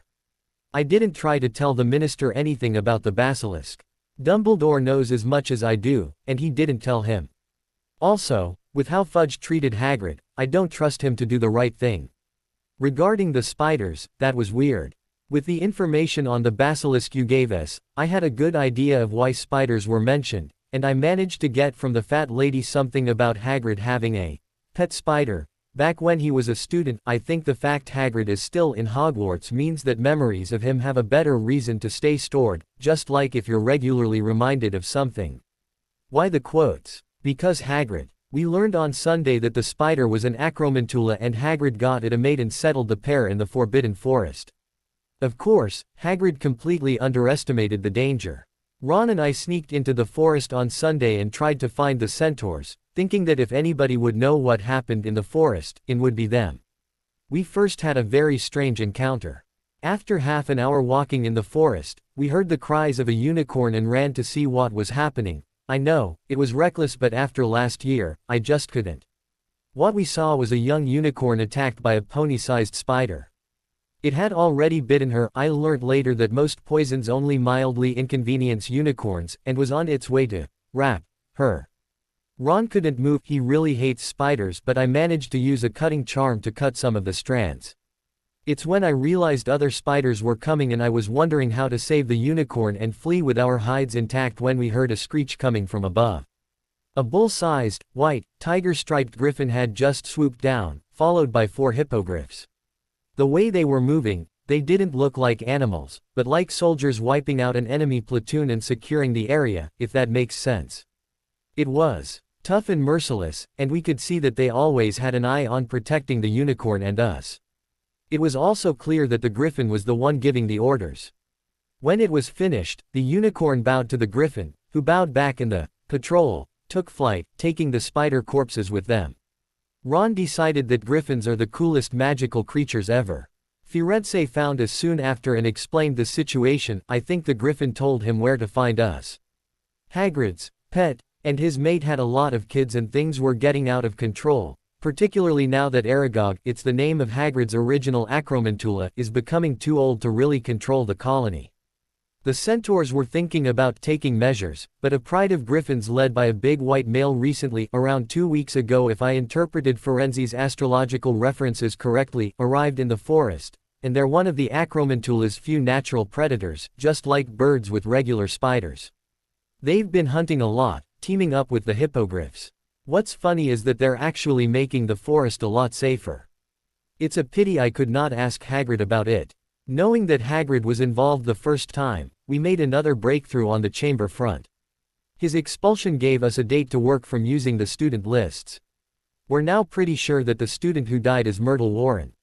I say is because her ghost is still here. Yes, she's that Myrtle.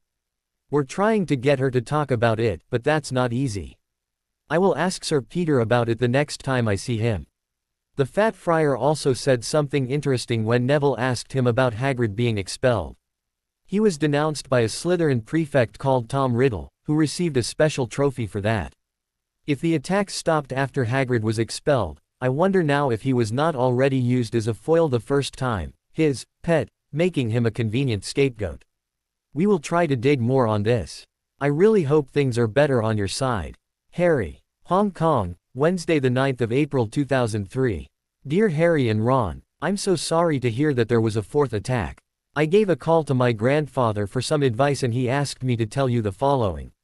First, griffins showing up in the Forbidden Forest is a logical consequence of a growing Acromantula colony. As you mentioned, griffins are, with dragons, one of the very few natural predators of the giant spiders, and they can migrate on vast distances to find a new territory. Don't be fooled by their appearance or their inability to speak, they have human-like intelligence. They are very proud and like things to be in order in their territory. If you have to deal with them, always show respect. Regarding griffins teaming up with hippogriffs, that's normal too. An ancient magical people created the two species as mounts. Griffins were built for heavy cavalry, ridden by knights in full armor and packing a hell of a punch. By contrast, hippogriffs are light cavalry, used for lightning raids and scouting. Their creators made them so that both species just know that they are cousins. The things I said about being proud and respect also apply to hippogriffs.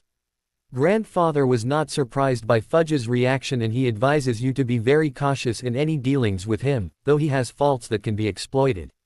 Fudge is more interested in favorable public opinion than in doing the right thing, so giving him raw information is useless, as he will always take the easiest way.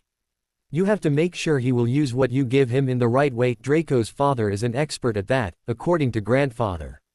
It's like in chess, you build a position where you force the opponent to make the move you want. With Dumbledore away, grandfather thinks that either the attacks will stop, or the heir will precipitate the endgame. There are too many unknowns for him to favor one interpretation or the other. He also said that Dumbledore likely left behind his phoenix familiar, Fawkes, and that you should seek him out. Like griffins, phoenixes are sapient beings. They also have several capabilities that would be very useful against the basilisk. They're immune to most death effects, including a basilisk gaze. Grandfather said something about killing phoenixes being more a matter of unraveling them, not sure what he meant by that, and their tears are an antidote to basilisk venom. A phoenix can also teleport with passengers over very long distances, bypassing most wards to reach any place they already visited or person they transported that way at least once. That's how grandfather came fetching me in Hogwarts back in Christmas. I won't tell you two to do nothing. It's just not in your nature. But please, try to be prudent. Love, Hermione. Ron Weasley scratched the back of his head as he finished reading the letter. This time, Harry had insisted that they use a window bench near the Ollery to read it rather than the Great Hall. Hermione's mention about chess had him considering things from a slightly different angle. If he started to think about everything that happened this year as moves that were part of a greater game, he wasn't sure he liked what it was showing him. Because then, everything became suspicious, everybody always had ulterior motives. He wondered how people like Dumbledore or Hermione's grandfather managed to deal with that.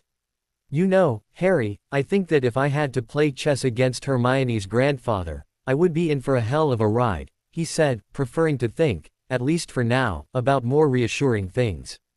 Come in, said Amelia Bones as she heard a rather insistent knock on her office's door. She needed a break from that plague-called paperwork that had already eaten most of her Wednesday morning anyway, so she welcomed the interruption. Seeing the faces Head Auror Rufus Scrimgeour and Auror Kingsley Shacklebolt were both making as they entered her office, though, she wondered if she would not soon revise her opinion. Director, I am sorry to disturb you, but we have a complication, said Scrimgeour. Shacklebolt, can you explain the circumstances? Madam Bones, on the 7th of April I was called to investigate a burglary at the Fadingtons in Diagon Alley. It should have been a routine case, but we found a cache left by the previous owners which contained dark artifacts connected to an older case. I checked the dossiers and discovered a possible link with an Azkaban prisoner. I went to the head Auror, who authorized me to interrogate the prisoner. His name is Sirius Black. Bones winced. Sirius Black's name was on a list of special prisoners, she really didn't like to think about, mostly because she didn't have the political capital to correct that situation. Madam Bones, continued Shacklebolt.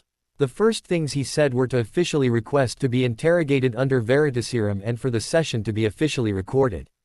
I didn't see any reason to refuse that, added Scrimgeour. Not only is it a legal right for any prisoner, but the artifacts we found are nasty things, plague spreaders any remaining Death Eater would love to activate in a Muggle area. Black was in such a state of exhaustion that we thought he was just aiming for getting some leniency by playing nice. The interrogation was going fine, and Black helped us to determine that Mulciber the Elder was behind the plague spreader plot, but he was killed by James Potter during the war before he could enact anything. Potter and Black then sealed the artifacts in a hidden wardrobe until they could find a better solution. As you can guess, they never had the chance. Shacklebolt then asked if Black had tried to bring the artifacts to you-know-who to get in his good graces. I suppose his reply wasn't what you expected, said Bones while she had a look for the drawer where she kept a bottle of fire whiskey, just in case. It took only a few questions to determine the truth, Madam Bones. Black never betrayed the Potters and he wasn't their secret keeper. They chose Pettigrew while Black acted as a decoy. They didn't know that Pettigrew was a Death Eater spy. Black went to confront him, and Pettigrew was the one to blast all those muggles. We arrested Black on a misunderstanding and left him to rot without a chance to prove his innocence because it was politically convenient, almost spat Shacklebolt. Where is Black? Asked Bones immediately, straightening in her chair. Interrogation room 5, under guard by Aurors I can trust, said Scrimgeour. If we had left him in Azkaban. Bones massaged her temples, knowing very well what her head Auror was implying. She was dealing with rampant corruption and an innocent Sirius Black would embarrass several rich and powerful people who could pay to arrange an accident with the Dementors. Let's go speak to him then, she said as she got up from her desk. The veritaserum. It wore off. The healer advises against dosing him again at the moment, replied the head Auror. I prefer it like that actually.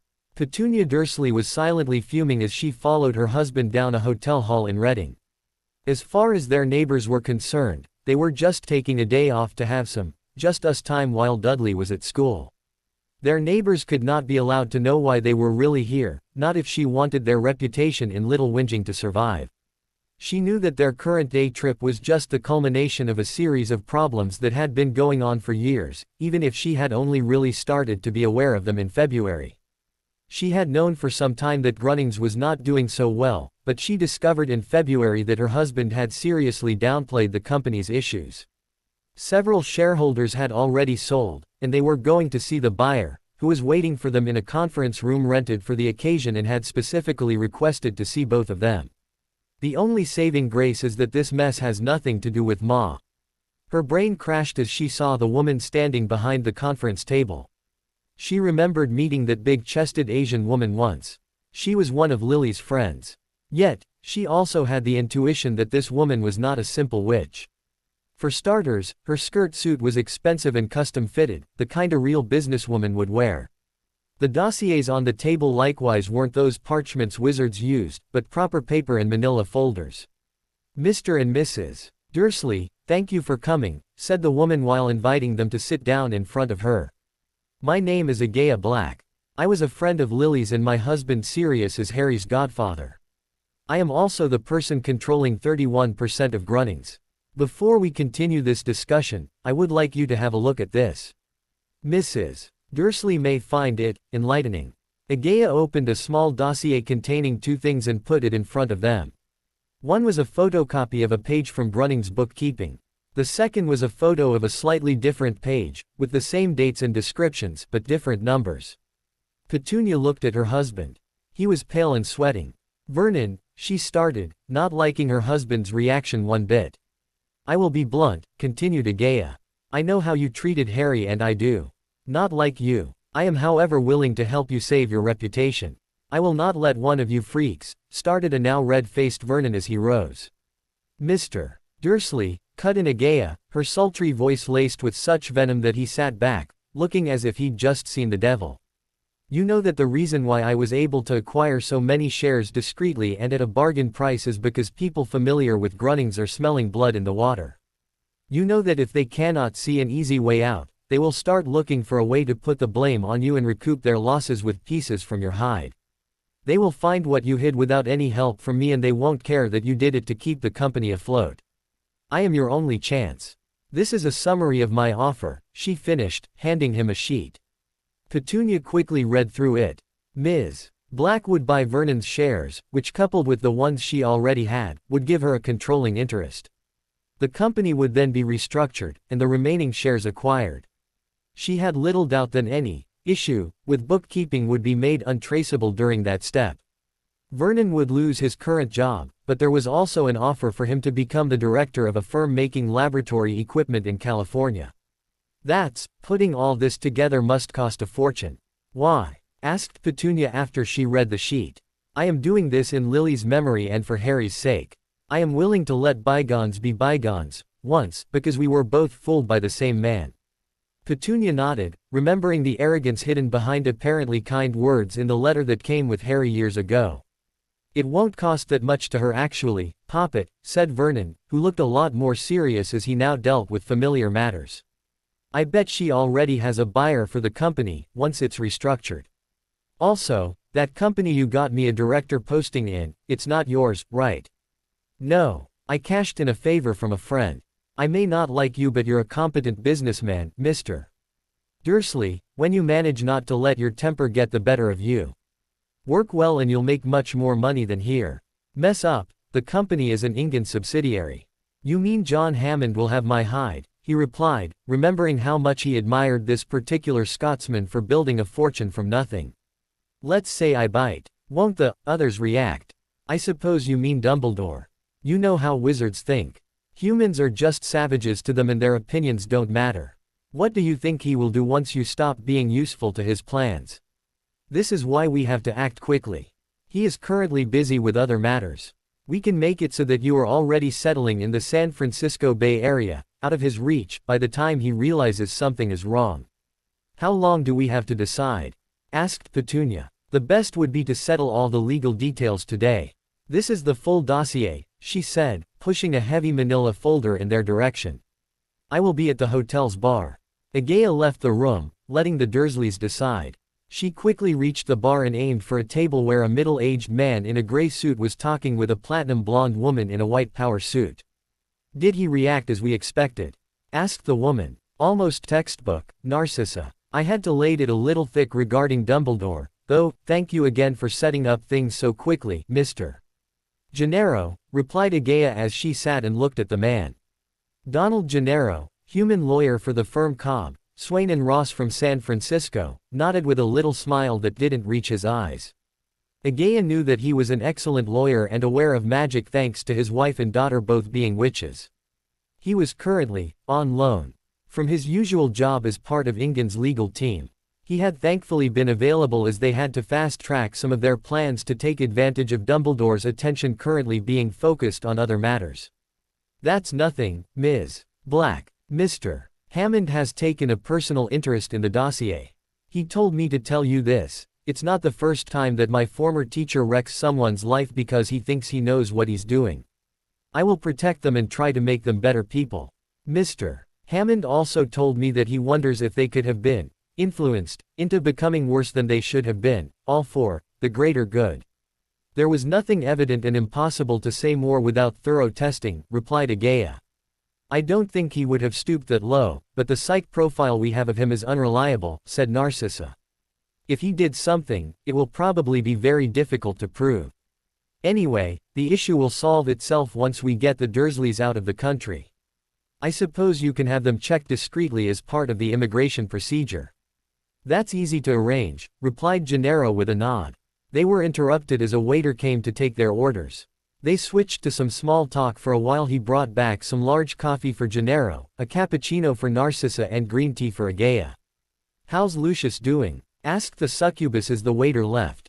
The initial idea was good, replied Narcissa. His agents innocently mentioned that the Supreme Mugwump's opinion would be useful for one matter or another. Once Dumbledore was suspended and therefore free, foreign officials descended on him like locusts. The issue is that Lucius pushed the Hogwarts Board of Governors a little too hard to have him suspended. We have 1, maybe 2 weeks before Dumbledore manages to overturn their decision. As I cannot say what will happen in Hogwarts in the meantime, I asked Severus to be vigilant. A pity we could not put some agents inside the school. Dumbledore is decidedly too territorial, and I fear for the kids. If it was my daughter there, I would already have pulled her out of school, said Gennaro. Her school in San Francisco would have closed in the same circumstances. Too many wizards have a bad case of hero worship when it comes to Dumbledore, replied Narcissa. Hogwarts has likewise a tendency to be considered a sacred place. As a consequence, they accept things about them that they wouldn't in any other situation.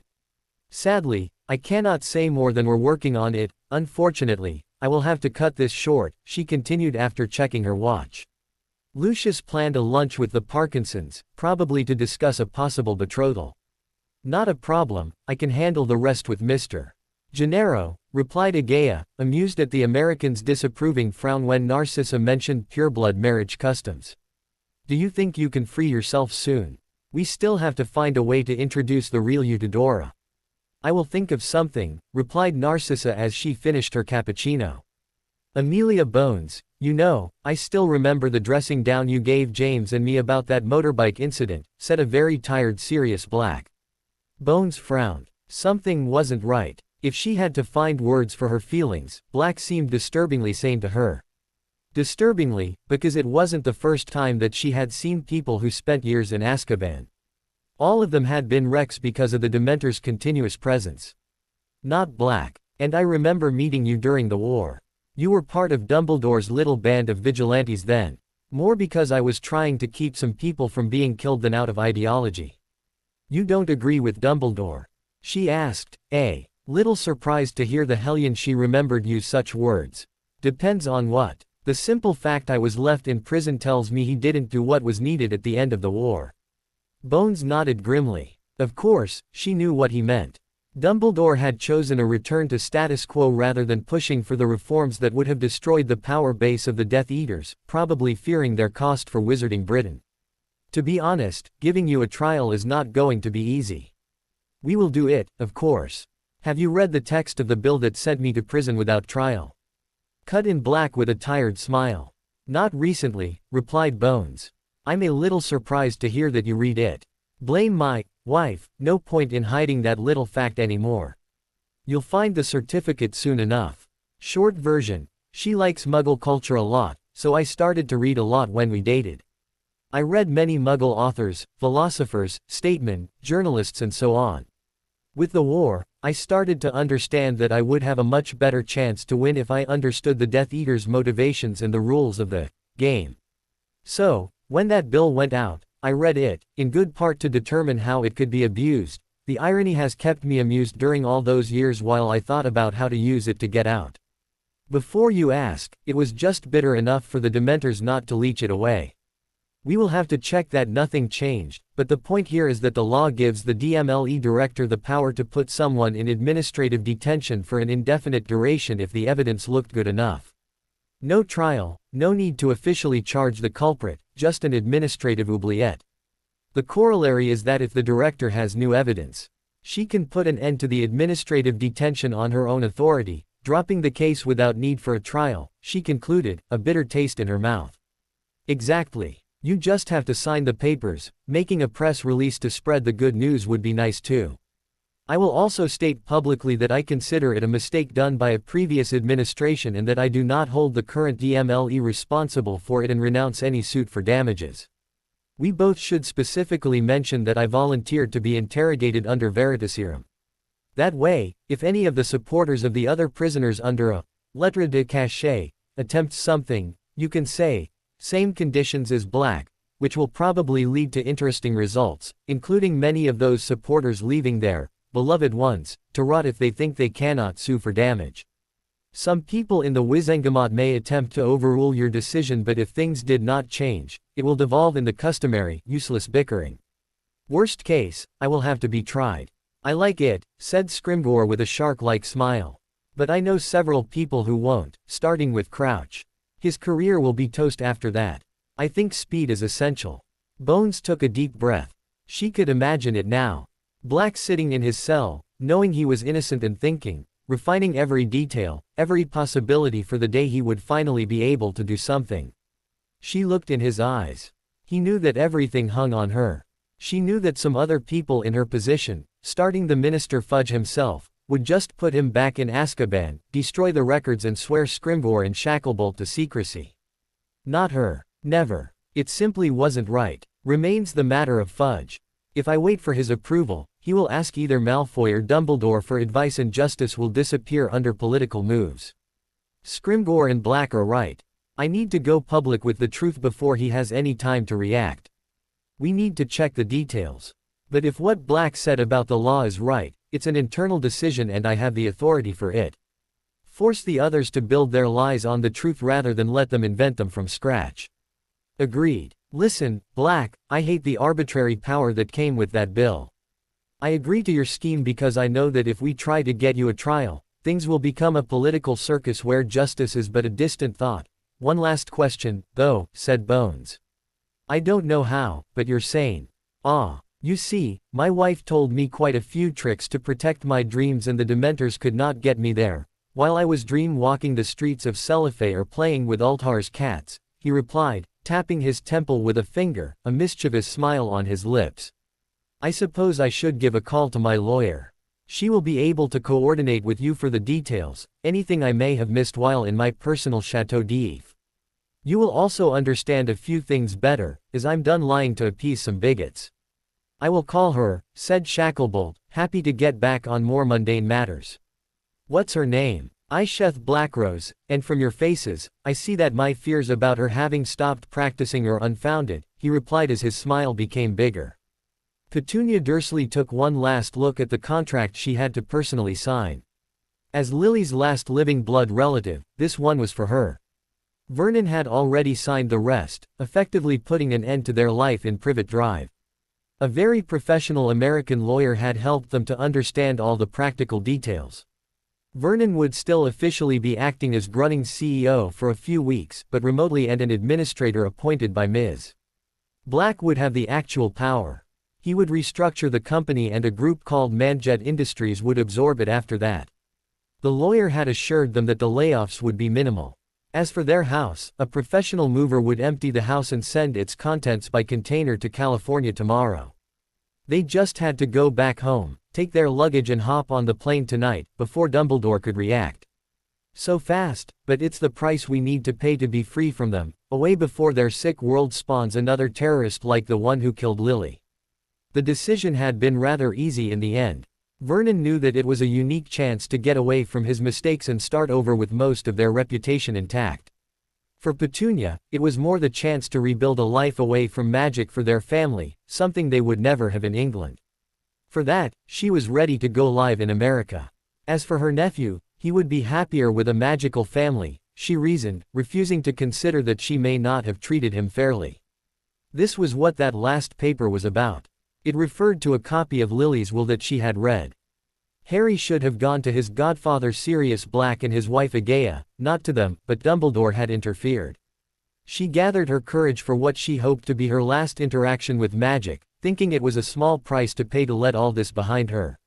She pricked her finger with the needle the lawyer provided and let a drop of blood fall in the inkwell. Taking the old-fashioned pen, she filled it with the bloody ink and signed, making sure to date her renouncement of Harry's magical guardianship and its transfer to the Black family on Friday the 11th of April, in 2 days' time.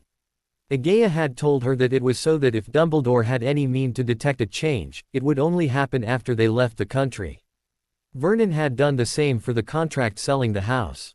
"Thank you, Mrs. Dursley," said Gennaro, taking the magical contract. Mr. Griphook, a stocky man in a black suit that had joined them while they were going over the normal contracts with Gennaro took the contract from the lawyer's hand and put into a folder that went into his attaché case. From what Petunia had understood, he represented a private bank that worked with the wizards and would take care of the magical side of the paperwork. "I will have this properly filed immediately," replied Griphook. "May your business flourish, Mr. and Mrs. Dursley." Mr. Gennaro, Lady Black. He left with a curt nod, taking the blood contract with him. Vernon and Petunia soon followed and made their way back to their house.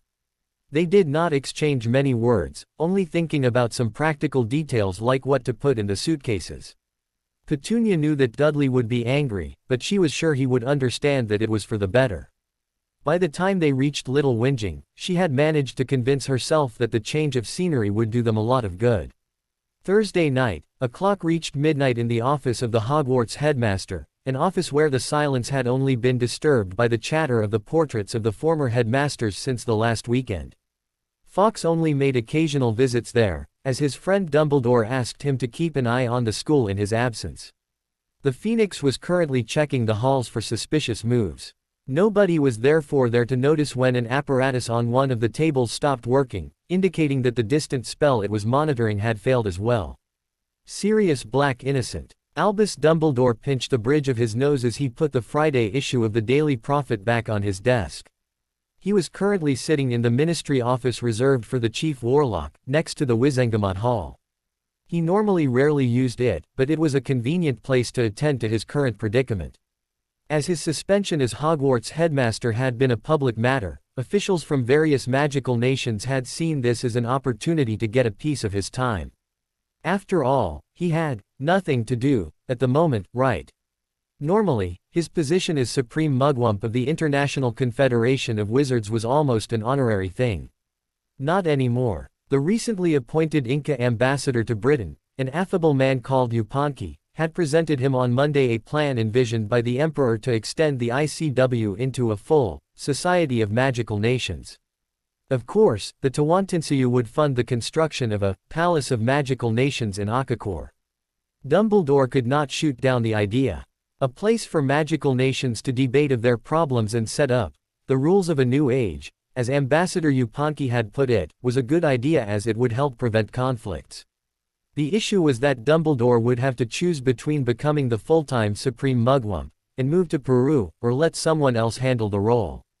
As stimulating as it would be to work on this SMN, I cannot afford it, not with Tom still around. But who? I need to think very carefully about the situation. The rest of the week had been in a similar vein. A delegation from Magical Persia asked for an arbitration in a deadlocked dispute they had with the hidden city of Katesh, which meant taking an international portkey to Istanbul where the talks were held, and there went his Tuesday and Wednesday. He was barely back when the British Department of International Magical Cooperation asked him for help in negotiating for an embassy in Akakor. He had barely managed to speak with a few of the members of the Hogwarts Board of Governors. Thankfully, his first chats had revealed that Malfoy had been sloppy, and he would be able to overturn his decision in a week, if the current assault from various officials who wanted something from the Supreme Mugwump or the Chief Warlock calmed down. As useful as his multiple titles had been, they were now becoming a weakness as various factions had started to move and to ask him to devote more of his time to each of his roles. He went back to the journal and to the copy of the related dossier he had requested from the DMLE. Sirius Black was innocent and a free man. The special prisoners had been a sore point for him all these years. He had not voiced his concerns strongly enough back then, not warned the Wizengamots light faction enough about the price they would all pay for this iniquity. For the greater good, as if I didn't know where this path leads. As if I had forgotten Gellert, he said softly. The administrative solution Amelia found to solve the issue was brilliant, in a cutting the Gordian knot way. Rather than spend months bickering in the Wizengamot, she realized that even if the summary imprisonment law had been suspended, its conditions still applied to the prisoners jailed using it. She understood that she could simply free them with an administrative decision, because there had been no judiciary decision at all for those people. It was similar to what happened to someone in preventive detention and who was found innocent before the trial. He wondered why no one, no, he didn't have to wonder. Her predecessor was Barty Crouch, who had absolutely no interest in releasing them. He had been the first to advocate to let them rot back then. When Amelia replaced him, the topic had been pretty much forgotten, until Black requested to be interrogated under Veritaserum when the Aurors came fetch him to talk about a recent case. Yes, push the Wizengamot to let Amelia offer the same deal as Sirius got to the other prisoners and get rid of that tumor once and for all. Veritaserum and an agreement not to sue the ministry. The latter will make sure Fudge will agree. I don't expect many of the prisoners to agree anyway. He took the prophet and looked at the picture on the front page. A tired-looking Sirius Black was hugging a woman and a teenage girl, both muggles from their clothes, while Remus Lupin stood nearby, having probably been the one to bring them to the Ministry Hall. The legend mentioned, Sirius Black reunited with his wife and daughter. He actually wasn't too surprised about it. As the war progressed, Sirius had started to become more mature and to spend more time in the Muggle world. He had vaguely heard something about him dating someone but had not inquired further. There were more pressing matters at the time. The girl, she looks young, maybe the same age as Harry. Merlin. Because of us being so lax, this is likely the first time she meets her father. He let the paper down again and held his head. He could see it all too well. A Muggle wife, nobody would have told her or given her away to fight so that justice was served for her husband. In fact, he knew some officials that would obliviate her if she had tried anything. All this evil, it was at least partly on his head. He knew he had believed the proof sufficient then, but, even then, he should have owed Sirius a trial. I need to go see them, try to mend bridges, Harry. Sirius will access the Potter's will and he will want Harry to go live with him. I need to come to an agreement with him before we have a scandal. Dumbledore knew that the situation with the Dursleys was far from ideal. Arabella Figg, a squib who lived in the neighborhood and kept an eye on the situation for him, had been rather loud about it. Sadly, the protection Lily's sacrifice created had been essential in hiding Harry, and already saved his life once, when he faced a Voldemort-possessed Quirrell last year. He took one of his personal visiting cards out of a drawer, intending to respect all the usages, one gentleman to another. He knew that Sirius would interpret it as him expressing his regrets. He briefly hesitated to fold the bottom right corner to indicate that he needed to speak urgently with the recipient. He instead settled with folding the top left corner to indicate that he was calling to set up a business appointment. The situation with Harry was not that urgent and Sirius deserved time to rest with his family. He called for a ministry post owl and told him to deliver the card to Sirius Black or his elf. He still had a nagging impression that he was missing something, but he pushed it away. He had many things to deal with before the weekend. A little later that Friday morning, Sirius Black was standing in the library, clad in a pair of jeans and a loose shirt. When Agaya, Remus and Kurumu had brought him back home yesterday, he had been so tired that he had crashed in his wife's arms and slept for 20 hours. Of course, his wife had dived into his dreams and started to clean up some of the cobwebs, which would help him to heal all the faster. He was very thankful that Isheth had managed to convince Amelia that feeling the love of his family would be the best treatment to help him fill the void left by years of Dementor abuse. They would set up appointments with the mind healers in St. Mungo to certify that he was sane the following week. In fact, Amelia was very interested in how succubus occlumency methods allow one to lessen the despair aura of the Dementors. Bones had decided to let him decide when to disclose the fact that his wife was a succubus. She had said that, "Why should I? It's not illegal. The fact some people choose to frown on such unions does not concern me." Dad. He turned around and smiled as he saw his daughter. He regretted so much not having been here for so long. He had missed so many things and he would have to make up for them. "Hey, Kachan. Did you sleep well?" "Yes, but, shouldn't I be the one asking that? Your mum made sure I did," he replied with a little smile. Stop, not going there. You and mum do whatever you want about that, but I don't want to hear about it, unless if it's to tell me I will have a new little sister. Or a brother. Dad, please. I know how it works. There is a way. There is one. An old method invented by my ancestors before the purge. The recipe is, well, probably in one of those locked cabinets. You know, Kachan, it's funny. I still can't believe that I am in the old Grimald Place house. I mean, there is light and space. Even Creature is nice," he said, arms raised in a rather theatric way. He smiled as he was rewarded by his daughter's giggle. "Creature is glad to hear it, Master Sirius," said the house elf as he entered the library. "Creature just came to say that breakfast is served in the sunroom." "Thank you, Creature." "On the top of the stairs, Master," replied the house elf in a patient voice.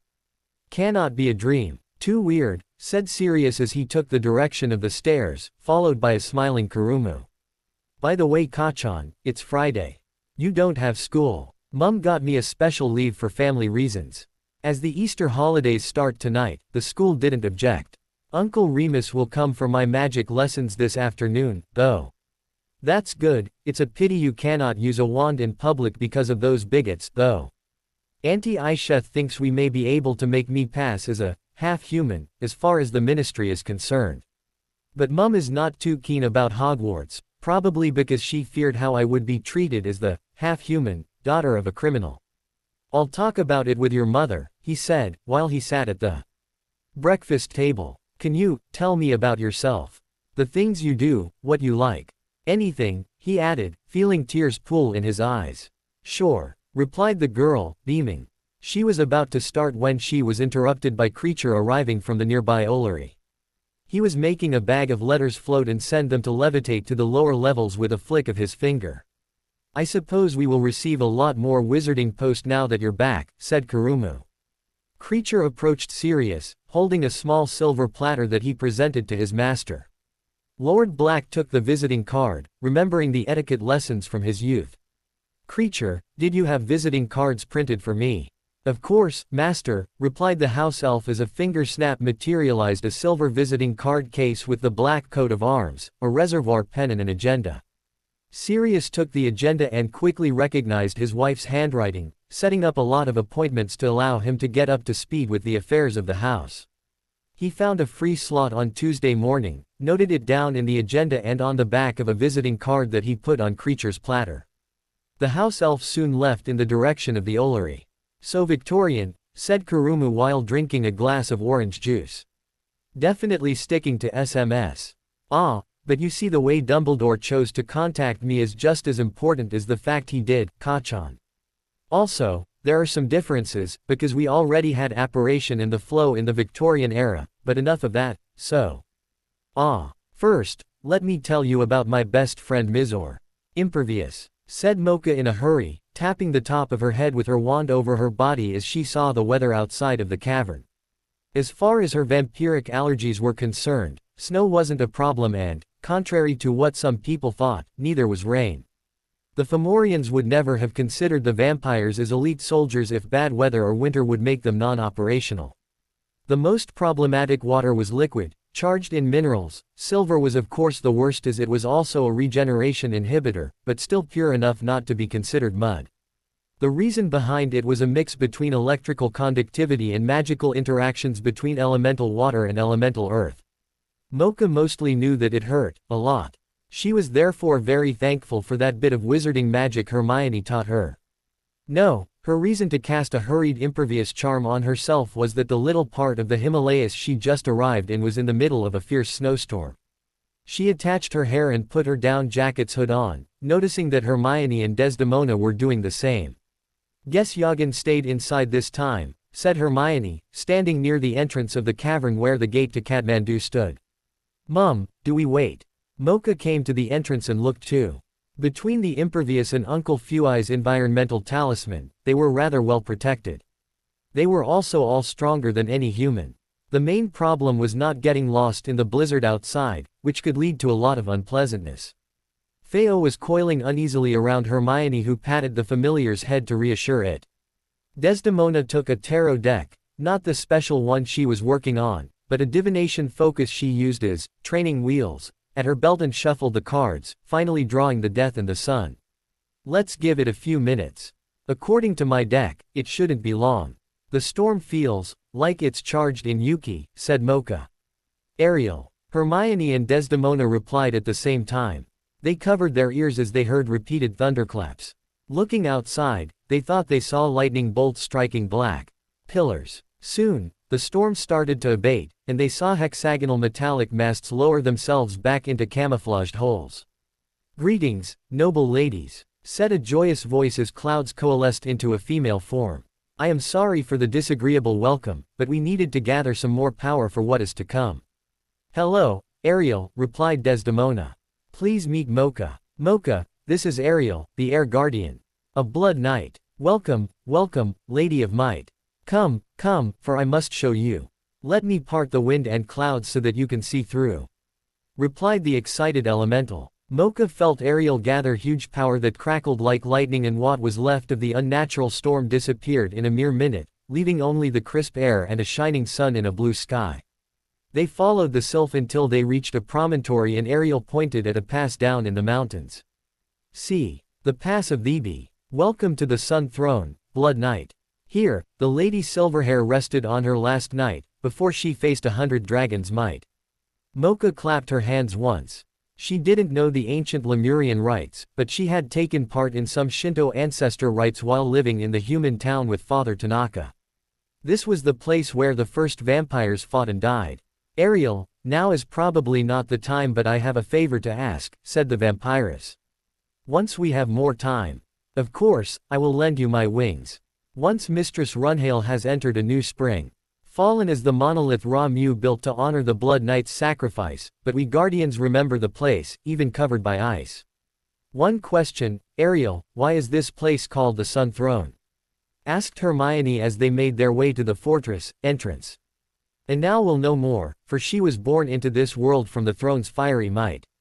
Ra-Mu set great mirrors, blazing from the mountains with searing light. The sun's fury fell on the chosen spots, melting a path to the kingdom of Yoth. As for this castle, it is from here that the mirrors can settle. Hidden in caves they wait, still able to raise to full height, said the elemental with a large gesture for the mountains around them. No wonder the wards here stood the test of time. A strategic base hosting a weapon of mass destruction, mothballed after the war against the reptoids and probably so classified that only a few knew about it. Khan, yelled the actor on the giant screen. On the nearby couch, a smiling Kani dug into the bowl next to her for some bacon-flavored popcorn.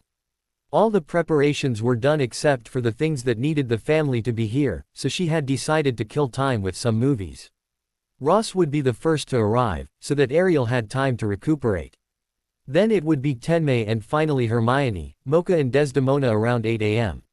Suddenly, her third eye perceived familiar strands of magic.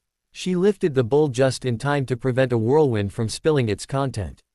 She took the remote and hit the pause while Ross finished reintegrating next to her. Good evening, Kani, said the former dentist while massaging his neck. Thank you, Ariel. The sylph waved tiredly as she let her avatar dissolve in the air. Actually, it's good morning here, Ross, she replied, pointing the clock that displayed 3:28. I guess your trip was better this time. Let's say less surprising, I worry about her, you know. She looks. Transporting you here is indeed a tiring task for her, but it is not dangerous for her health, cut in the ghostly Fomorian with a shrug. You see her body failing and dissolving, but in truth she just cut the strings on the puppet she was moving to better interact with us. Her true self is vast, spread on a surface of several square kilometers, feeling the moves of every molecule of air, every electrical current in her area. What wouldn't be tiring for her? Much less would tire her than you probably think. Transporting you safely, secretly and at hypersonic speeds over half the planet is both complex and in good part outside of her domain, so she has to burn a lot of energy to do it. Manipulating weather, unleashing a tempest and making lightning strike precise spots. Piece of cake, both because it's an Archimedes lever process for her and fully inside her domain. She also doesn't rest like we do, she recharges. She's already leeching energy from the high mountain winds and she will be back to her usual self by dawn. Popcorn. Gladly, Star Trek, he asked as he turned his eyes toward the screen. My favorite science fiction franchise. The Federation, it's a place I would like to help build. If you let me, I will give you the means to nudge humanity in that direction. You're talking about the Lemurian technology you preserved here. Yes, and I appreciate you calling it that. There are things you will be able to do without endangering the statute, like using our theoretical knowledge to nudge your scientists in the right direction.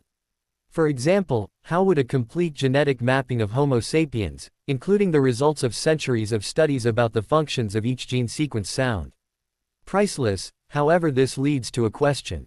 We only started thinking about doing this when we had computers powerful enough, and actually, the simple fact there is a word for computer in Knuckle answers my question. Indeed, I know that when you observe wizarding civilization, they seem to have little use for heavy industrial infrastructure or things like computers. The statute of secrecy is of course partially responsible for that, but the main reason is that the wizards never had the need because of the relatively small size of their population. True, But they had fast, long-range communications long before we sapiens did. As you said, it was a matter of need, with them being scattered in small communities. But it's true that most wizard work is artisanal in nature.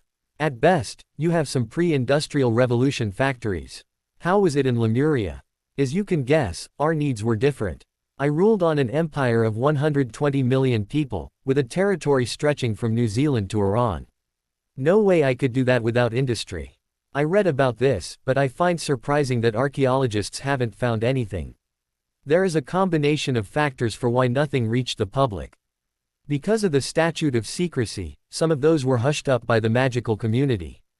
Others were outright disregarded as fake by some people who could not accept the hole it would blow in their vision of history, like the fact the Sphinx already existed when I was still alive, though it had a lion head at the time. If you were to lose a lot of time sorting the wheat from the chaff, you could find some nuggets of the, let's call it the antediluvian past for simplicity's sake among the conspiracy theories abounding on the net. The factors of most interest in our current discussion is how Lemurian civilization was built. We're a people of farmers. Big cities, nah. No place for our fields and herds there. Only 7 cities had over 100,000 inhabitants and 6 of them were reduced to craters by solar bombs during the last stages of the Meteorite War. The 7th one is the imperial city and what's left of it is buried under the jungle of central Borneo. As for railways, by the time horses, carts and fluvial navigation were not sufficient, we had mastered levitation magic enough to make a castle fly, so you went straight to flying vehicles. Any portal network like the Wizarding Flow. Yes, it was our main mean of rapid transit. Our equivalent of the Wizarding Post Owl was also trained to use the portals to deliver messages quickly throughout the Empire. To come back to the topic of computers, it was rather like the situation for you sapiens a few decades ago. Big computers in scientific centers, but no internet or personal computers. You see, Ross, Lemurian civilization was very conservative. It's because we know ourselves. We know what kind of reckless researchers we can be. Thankfully, we're also long-lived. I see, your culture leaves a space for personal research, but wide dissemination is very slow. A supercomputer in an isolated place is fine. Mass-produced personal computers, let's take a few decades to think about the impact on our society. Yes, I can see how things change when the people in power have to plan for what will happen in 2 or 3 centuries. Exactly, and you must also add the ecological aspect. Our civilization has its foundation in the toxic, mutated environment created by the Starstone. We had to work hard to get things back in order, including our own species' genome. We were therefore very cautious about anything that could impact the environment, and our laws were very harsh for polluters. And we end with the reason why Ramu decided to commit genocide against the reptoids. They were defiling their lands in their greed. Yes, and when he spared the Nagas, he gave them a land that had suffered much in that war, with a mandate to restore it. A test, to let them prove that they would not follow their creator's ways. To get back to more practical questions, were your drugs all potions in the wizarding sense? Far from it. Don't get me wrong, potions allow for many things purely chemical drugs can't do, and that's one area where modern wizards are better than we were. However, the conclusion my people had reached remains valid. Potion making is not an easily scalable technology. First there is the preparation. You either need a sorcerer or rather expensive equipment to imbue them with the needed magic. They also often have a shelf life counted in weeks, which means that for anything but the most common ones, you start preparing them when the need arises. That's the reason why we preferred to rely on mundane drugs for most things, and we developed tools allowing us to synthesize any molecule we needed. Unfortunately, those tools may present some difficulties in today's world. How so? It will be simpler if I show you, she said, rising and inviting him to follow her. They went through the halls, soon finding the stairs and going down.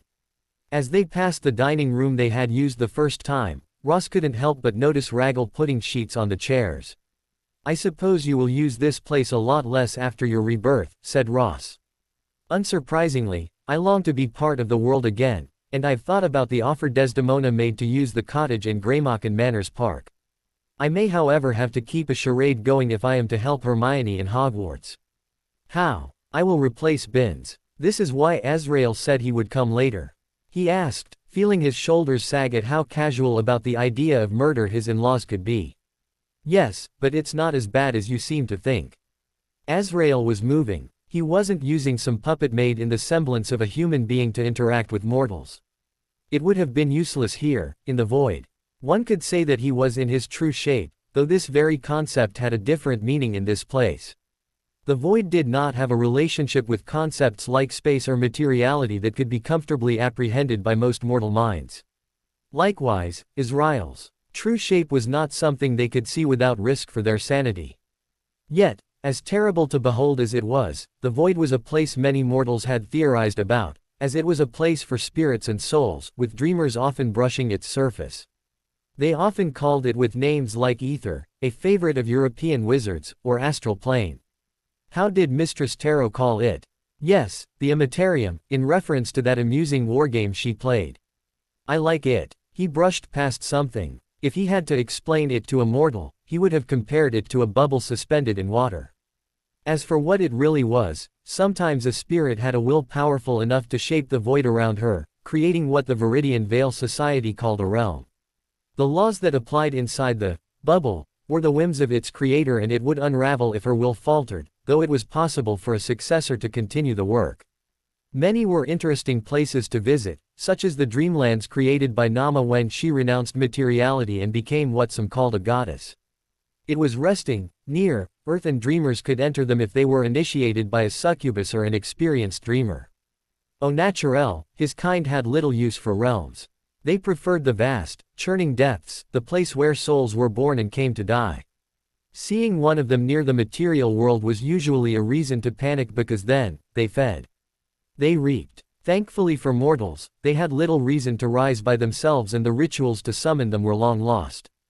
Azrael had made sure that all those who tried to unearth them met a horrific end. All that was left were legends, and him. The void is churning with the winds of change. A good omen. Let's focus on this tiny corner of reality now. His senses narrowed and he felt the presence of many souls on the other side of the veil, all gathered in the same building. It was nothing evident, thanks to the many wards protecting this place, but he was ancient and living souls shone brightly to his senses. They weren't the ones he was looking for, though. Now, those he was searching were dimmer, like butter spread too thinly on a too big piece of bread. Their shapes were clearer when seen from the void as well, because contrarily to the living souls safely set in bodies, those were standing on the threshold between the physical world and the void, chained in place by fear and regrets, unable or unwilling to cross. They were ghosts. He took his time, spreading his awareness, englobing the space where Hogwarts and the nearby Hogsmeade village lay. He had an annoyed sigh as he felt one of his own tendrils brush the chaotic stream of someone dreaming inside the castle.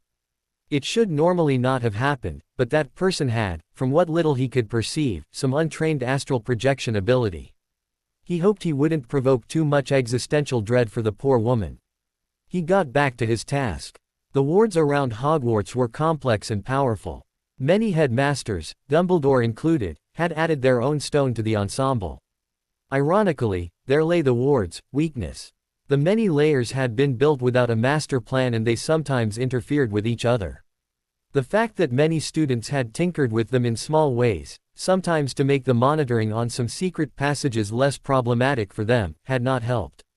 It had taken him weeks of nightly observation, but he had determined their pattern and weak points. Thankfully, Mistress Runhale has my report.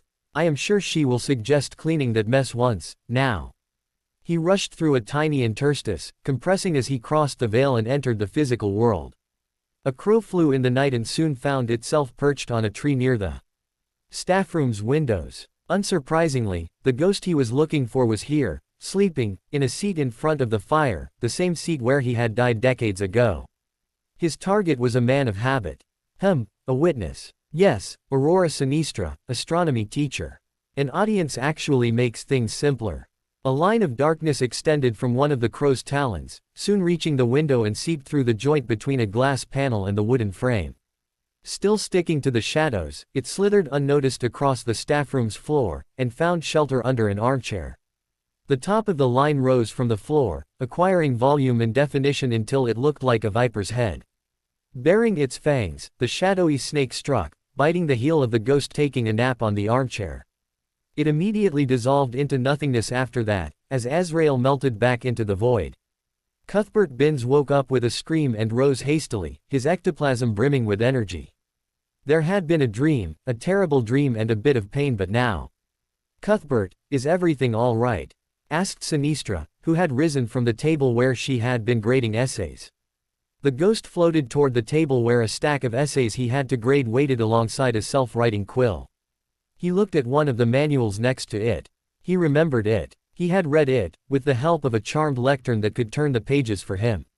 It was the official one, approved by the ministry. He concentrated, accessing powers he had read thoroughly about but very rarely used. It was easy to remember, so easy to focus now. The manual flew straight in the fireplace, as if pushed by a poltergeist. "Good riddance to bad rubbish," he said. "Ectoplasmic arts, Aurora. Wizards have forgotten that ghosts can practice those. We forgot far too many things when we decided to settle in a comfortable routine. Did you know that I worked as a junior curse breaker when young? No, I wasn't in the field, more deciphering the texts others found in Egyptian tombs. I saw many wonderful things then I understood that for the people in power, historical truth does not matter. To them, history is a tool to justify their policies. I didn't take it well. I came to teach in Hogwarts. I thought that if I taught students respect for facts, but it was too late. I was broken, a hollow shell. I didn't teach facts, I droned facts. I knew it was useless, that students were bored to death, but I convinced myself that it was better than the alternative. Better than some pureblood bigot filling their heads with propaganda. It even made me stay, for so long. No, please, don't interrupt me, he said, raising his hand toward his fellow teacher as she was about to say something. I can already feel the jolt this nightmare gave me fading. Soon I will be hollow again. I cannot stand that idea. I know it's selfish, but if I wait, I won't have enough will left to do it, to let all those regrets go. Tell the others farewell for me, Aurora. The ghost was crying as he looked at his young colleague. There was a noise, like chains clattering on the ground as his shape started to unravel. She saw him make a step forward and she shook her head, thinking she had hallucinated. At the instant he disappeared, she could swear she had seen the Nile and Anubis inviting him to embark on his skiff. As Ross was following Desdemona through an empty hall, he suddenly saw Azrael come out of a shadow. Thankfully, he was quite used to his butler's antics by now and he didn't startle. "Azrael, did you have to drag him through the veil?" asked Ross, remembering Kani's recent explanations on the torment ghosts faced and how they could see their undeath end. "I can reassure you, Master Brass, it wasn't necessary. A little nudge was all he needed to realize he was in a hell of his own making and that the only thing chaining him was himself. As I felt him become livelier and in need of an adventure after he crossed, I ferried his soul to the dreamlands." Ross nodded, feeling intensely conflicted. Ghosts decidedly were a morally complicated matter. They were like the monkey with his hand trapped in the cookie jar. All they had to do to cross was to lay down their fears and regrets. Their issue was that those fears and regrets were usually such an important piece of themselves that the idea of abandoning them was unthinkable. So, assisted suicide or allowing a tormented soul to finally rest in peace. I'll go with the latter for my own peace of mind. By the way, Mistress Runhale, Yagan sends his regards. He said he is getting a grip on the Forbidden Forest's Acromantula colony. Acro, right, giant, man-eating spiders, replied Ross, very unhappy at the thought of such creatures next to a school. You sent him away? He asked, turning toward Kani. No use having him stay here, and his wives, think Lion Pride, had been complaining about wanting a nicer climate for their cubs. That way, he has a nice territory for his pride, and they can help Hogwarts if needed. Azrael, did he say anything about Hagrid? With the recent developments, he has not yet been able to contact him, I'm afraid. Annoying but understandable, Ross, as we're speaking of servants, there is one I would like to trust in your care, Tilly, my house elf. She needs a home, she knows how to work with the guardians, and she won't panic if she sees a dark creature. She won't stay here as a caretaker. A house elf needs to live in a real home, not a military base on lockdown, which is what this place will be again once I leave. She's a good elf and has been in my service for a century. I know she would love to work in a home ringing with the laughter of children. No need to make a decision now, we'll discuss it once everybody's here, she replied while opening an airtight, armored door. Pulsating red light flooded the hall, accompanied with a slow, deep thumping noise whose rhythm matched the glow's pulse. Beyond the door stood a thing that reminded him once again why magical history considered the Fomorians to be the masters of dark magic. He knew that it was only thanks to his medical training that he wasn't repulsed by the thing and he would, maybe, escape the nightmares. In the middle of the laboratory stood a pillar of flesh that belonged, in his opinion, in a David Cronenberg or a Clive Barker movie. It was anchored to the stone walls through metallic hooks and contention circles and had veins linked to pipes that disappeared into machines. He could see a gigantic heartbeat slowly near the top of the column while fluids were evacuated through grates circling the pillar. The most interesting part, however, was the cyst at the center, ovoid and 5 feet tall. Behind its translucent membrane, the pulsating red glow suggested a humanoid shape resting in fetal position. An adult humanoid shape. Axolotl tank, he said, both horrified and fascinated by the spectacle. We rather say exo-womb, but it's the same idea, with one big difference: it was designed and born that way, and it has no brain able to feel or think. It's not a transformed human woman like the Axolotl tanks in Dune. Thanks, I see why you said it could cause difficulties, he replied, maybe a little bit relieved. Biotechnology has always been our forte and we don't have the same moral baggage Western civilization has. If Mithra didn't want you to craft such things, why did he leave his tools lying around? He said, trying to lighten his own thoughts with humor. Just as Kani had said, it was a problem of moral baggage. This machine was the perfect illustration of the fact that Lemurians had no concept like a crime against the laws of nature. For a Lemurian, the laws of nature defined how reality worked. They could therefore not be broken and there could be no crime against them. Not that it means that there were no ethical boards in Lemuria. From what Kani said about technology dissemination, there were, but their priorities must have been using Lemurian values. The main questions will of course be, is this new thing useful? And, is it wasteful? With the latter likely englobing things like ecological impact, suffering or degrading procedures, irrelevant or secondary, depending on how it influences usefulness or wastefulness. From a Lemurian standpoint, an exo-womb is not an abomination of science but a useful and efficient machine, and therefore good. Nicely said, replied Kani with a clear laugh that seemed utterly alien to Ross. Exo-wombs can be used for a variety of processes. In this case, it allowed me to clone myself a body using preserved DNA. It can also be used to create a variety of non-living products like drugs. I know that this is difficult to accept for a Western-trained doctor like yourself, but this the needs of the many outweigh the needs of the few situation. Exo-wombs don't pollute like your chemical factories do, and they can produce kilograms of any organic molecule, insulin for example, at a very low cost. May I have a closer look? He asked, allowing his scientific curiosity to shove his moral concerns in the back of his head, not wanting to think about how easy it was becoming. Of course, but first, she said while casting a silent, wandless spell on him. Just a bubblehead charm. The smell can be difficult to stomach for a sapiens.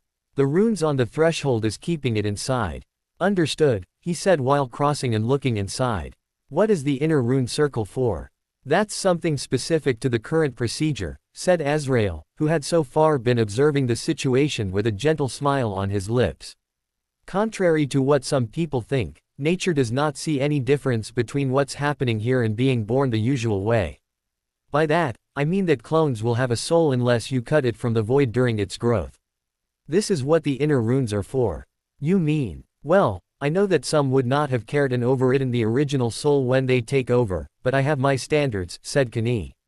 Not only it is rude but it also can cause a rejection reaction leading to madness or even death. This body has been prepared from my DNA and ready to accept my soul. Its brain will update to match my memories once I'm uploaded. Was this kind of transfer common in Lemuria? The methods had existed for a good part of the imperial history, but they were rarely used, replied Azrael. Most Fomorians considered that 1,000 years was enough. As for emperors, it was quickly ruled that this process voided any claim the reincarnated person may have to the Lemurian throne. This last sentence made Ross stop his observation of the exo-womb. By itself, it was an interesting historical detail, an anecdote about how law needed to consider the possibilities opened by new technologies. The issue was that this bit of law had consequences for his family. What you're meaning is that Desdemona is the empress, because Tenme doesn't have the eye and is considered unfit by Lemurian law. Mistress Taro would have to be properly crowned, of course, but this is correct. I would advise doing it, actually. I know it does not mean much politically speaking nowadays, but it is still ritually important. I feel Ragel calling me. I will go help him with the library, replied Azrael, leaving with a bow as he concluded his sentence. We still have a few hours until everybody's here, said Kani. Would you like to see the exo-womb's controls? They're built to be sapiens-friendly. Minerva McGonagall was looking at the armchair in front of the staffroom's fireplace. Aurora had immediately sent a castle house elf to fetch her after the incident. She saw distractedly the teachers she had asked to rejoin her to discuss what happened to Professor Binns. The other heads of house of course, as well as a few she could trust. She nodded when she noticed that Flitwick and Snape were both laying privacy charms on the room right after the three healthy house ghosts came through the room's walls. Sorry for the late meeting and the lack of information. Aurora, can you explain to the others what you saw? Asked Minerva. She watched her colleagues while the astronomy teacher recounted what happened to Cuthbert Binns. Snape had let his sneer fall to look genuinely thoughtful, which was a shock in itself. Most of the others looked surprised. She couldn't blame them. None of them had seen any of the ghosts pass away, and this led her to look precisely at the house ghosts. A grim nod from the Bloody Baron, a prayer from the Fat Friar and the Grey Lady looking at the fire where the manual Binns threw was still burning. Thank you, Aurora, said McGonagall as the astronomy teacher concluded her tale with a mention of her brief vision of Anubis. Now that we have the what, anyone has any idea on how and why? I can bring some light on the matter, said the Fat Friar. We ghosts call this the Epiphany. It is rare, but it happens. A ghost realizes that whatever made him or her stay has been resolved, and he or she crosses. Cuthbert, though, I wouldn't have expected this of him, at least not for a few centuries. Isn't that, started Poppy Pomfrey, only to be interrupted by the Bloody Baron raising a hand. I know that as a healer, you are loath to see any life extinguished, said the Baron. But the truth is that we are already dead. You must always remember that the things chaining us on this plane of existence are always negative, always a form of torment. It is true that we can find some joy in this existence. It is true that we can get some sense of accomplishment by doing things like helping the living or getting vengeance against those who wronged us when we were alive. But it is not life, it is merely undeath, and the Epiphany is something we all long for, even if we will rarely admit it, because we are too mired in our own torment. Mark my words, Cuthbert didn't die. He finally found the strength to rest in peace. All the living teachers in the room except Snape looked at the Baron, shocked. It was not only the words he had said, but the passion he put in them. Minerva could see on the face of their colleagues that many of them seemed to be just realizing how old the Baron really was. Cuthbert said that we have forgotten too many things, said Aurora. We're so used to seeing the ghosts in Hogwarts that we forget, what of Anubis? Can someone help a ghost reach the Epiphany?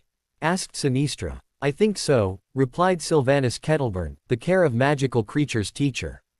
I remember reading a record about a ghost who spent too long in a Dementor despair aura and faded away. With what the Baron said, I think he crossed because he didn't see the point in staying anymore. Unfortunately, I don't know more. The people to ask about this would be either the Ministry's Department of Mysteries or the Viridian Vale Society. I was a member of the society when alive, said the usually silent Grey Lady. There are indeed spirits, you would say immortal beings, who can forcefully drag a ghost through the veil. But this is not what happened tonight. What happened was Cuthbert making a conscious choice. I think we should just be happy for him. The Fat Friar nodded as well, and Minerva could see that most of the living teachers, while still troubled by the event, seemed to be accepting this. She couldn't blame them. Most of them had gone through Binns' classes, which brought her thoughts to another matter that needed to be addressed. Thank you both for the information. I'll make an announcement at breakfast tomorrow morning. We'll say that Cuthbert decided to retire. Thankfully, we have the Easter holidays to look for a replacement. We could ask Bathilda Bagshot. Pomona Sprout, the Hufflepuff head of house, tentatively suggested.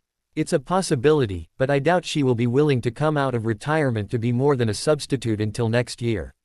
We all know that magical history is not exactly a popular field of study in our country, said Flitwick.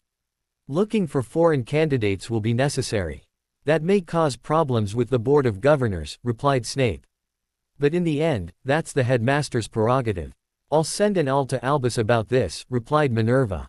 You didn't mention the Reaper, said the Baron, as he followed the Grey Lady through an empty hall, shortly after they left the meeting.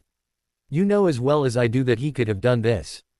Bypassing our wards, while not easy, would definitely be in his ability. According to ancient ghost lore, the Reaper or Angel of Death was an ancient spirit. During a summoning class held centuries ago, Rowena Ravenclaw had told them both the same thing. Don't even think about summoning him. All those who tried met a grisly end. Yet, other stories showed that the being could be helpful. He was known to have undone several curses and banished demons. The lore also said that the Reaper had helped several ghosts to cross the veil. No, I didn't. Neither did you, replied the Grey Lady, stopping and turning to face him.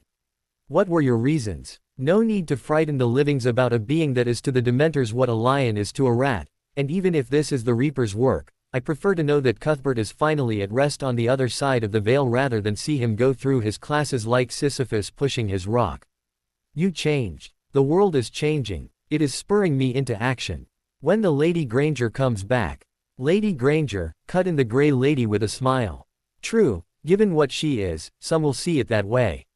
I will tell you my reasons, Peter. Shortly before the meeting, I was looking at the moon from one of my favorite spots when I heard a scream coming from Sybil's room. I went to see, fearing another attack, but it was thankfully just a powerful nightmare that left her shaken. I decided to offer some comfort to a fellow Ravenclaw, and she entered a prophetic trance when she saw me. What did she say? Asked the Baron, his voice deadly serious as his form shifted, robes giving way to chainmail. The Baron knew that many people did not really have a good opinion of Sybil Trelawney, the divination teacher. Seers were very rare and Sybil's talent was, usually considered non-existent, erratic at best, something not helped by the way the field was considered by many European wizards, which led to a lack of serious research to better divination methods. Yet, the Baron had reasons to believe that she was capable of true prophecies sometimes. The shadows are moving. They have risen on their own, uncaring about light or dark, soon to be led by a woman from under the world, a fallen star on her chest. If Hogwarts remembers its roots, it can prevent the oncoming storm. The Bloody Baron nodded. In the time of Hogwarts Foundation, there was no issue accepting the non-humans who wanted to learn magic. Helga Hufflepuff was regularly visiting what would now be considered Phi communities to scout for prospective students. Said students sometimes married a wizard or a witch, and Helga hoped it would strengthen the bonds in the magical community. Slytherin had been more pessimistic and, sadly, his vision had proven true. I see. We will have to screen the history of magic candidates thoroughly. We cannot have the Ministry or Malfoy put some stooge in place. No, we can't, but I think that someone will come. I think we can both agree that things are too convenient. What happened to Cuthbert is part of a plan. Tilly is happy to see you all here, said the house elf in Knockle as Mocha, Hermione and Desdemona came out of the airlock. Since she had studied house elves and learned how some wizard families mistreated them, Hermione had thought them to be avs. Thanks to her summoning training with Toho Fui and discussions with her grandfather, she knew that it was more complicated than that. House elves were refugees from another dimension who arrived on Earth during the 6th century. They quickly realized that they shared a problem with many summoned creatures. They were not considered a rightful part of this world and they had difficulties processing natural Chi to recharge their magic, and they would eventually die when it was completely depleted. For a house elf, being bound to a magical family was a form of symbiosis. They tapped the magic of the family to sustain themselves and they offered their services in return. The issue in the end was not the bond itself, but how some wizarding families had abused it. Nice to meet you again, Tilly, replied Hermione, soon followed by her mother. Please meet my cousin Mocha. She's living with us now. Nice to meet you, Tilly. I don't have a public name yet, but you can use Akashia, which means, daughter of Akasha, said Mocha. Mistress Runhale told Tilly about your coming, Mistress Akashia, so that I could prepare appropriate food. Did my husband already arrive? Master Brass is with Mistress Runhale, learning to use some of the machines that will be needed today. Master Mikogami is also here and is working in the mausoleum. Come, Tilly will lead you to Mistress Runhale. There is a lot to do. It was a busy day at the Hermitage as the whole Ramu clan worked on delivering Kani from the curse chaining her. Due to the curse's clauses, most of the work had been done directly by the living family members, with the guardians and Tilly only able to provide secondary help such as making sure they all had the necessary refreshments and materials or providing advice. They had split themselves up depending on their proficiencies and the ceremony's needs. Kani had to retreat inside her old bones in preparation for the ritual and had meditated since then, to help make the transition as effortless as possible. As the most experienced sorcerer, Tenmei was taking care of the work in the mausoleum, assisted by Hermione and Mocha. In the meantime, Ross and Desdemona were in the exo-womb's chamber, taking care of the other part of the ritual under Israel's guidance. Hermione had been following with a lot of interest the painstaking work done by her grandfather to undo the seals on the chains that kept Kani's skeleton attached to the tomb's wall, making the Hermitage haunting grounds she could not leave. Even if their goal was so terrible, she could not deny that the workmanship put into them was a thing of beauty. There was a lattice of runes so small you could barely see them, forming what Mocha had called a runic microchip. Tenmei had been busy breaking specific lines in the array to neutralize their functions without triggering their defenses, which both teens had easily compared to disarming a bomb. Hermione knew that once she had the opportunity, she would delve into the Hermitage's library and check for sources about how to make those, for a different goal of course. Finished, said Mikogami as the chains unlocked. Hermione, help me to remove them without damaging the bones. Mocha, be ready with the chest. Both girls quickly complied. The chains were delicately removed from the skeleton and put in a chest that the vampiress quickly carried away, following the signs on the walls set by Tilly so that she would not get lost. She soon reached the Hermitage's forge, where she was very thankful for the environmental protection talisman Toho Fui had made for her trip to the Hermitage. The forge was Anal and Raggle's domain and they had not really cared about keeping the place bearable by human standards. Still, Mocha rather liked them. Raggle was a little like a serious big brother you knew you could depend on, even if he was not very good at showing affection. Anal was more volatile and definitely a warrior, but also quick to show how much she loved the members of her house. The two elementals were now standing on each side of a pool of blazing magma they had created for the occasion. Mocha set the chest on a low table near the pool. She quickly sorted the chains. She had to do this in a precise order: feet, hands, chest and finally neck. One by one, she took the chains and threw them into the pool, feeling their corrupted yuki escape them and dissipate as they melted. Her task done, she left the forge and aimed for the exo-womb's chamber. Back in the mausoleum, Hermione and Mikogami had been delicately transporting the bones on a stone slab they had prepared earlier. It was slightly concave, the depression filled with soil taken from the raw emu's ancestral lands near Darwin in Australia. Kani owned a farm there that she rented to a sapiens family. As far as those sapiens were concerned, she was a scientist called Rain Ramsey who only sometimes called because she spent all of her time in expeditions in remote places. She told them that she wasn't selling the land because she promised her mother to keep it in the family. Mikogami had been quite happy to discover those details as it had helped him flesh out the legend he needed for Kani's new identity. Using an aspergillum, Hermione proceeded with spreading starstone-blessed water on the soil. She then helped Tenmei to paint runes on the bones. The paint was, of course some would have said, made of the blood of living family members. Mocha had been a little surprised when Tenmei told her she should give a little bit of her blood too, but her surprise had quickly changed into beaming joy. "We're ready," said Tenmei as he put the last touches to the runes on the skull. Ross. Down in the exo-womb's chamber, Ross checked the controls of the exo-womb. As he had told his wife earlier, as problematic as a civilization with utilitarian morals could be from a humanist standpoint, it had a huge advantage from an engineering one. Its technology was built for efficiency, because it was to them the moral thing to do. The controls of the exo-womb were, from Ross's point of view, something out of a Flash Gordon comic strip, and his wife had teasingly called him Professor Zarkov a few times during the last few hours.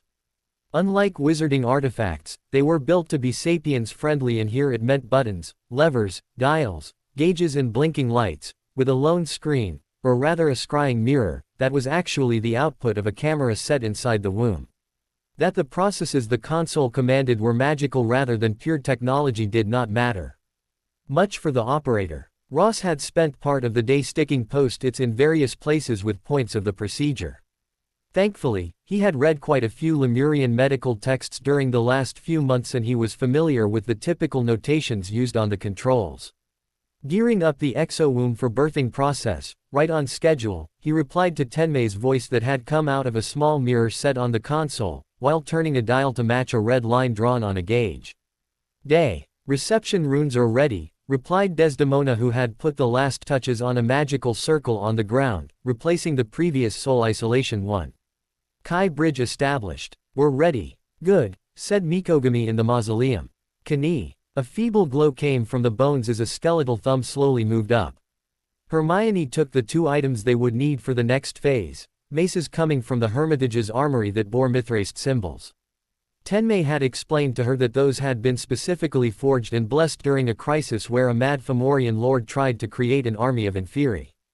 They would do nicely to break the necromantic magic on Kani's bones.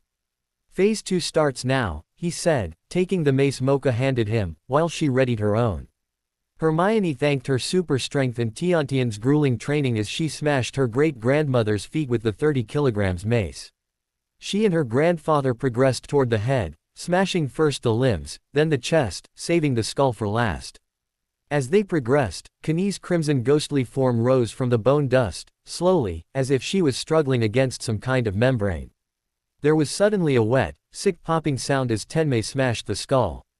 Red mist fell from her ectoplasm, as if aspired by the soil below, and a vibrant blue shape rushed upwards, toward the rune circle painted on the ceiling. "She's on her way," yelled Hermione. In the exo-womb lab, the runes on the floor started to flare with blue light as a vibrant blue shape rushed out of the ground below the pillar of flesh. It surrounded it for a second, before it disappeared inside the womb. "The soul is in. Brain reconfiguration in progress," said Ross, busy adjusting the dials and monitoring the gauges. "Aura is within parameters," added Desdemona, watching the womb with her third eye and checking a control aura drawing Azrael had prepared for her using third eye ink. "I'm ready to close the Kai bridge. 3, 2, 1, now." Her foot wiped part of the painted circle on the ground while Hermione, sitting on Fei-O, did the same with her hand on the mausoleum's ceiling. The thump of the exo-womb's heart became louder as Ross continued to adjust the controls for a few minutes while Desdemona gave him updates on Kani's aura. He could not deny that this was exhilarating. Mocha was now standing next to him. He had sadly lacked time to properly meet her so far, but it was something he had promised himself to do before the weekend ended and he had to go back to England. The gauges were nearing the values he needed, and he put his left hand on a big T-shaped lever. He noticed that Tenmei and Hermione had arrived in the room, having rushed from the mausoleum below. The 5 guardians and Tilly were there too. He saw his wife making a thumbs up and all the readings were fine on his side as well. He brought the lever down. The exo-womb immediately reacted, the thumping of its artificial heart becoming maddening as the veins on the fleshy surface pulsated visibly. With a squelching noise, a slit started to open in the womb's membrane. Amniotic liquid leaked out, the slow trickle becoming a gushing stream as the membrane opened in full, letting its contents fall on the ground, slowed down a bit by well-placed cushioning charms. Immediately, the BPD, 3-eyed Fomorian woman on the ground started to rise.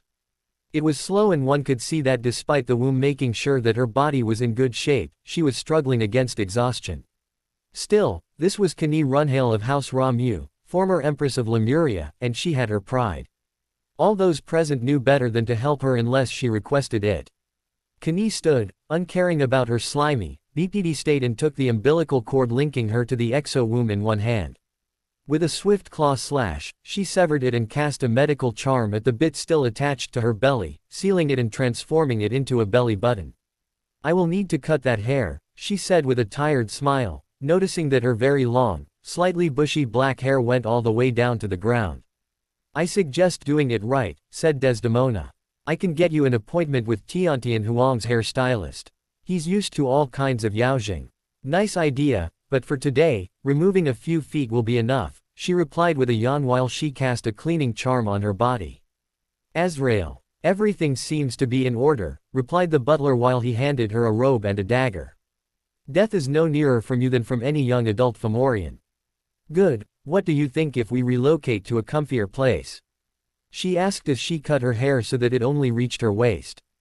Tilly. Supper is ready, Mistress Runhale. I will have it served in the upper dining room once you're there. Thank you, Tilly. Kenny hugged her family members then, savoring this simple bodily sensation. She could not help but let a few tears leak out, particularly when she hugged her son. Sunday morning had seen the Ramu clan going on a mountain hike.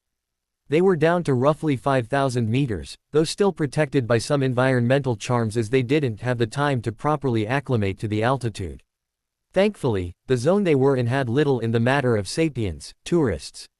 The Lemurian winter clothes several people were wearing, as well as the 4 Fomorians staying in their natural shape, would have meant some curiosity. It's here, said Kenny as they reached the middle of an old mountain pass. The Pass of Thebe. In the ancient times, vampires often made a pilgrimage here, to remember Kel-Atra's sacrifice. Ariel told me about an obelisk, said Mocha. Yes, but it was dynamited by a Danaian commando during May Tuared, but maybe we can do something about it. Desdemona, you will be the one needing to do it. This is about that little bit of succession law you omitted to tell me about. Asked Desdemona with a raised eyebrow. Yes, answered Kenny with a sheepish smile. When we met, I thought it wouldn't matter, but the Guardians disagree. Right now, this little bit of succession law means that there are some artifacts I cannot use anymore. And I cannot either because Lemurian law considers me unfit for the throne, added Tenmei. Kenny put a knee on the ground and set her backpack in front of her to pull out an ancient jewelry box. She opened it to reveal a medallion. It was a rather simple chain made of black Fomorian metal. The pendant, however, was another matter. It was a disc-shaped diamond the size of her palm set in a black metal frame. However, anyone looking at the diamond would quickly realize that it was only a sheath to protect the real treasure. At the center of the gem lay an 8-rayed sun of dark stone that pulsed with an ominous purple glow. This is the star seed, the symbol of imperial authority. I think we never considered crowns as being relevant because we have horns, said Kenny, holding the medallion by its chain. Desdemona, if you accept it, you will also accept that you are the heir, not the empress, asked Desdemona. There is a procedure to follow. Given the circumstances, it's not mandatory. We can discuss it later if you're interested. She took the pendant by the chain and suddenly felt like expectation.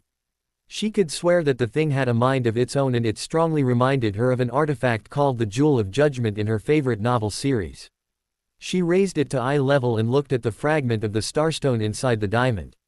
Do I really want to do that? Yes, I do. I know why I must do this, she thought as she passed the medallion around her neck. For an instant, she didn't feel any different, but she suddenly realized that her senses were extending prodigiously as she simultaneously accessed the possibilities of all 5 guardians. She also realized that abusing that thing was a sure way to end up insane. She could do more. With the star seed, she didn't need to ask the guardians to do things for her. She could command their powers directly, as if they were her own, and combine them in ways the elementals couldn't. She didn't dare to think about the possibilities to mess up. It opened.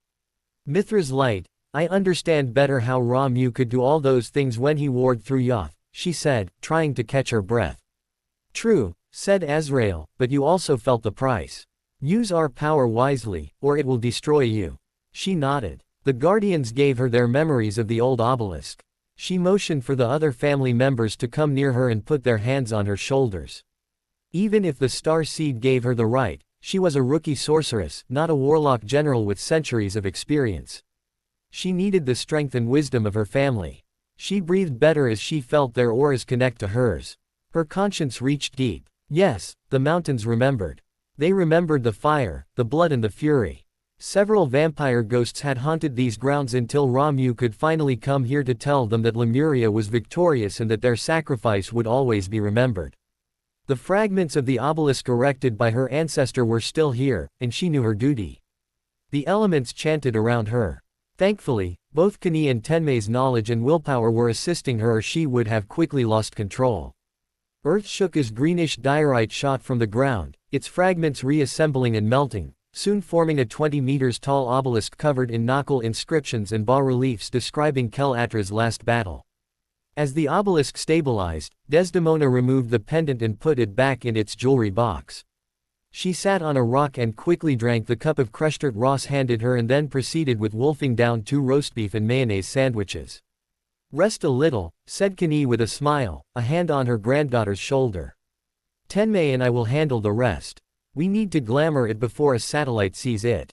I think we agree to consider this the nuclear option," asked Ross as Kenny left to put some more spellwork on the obelisk. "Definitely," replied Desdemona. "It's not eating my life force, but the effort to use it is tremendous, though I suppose it gets easier with experience in magic." She sat a little, simply observing her family members. The Guardians were answering Mocha and Hermione's questions about some aspects of the battle while Tenmei and Kenny did something to the obelisk. To her normal vision, it looked the same, but her third eye could see the lattice of spells on it. "Ross, I see just a natural rock pillar unless I tell myself it's not right and make an effort to see it as it really is, and it's becoming easier to disbelieve the illusion with each try. I don't see the illusion. It must be keyed to let Ayashi see it as it really is." "Likely, do you intend to go through with the coronation?" "Kenny, what would me going through the coronation process change?" she asked as the family gathered again around her. "Using the star seed would become a little easier for starters. There are some other artifacts that you could reactivate, like the solar weapon up in the Hermitage. We would need to put some mirrors back in orbit to have full range of course, but we have some of those mothballed. There are also some old treaties that you could reactivate. Given their wording, that the Empire does not exist anymore is irrelevant. If you decide to go with it, we need to plan for it. It will not go unnoticed," added Tenmei. "The ceremony could cause issues with the statute?" asked Ross. "That's one aspect," replied Kenny. "First, I can reassure you on one point, it's not a ritual combat, and historical circumstances are necessary to understand the why and the how. From what you told us, Lemuria was a confederacy of small states before the war against the Reptoids and Ra-Mu took command, uniting them and becoming the first emperor," said Hermione. "Yes, the problem is that there were some disagreements and Ra-Mu did not initially have enough political power. He needed something that people would talk about. It could not be combat-related, soldiers were too precious to waste, but there needed to be a risk, enough that most Fomorians would consider it an act of courage, might and cunning, so our glorious ancestor climbed Lemuria's highest mountain, the Punchak Jaya, alone in a tunic and boots, only using simple charms, with a time limit going from midnight to noon. From the summit, he then fired an arrow in each cardinal direction to symbolically take possession of the empire and pronounced his pledge, what he intended to do with his reign. You're leaving out the fact that Reptoid spies got wind of the attempt and managed to send a dragon to the summit, forcing Ra-Mu to fight it in less than ideal conditions," added Tenmei. "True, but this aspect was never specifically stated in the trial's rules. It only says that the pretender has to face whatever she or he finds on his way up and down from the summit. I personally had some problems with a group of ice trolls when crossing a glacier, but that won't be an issue today. For Desdemona, the roving hazard will likely be Sapiens alpinists. I think the mountain is closed to tourists and climbers currently. Something more to check and plan for," said Tenmei. Desdemona took a moment to think. It wasn't ritual combat, and that was good. It still meant doing something rather dangerous, but it was where the cunning aspect of the trial laid. She would need to see an exact list of allowed charms. She was betting on things granting flight being forbidden, for example, but the way she saw it, an important part would be about devising strategies and being able to improvise on site. Her Fomorian strength and endurance coupled with those charms would likely allow her to take shortcuts Sapiens wouldn't consider. "You're thinking about doing it," said Ross, worry in his eyes. "Yes." Kenny, Tenmei, did the mountain to climb change after the Lemurian border moved to the Himalayas? "No. The Himalayas was our natural northern border and therefore not considered a full part of the territory," replied Kenny. "I see, Mount Everest." "Mount Everest," replied Desdemona with a firm nod. The two elder Fomorians exchanged a gaze, then nodded and slipped in an evil overlord grin soon matched by Desdemona's. "My idea would work?" asked Desdemona. "Symbolically, yes," replied Kenny. "It won't be without consequences, though. True. Such a thing will definitely send omens to seers over the whole planet. Some powerful seers like the Inca emperor may feel you trying and decide to observe you, maybe even hinder you. Doubtful, Tenmei, said Kani. I have good reasons to believe that Viracocha was one of us and that the emperors are chosen among the descendants he had with the sapiens. I have a question. I know there are a lot of things I still don't know about the magical world's politics, but why? Asked Mocha. If I understand correctly, doing it from Mount Everest, the highest mountain on the planet, means claiming the whole world. Because the more I learn about the magical world, the more I see it running into a wall, Mocha, replied Desdemona. Even worse, many people are pretending that the wall doesn't exist. They have their reasons, of course. Many of them just want to protect their loved ones. I don't pretend I'm perfect either, and I'm not sure I'm the right person for this job, but fate put me in a unique position. I have to do something. Good attitude, said Kani. We'll help you, of course, and I think it's time for you to receive your adult public name. Desdemona tensed a little bit, remembering that she had chosen Tarot only as a placeholder, and also the fact that public names were rarely chosen but rather granted by others. What do you have in mind? Asked Ross. I think Desdemona can guess it, replied Kani. Think about your idea and the things we discussed about the 5 factions. To ease your choice, I will tell you this, the bard invented her. Titania, yes, I am Desdemona Titania Granger of House Ramu, replied the young Fomorian woman, a hand on the box containing the star seed, which briefly glowed purple, as if acknowledging her. Ginny looked at the simmering potion in the cauldron. Yes, it was almost time. She went to a cupboard and reached for a small cubic box. Coming back to her workspace, she removed the upper part of the box, revealing an orange-sized pearl sitting on a velvet cushion. She took a special clamp whose jaws had been made to form a cage around the pearl and used it to lift the precious item, taking great care never to touch it. Attaching the clamp to a chain above the cauldron, she lowered the pearl inside the potion and turned an hourglass. The pearl definitely wasn't ordinary, and it wasn't just a matter of its size. This kind of pearl didn't come from an oyster but was found in the brain of dragons that had lived at least 5 centuries. It also had to be extracted in a very limited time window after the dragon's death, by the dragon slayer himself and following a precise ritual. According to Tom, there were only a handful of those in the world. The one she was using had been harvested by Slytherin himself. The pearl was, according to the text she read in Slytherin's library, the dragon's magical core. It was also a fundamental component of the augmentation potions she was regularly taking.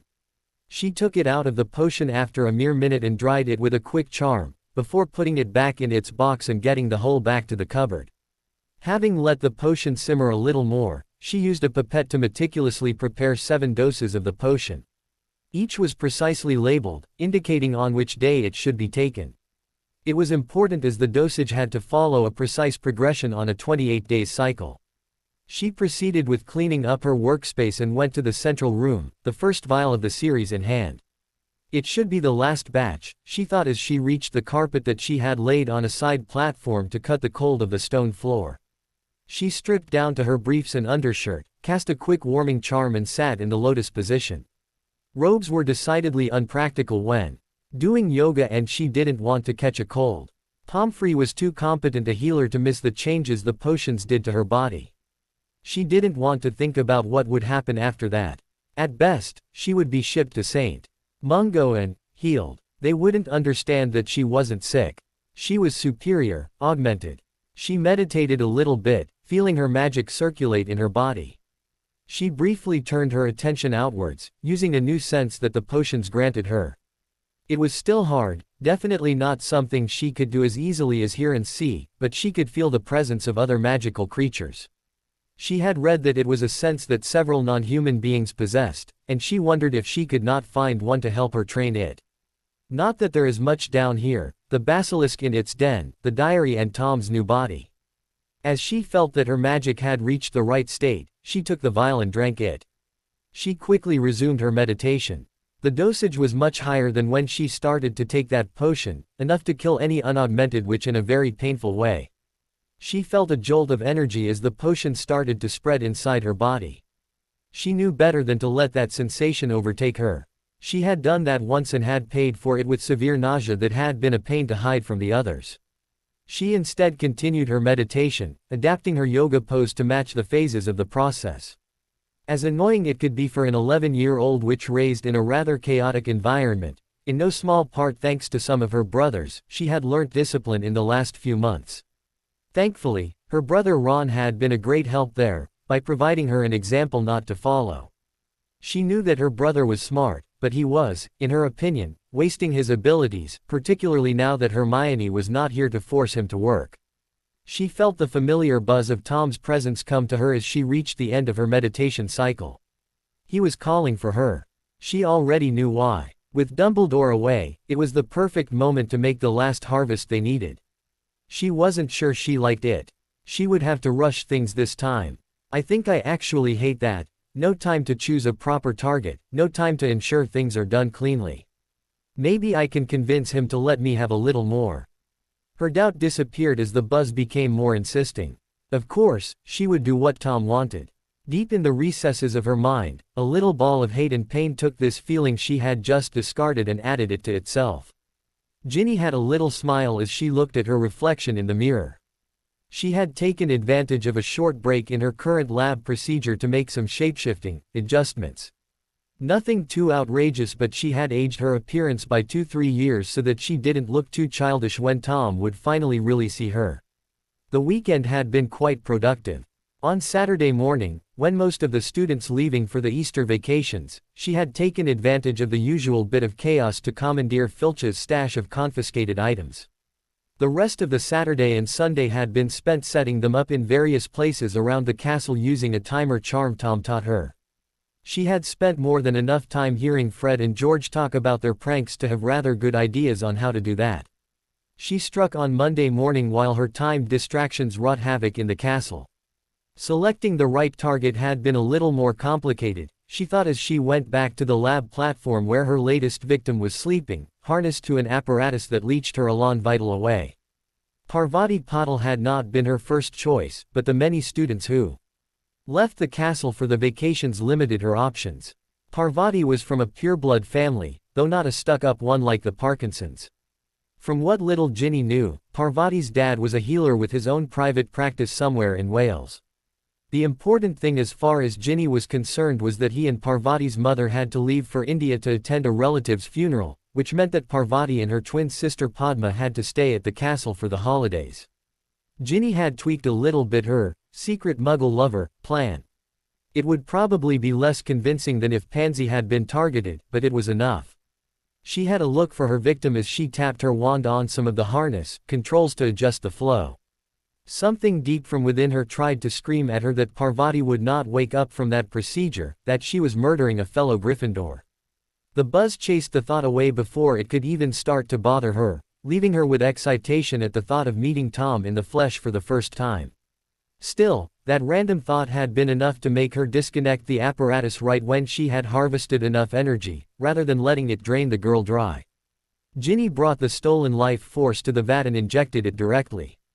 She smiled as she saw a hand come out of the vat where Tom's new body had been growing. She took her time to detail him as he exited the vat, just keeping ready with a robe and shoes. "Hello Ginny," he said as he came near her, his smile making her heart beat faster. "Hello Tom," she replied, handing him the robe. He was so handsome, tall and dark-haired, she didn't resist at all when he leaned to key her. She however cursed mentally when an alarm sounded a mere moment later, while she was still savoring it. "We have visitors," she said. "Likely Harry. He's the only other one speaking Parseltongue. Potter, stay hidden in the back and observe, I will handle it." She nodded, handing him Parvati's wand. Tom then went to prepare a few things as she hid in a dark corner. The bloody Baron rushed through a wall. Just as he had feared, Dumbledore's absence meant that the heir was stepping up his game. 2 Gryffindor girls, Ginny Weasley and Parvati Patil, were missing and a message about their bones lying in the chamber found on Monday morning.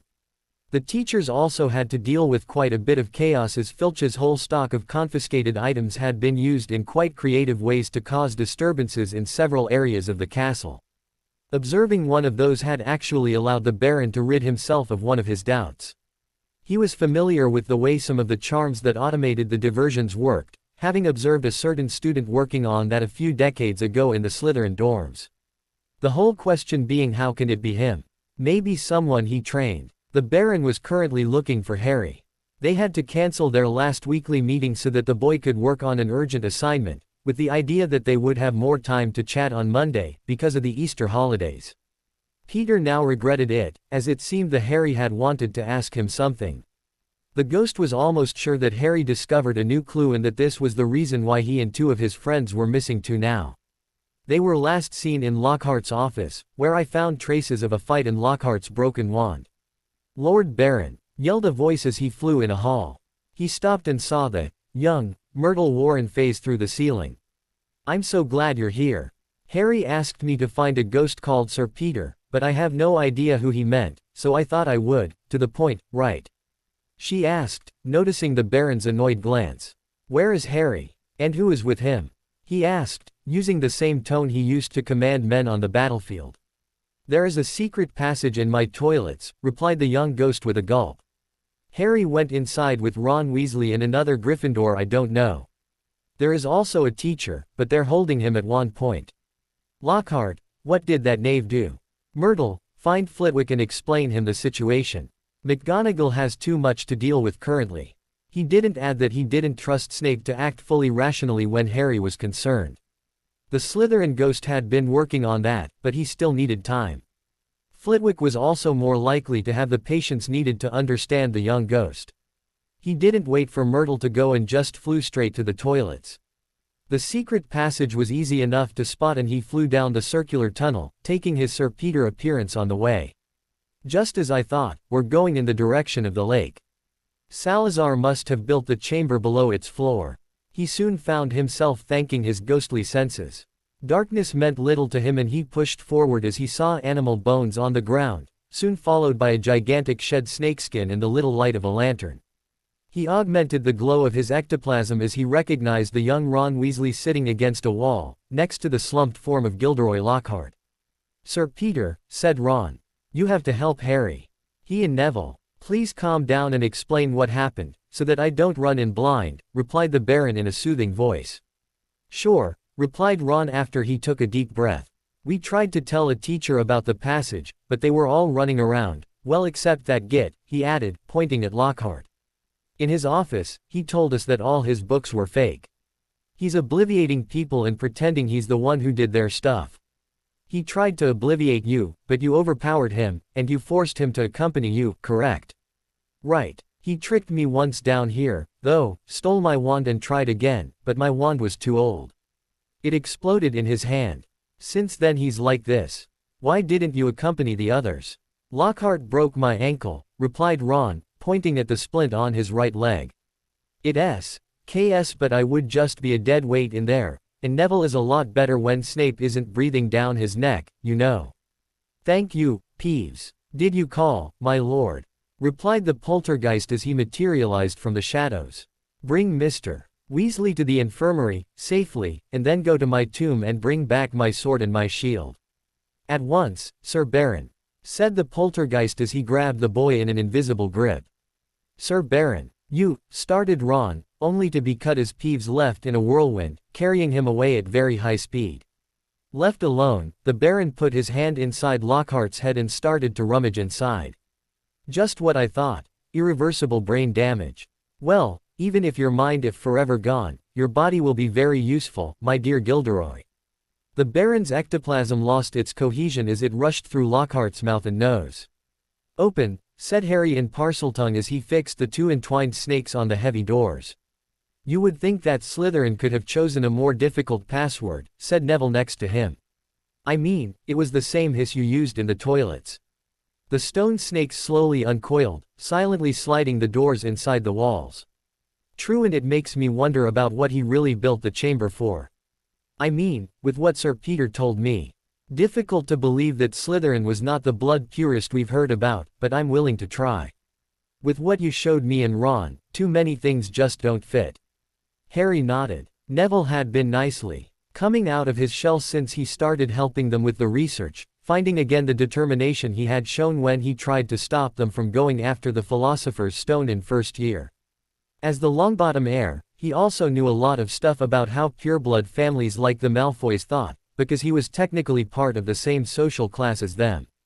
True, they still looked down on him because his magic had been slow to start and his less than stellar results in some classes, calling him an almost squib. Harry was too used to bullying to let himself be fooled by that. He had seen Neville's potential and done his best to help him improve his sense of self-worth. This was how Neville had ended accompanying Ron and him as they tried to save Ginny and Parvati. His common sense regarding things like herbology and magizoology had also helped them plan a few tricks that would hopefully help them not to end killed by the basilisk. Sure, they were both afraid, but they would do it nonetheless. I just hope that Myrtle will find Sir Peter, and that he will bring help. They advanced silently in the long hall behind the door. Pillars covered in snake bas-reliefs supported a ceiling they could barely guess in the darkness above. As for the light, what little of it there was came from crystals set in the columns, usually between the jaws of a stone snake. The air was cold and humid, and they could hear water drip in the silence, somewhere in the darkness. They progressed slowly, alert for any sign of the basilisk. There were just too many places where it could hide in there. They soon started to guess the end of the room. There was a massive statue there, another bas-relief representing a bearded man. Yes, Harry recognized him. Sir Peter had shown him an old reviewer of the founders and this was definitely Salazar Slytherin. A small silhouette was lying in front of the statue. Dark skin and black hair, Parvati. Calm. The air and the basilisk could be just waiting for you to rush forward. Not running toward the girl was hard, probably the hardest thing he had ever done, because it was against everything he usually did, but he gritted his teeth. He could see that Neville was doing the same, staying carefully hidden.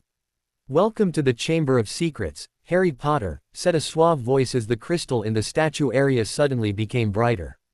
Using his Quidditch seeker habits, he took in his environment in one go. In a match, he had to be aware of the movements of all other players while looking for the snitch. Here, it meant zeroing on the person who had spoken while catching the important details of the environment. For the second, he noticed side alcoves with things like potion material or bookshelves. They were too small for the basilisk, so he categorized them as secondary. Parvati didn't look well but, again, he forced himself to stay calm. Rushing could very well mean ending up dead and then he wouldn't be able to save anybody. This was a lesson that the past months and his conversations with Sir Peter had managed to pound into his thick skull. He looked more intently at the man he supposed to be the heir. He was a tall, black-haired young man in black robes holding a wand that he thought to be Parvati's. That man was leaning against a pillar and looking at him with interest. He realized that he had already seen that face. "I've seen you in a yearbook. You're Tom Riddle, or rather you look like Tom Riddle did when Hagrid was expelled all those years ago. You researched me, I'm flattered," he said as he started to walk back and forth in front of Slytherin's statue. "But, you are missing some pieces. I have waited for this moment for a long time.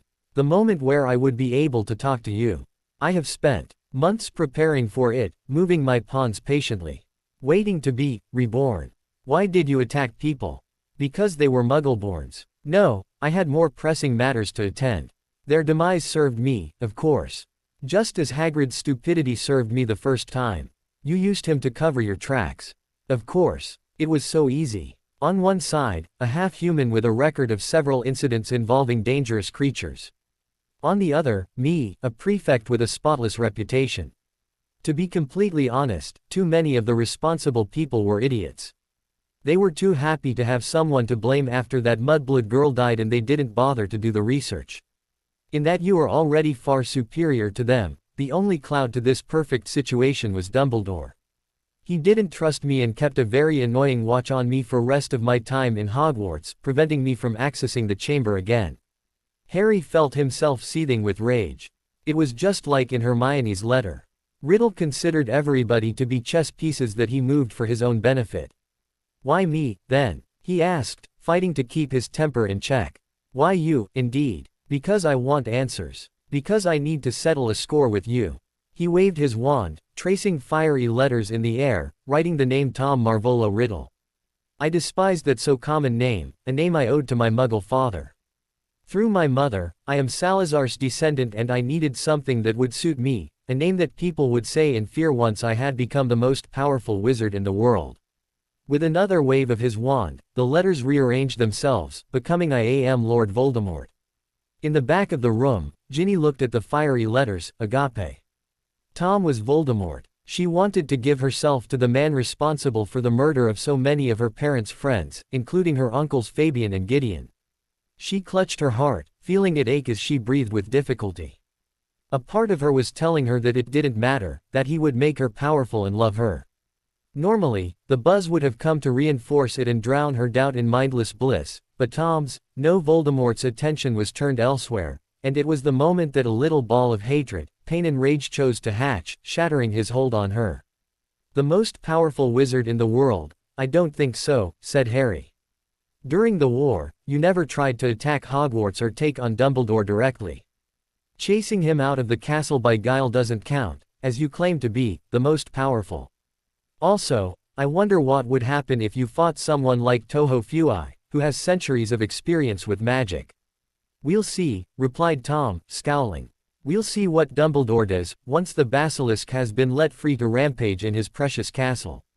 He said something in Parseltongue then, but Harry had been too shocked to bother to understand it. All he knew was that no matter the cost, the basilisk had to be stopped here and now, before it could reach the castle and kill everyone it met. He noticed that the mouth of the statue of Slytherin had been opening and that something black and scaly was coming out. He didn't wait and dashed for cover, checking his pockets for the items he prepared with Neville and Ron. He tried to think fast, to factor in the presence of Voldemort in the plan they had come up with when they considered the basilisk to be alone or accompanied by a student-level heir. Kill him, hissed Voldemort in Parseltongue. Harry nodded. It meant that Tom had still not noticed Neville. It wasn't much, but he would take any advantage. Deus lo Vult, yelled a voice from the chamber's entrance. The basilisk immediately turned its head in that direction and suddenly reeled back, hissing ferociously. Harry and Neville could both see that its eyes were now covered in something that looked like thick, sticky webbing. As for Tom, he seemed too surprised by what just happened too. Harry looked from behind the pillar he had been hiding from the basilisk's gaze. Lockhart was rushing toward the monster, a sword in his right hand and a shield on his left arm while the basilisk lunged toward him. He would think about the utter strangeness of the situation later. He nodded at Neville on the other side of the room and they both took the stink pellets Harry had bought from the twins. Protega, yelled Lockhart as he raised his shield to parry the basilisk's attempt to swallow him. The golden, double-headed eagle on the purple shield flared at the second when Harry wondered why he had tried to cast a protection spell without a wand. He suddenly realized that the shield was a kind of wand as the seemingly impossible parry became a hard crash for the basilisk while Lockhart barely bent a knee to absorb the shock. In fact, he was even betting that this shield was better than a wand for protection spells. He also reasoned that the sword was similar. Neville and Harry did not waste a second as they noticed that the giant snake was disoriented by what just happened. They took the stink pellets and aimed for the creature's nose. They grinned when the pellets broke, coating the scales with an awful stench.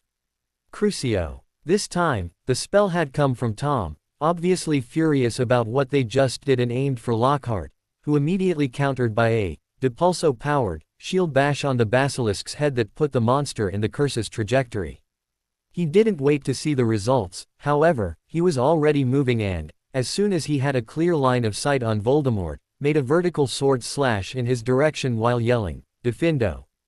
This confirmed quite nicely Harry's hunch as the air shook and fragments of stone flew in all directions while a gouge appeared on the ground, hastily blocked by Voldemort's own Protega. Again, the wizard and the sorceress knight did not wait and started to exchange spells. Harry winced as he recognized the green light of an Avada Kedavra, only to see Lockhart dodge the curse as if he was sliding on the stone floor, reducing the distance between him and Voldemort at the same time.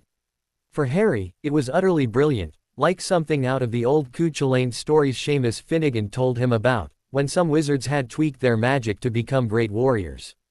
He got out of his cover and started to snipe jinxes at Voldemort. He was nowhere near such levels of prowess, but if he could distract his parents' murderer a little bit and give Lockhart an edge, suddenly, the pieces clicked together in his mind. This wasn't Lockhart. Deus lo Vult, God wills it.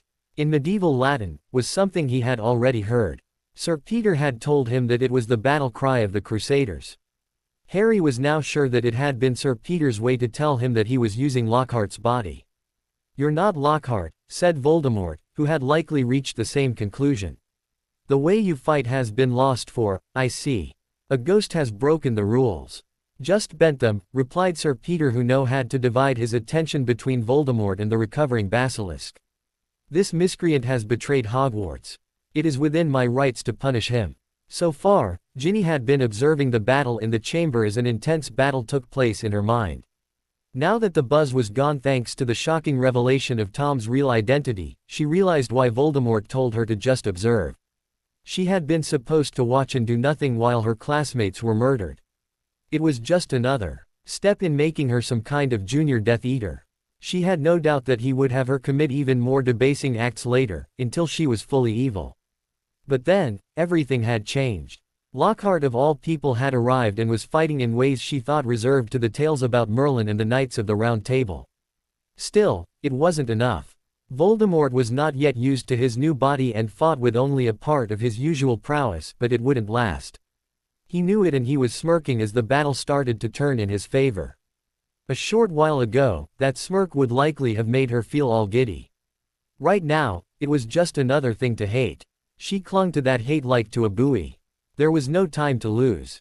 She had to take advantage of the fact that his attention was turned on the fight. She knew that once he noticed something was wrong with her, he would use the buzz to force her to love him again.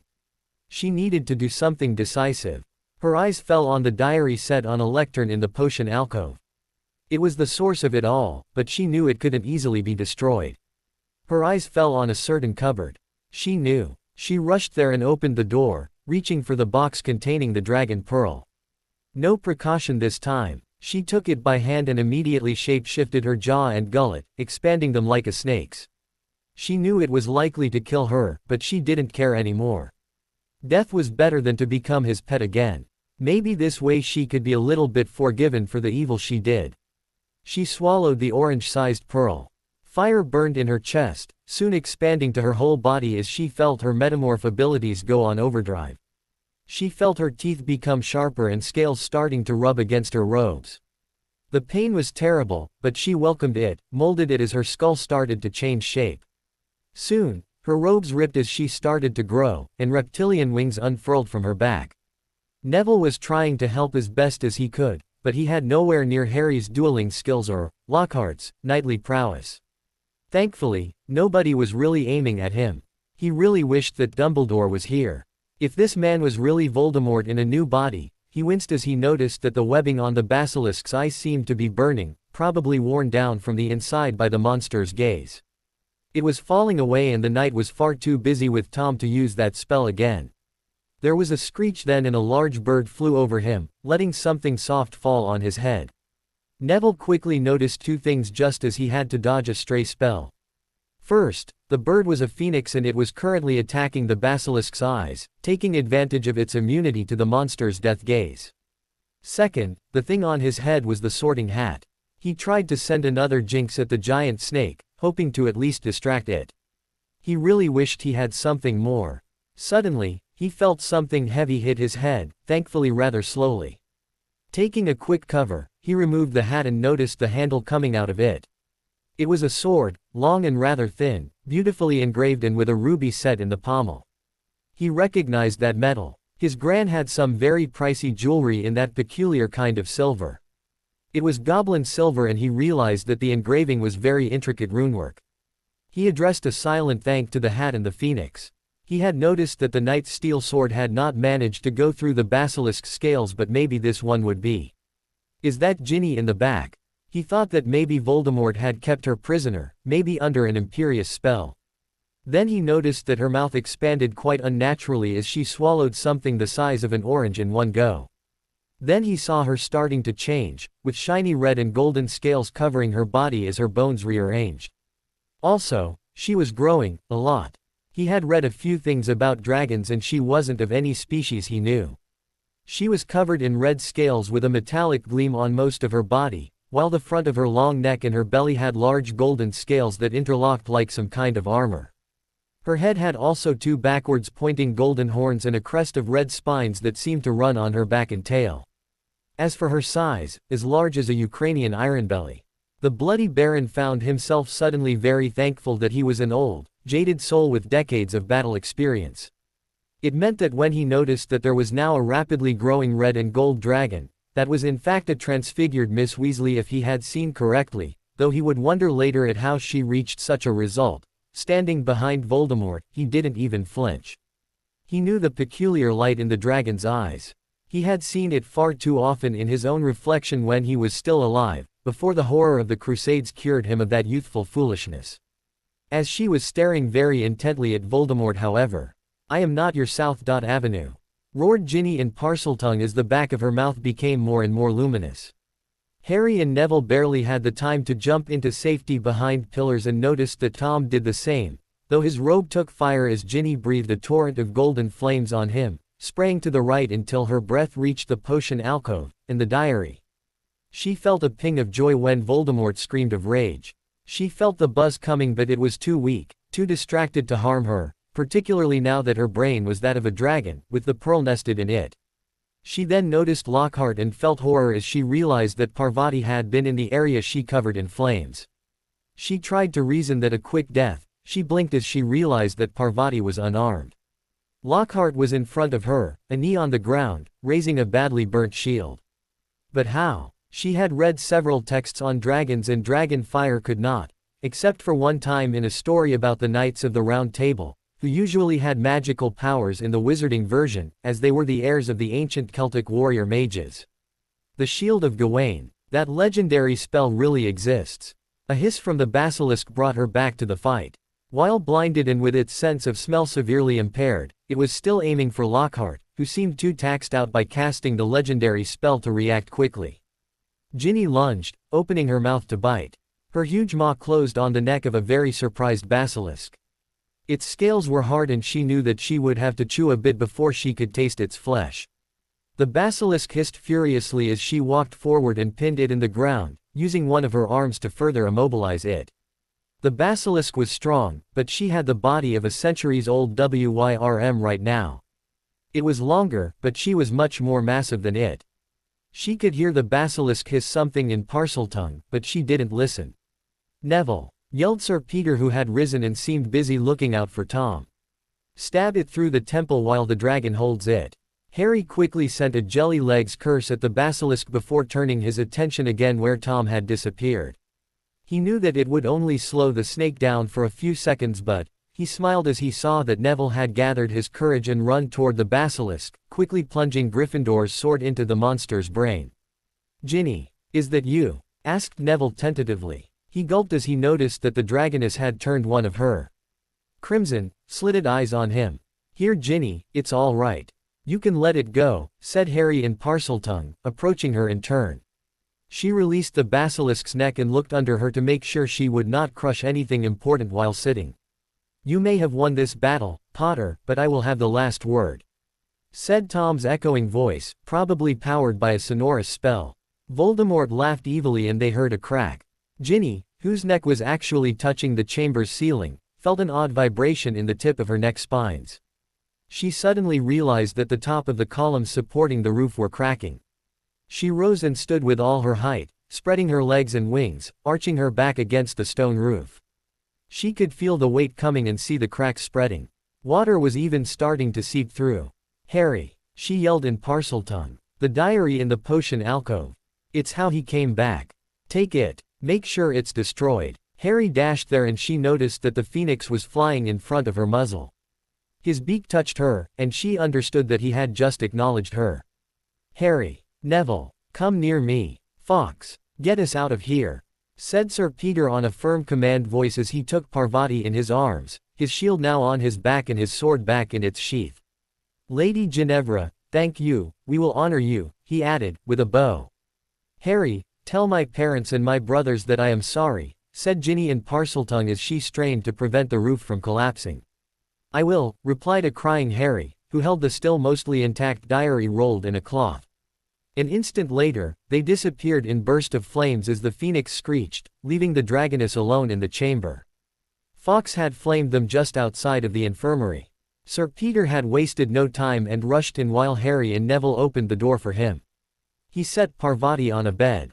Gilderoy? Asked a very surprised Madame Pomfrey. Not exactly, Poppy. You have my word that I will explain, but this young lady needs your skills urgently, replied Lockhart, sweating. Pomfrey nodded grimly and went to attend to Parvati. Sir Peter went to lie on a bed himself and seemed to fall asleep as silvery ectoplasm escaped his mouth and nose, soon reforming the familiar shape of the Bloody Baron. I hope you will forgive my deception, Harry, said the ghost. The young wizard looked at the ghost as the many conversations they had rushed in his head. If Sir Peter was the Baron, how could he? No, that wasn't right.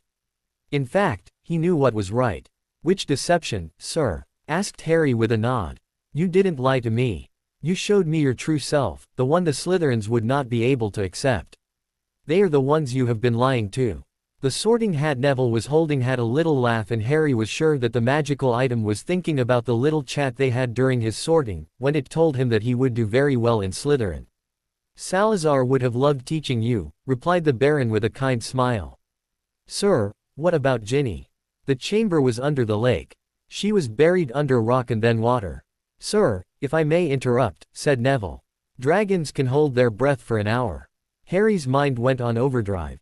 They did not have the means to save Ginny by themselves, and he wasn't even sure that the teachers could do something, except Dumbledore, who was still suspended, and he would have problems if he came back to the castle before. No, there was another solution. He rushed toward Pomfrey's desk and scribbled a quick note on a piece of parchment, before going to the bedpost where Fawkes was perched. Fawkes, can you find Hermione's grandfather and give him this note? Can you also bring him back? The Phoenix looked startled for an instant and then took the note in his beak, quickly flaming out of the infirmary. Potter, what did you just do? Yelled a familiar voice from the infirmary's entrance. Harry turned around, seeing Snape and McGonagall standing in the entrance. Harry forced himself to control his temper, remembering Sir Peter's lessons on being gentlemanly. I asked him to fetch help, Professor Snape. Professor Dumbledore is still suspended, but then I remembered that a student's relatives can visit. Even if she's away, Hermione is still officially a Hogwarts student, so I asked Fawkes to bring back her grandfather. He knows a lot of stuff about strange magics and magical creatures. And Harry stopped talking as he noticed that McGonagall had just turned very pale while Snape was looking at him with something even more disturbing. He was looking at him with interest. As for the Baron, he was barely controlling his laughter. Who is Hermione's grandfather? After a rather busy weekend spent reincarnating his mother, Tenme had come straight to England at the same time as Ross, as he had a lunch appointment in London on Monday. Officially, it was just a social call to a former Yokai Academy student and the occasion to meet her husband and daughter. In practice, it was of course a way to strengthen the bonds between House Black and his own family and to prepare for his daughter's debut on the political scene of magical Britain. He had therefore been sitting in the sunroom, enjoying a drink and some appetizers with Sirius and Agaya. The lunch itself would be a little more formal and served in the main dining room on ground floor, when Fawkes flamed in just above the sunroom's central pit. He noticed that the Phoenix had a rather nasty look and Trill aimed at Nama's statue, probably in reaction to the house's wards brushing his mind, but lost little time with it and perched on the back of Tenme's rattan armchair, letting a piece of parchment fall on his lap. Mikogami took it and read quickly through it. He frowned. This was really bad and they needed to act quickly. Sirius, Agaya, would you like to accompany me to Hogwarts? There is a situation there I need to address immediately, and your help would be very welcome. Ginny felt relieved as she saw Fawkes flame away with the others.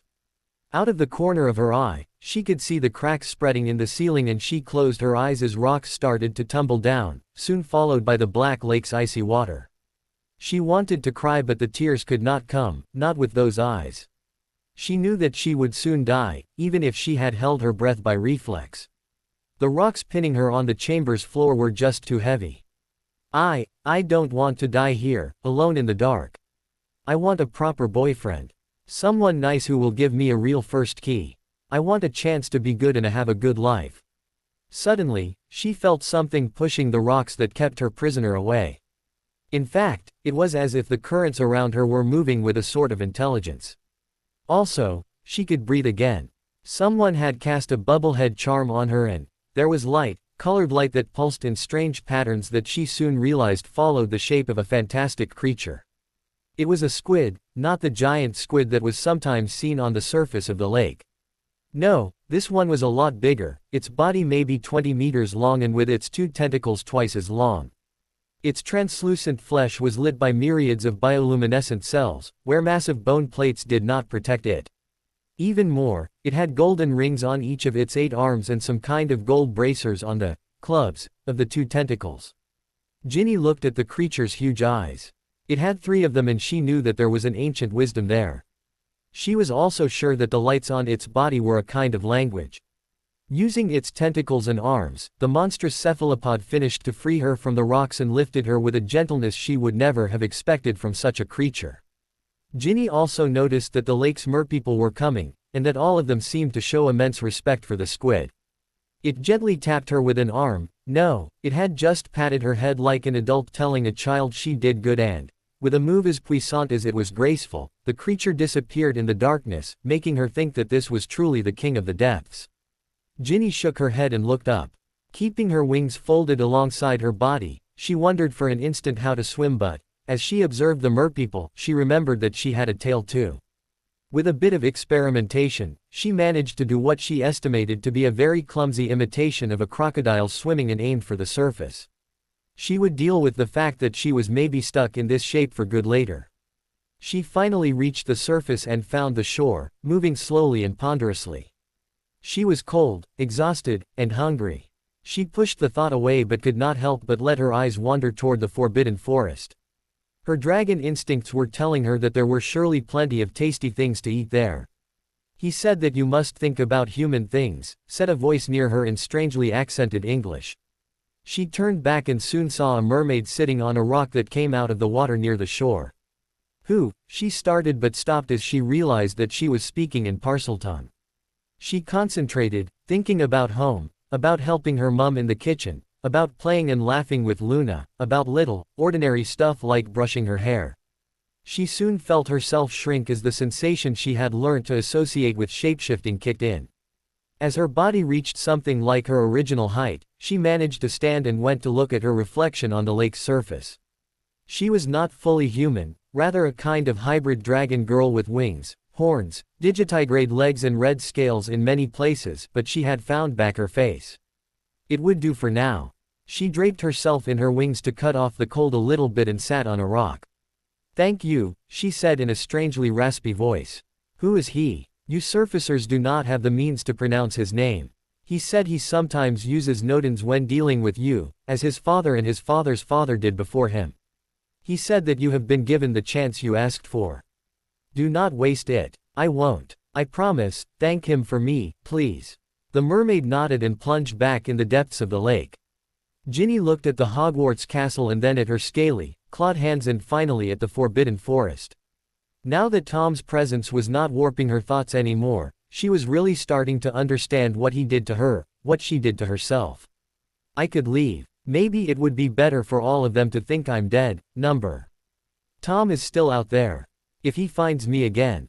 She shuddered. It had been hatred and rage that enabled her to shake off his hold on her. She may not be human anymore, but she didn't want to become a monster. She also intended to work on the human thing when she had rested.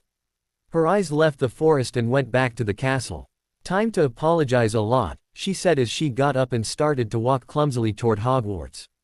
A few steps later, she fell on the ground, having exhausted the last of her strength. Ron Weasley had watched with a lot of interest the reactions of the teachers when Harry said that he asked Fawkes to fetch Hermione's grandfather. From the feelings he got from Hermione's letter, he had a good hunch that the mysterious grandfather was someone special and this confirmed it quite nicely.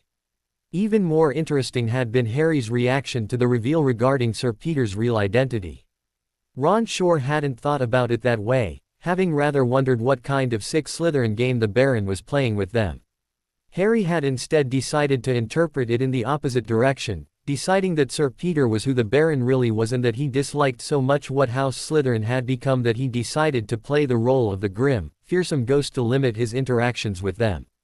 The thought had been so outrageous that it had been enough to stop the comment Ron had been about to make and instead silently observe, pretending that the potions Pomfrey gave him were still making him too drowsy to react.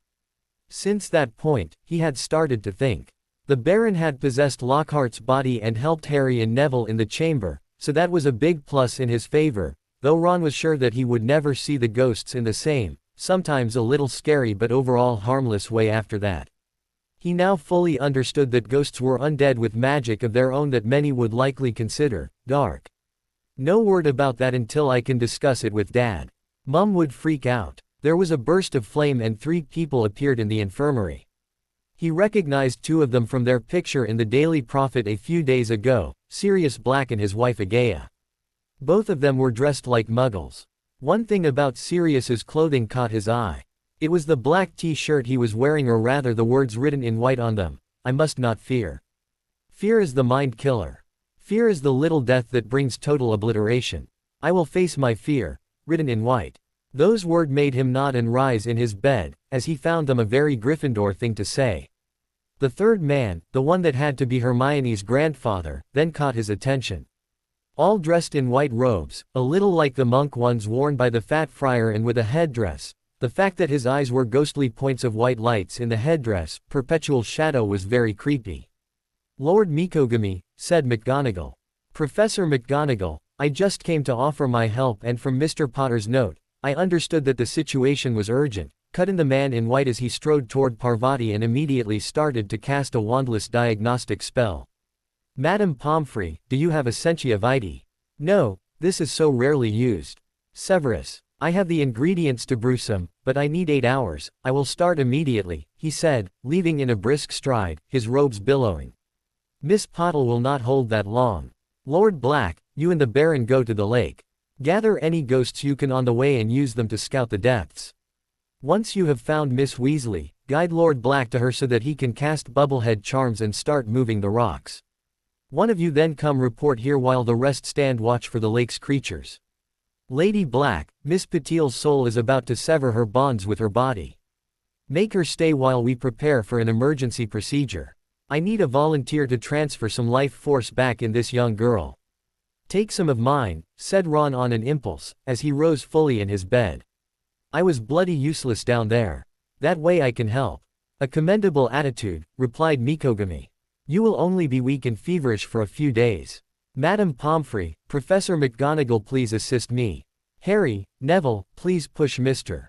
Weasley's bed next to Miss Patil's." McGonagall shook her head, wondering what kind of spell. Suddenly she realized it wasn't a spell.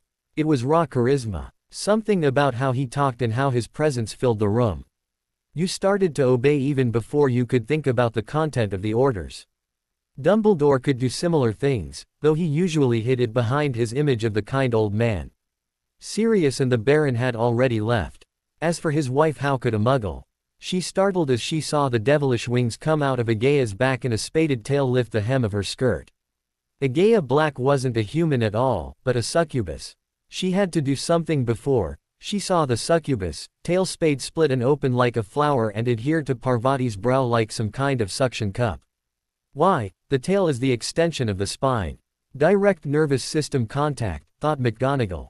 Finding back her wits, she quickly examined what Mikogami was putting in place and recognized enough elements to understand. It was darker than she liked, but she had to admit that it would work. She regularly warned students about how the most innocuous spells could be used to harm, but here she was witnessing the opposite. The Yokai Academy headmaster was twisting a life-stealing curse to transfer some of Ron's energy to Parvati, actually using an instrument of death to heal. She started to help, following his instructions. She knew that Albus would not have condoned such an "the end justifies the means" kind of act, but she didn't care. The life of one of her lions was at stake. Soon, the young Gryffindor recovered some color as Mikogami dispelled the curse. "Lady Black, I was able to stop her just in time," replied the sweating succubus as her tail disconnected from Parvati's brow. "Good," replied Mikogami. "We can let her rest now. Lady Black, please rest a little, we may need your skill again soon. Professor McGonagall, is there a nearby room we can use? I need Mr. Potter and Mr. Longbottom to tell me everything that happened in the chamber. I am sure it will interest you as well." "Yes, there is an unused classroom next door," replied the Transfiguration teacher. "I need to warn. Unfortunately, Professor Dumbledore is currently in Delphi, meeting with the Greek Minister of Magic. For reasons I will explain later, he has been tied down with tasks related to his supreme mugwump charge. Passing a message to him will require time we currently do not have. You have my word that I will deal frankly with you and keep you informed as his representative. I suppose you heard a lot of bad things about my kind, said Agaya, sitting next to the sleeping Ron and Parvati. I did, but I don't believe them, replied Pomfrey as she finished casting a spell on Lockhart. Can you do something for him? Let me see, replied Agaya as she put her hand on the wizard's brow, and soon shook her head. I'm sorry, but he suffered massive brain damage, probably from a botched memory spell. At best, he will stay in a coma for the rest of his life. Better to let him go peacefully. Pomfrey considered the situation and then tucked the wizard in the bed. The Baron had reminded her recently that, sometimes, a dignified death was better than living at any cost. She had also heard the Baron say something about the spell having backfired, which meant that Lockhart had reaped what he had sown. It also fit some things Snape had told her about regarding this man. Why don't you believe those things? Asked Agaya. I live here, next to the Forbidden Forest and the Black Lake. The centaurs and the merpeople, if you listen to the same people who say those things about succubae, they're barbarians, subhumans. I've heard the merpeople sing and play the harp while sitting on rocks near the shore. People who can make such music, music that touches your very heart, are no barbarians. As for the centaurs, they're wise enough to see our faults and want nothing to do with us, apart from a select few like Hagrid. For succubae, I know what is said, but I think that there are more cases of your people avenued by wizards than the opposite. True. How would you feel if 5 children came to Hogwarts to study magic? Personally, I don't have an issue with it. It would need work, of course, so that I am up to date with their specific needs. Your daughter Sirius would like it and Kurumu is not against it, something we need to clear with Dumbledore once things are calmer. The door of the infirmary opened, and Sirius came in, carrying a girl with several draconic traits, covered in a conjured blanket. We were lucky, he said as he deposited her face down on a bed, paying great attention to her wings. She managed to get out on her own and collapsed in this half-transformed state near the shore. I will check her mind immediately, replied Agaya, tail rising as she came next to her head.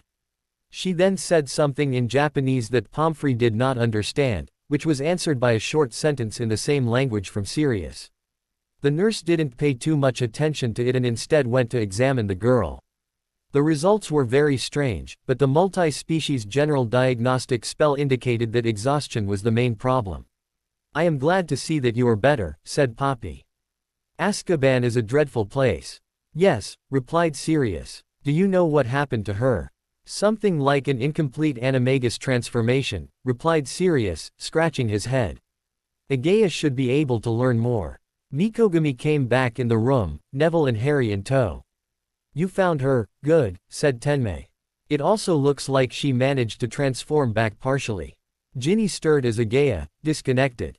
I will need to make another longer session later, but she's mostly fine, said the succubus. I'm afraid I need to speak with her now before we can allow her to rest, madam. Harry, Neville, I need you to fetch her elder brothers. Professor McGonagall, can you see that her parents are warned? Of course, replied Minerva, who left towards her office and the flow network connection in it. Harry had found out that he really liked Hermione's grandfather, in particular his no-nonsense attitude. Sure, his appearance was a little creepy, but he didn't lose time and got things done. He had asked them questions about what happened in the chamber, taking notes in shorthand on the way. He had a way to get details out of them. At first, they seemed irrelevant, but Harry had quickly reached the conclusion that they matched with other information Mikogami had. Harry had also given the diary to Mikogami, who had quickly bound it with a chain and a padlock he took out of one of his pockets. He and Neville were now going to Gryffindor's tower as Percy, Fred and George would be there. He was however stopped by Sirius's hand on his shoulder. Suddenly, Harry realized that the face of Lord Black was somewhat familiar, coming from the same corner of his mind as the little he remembered about his parents.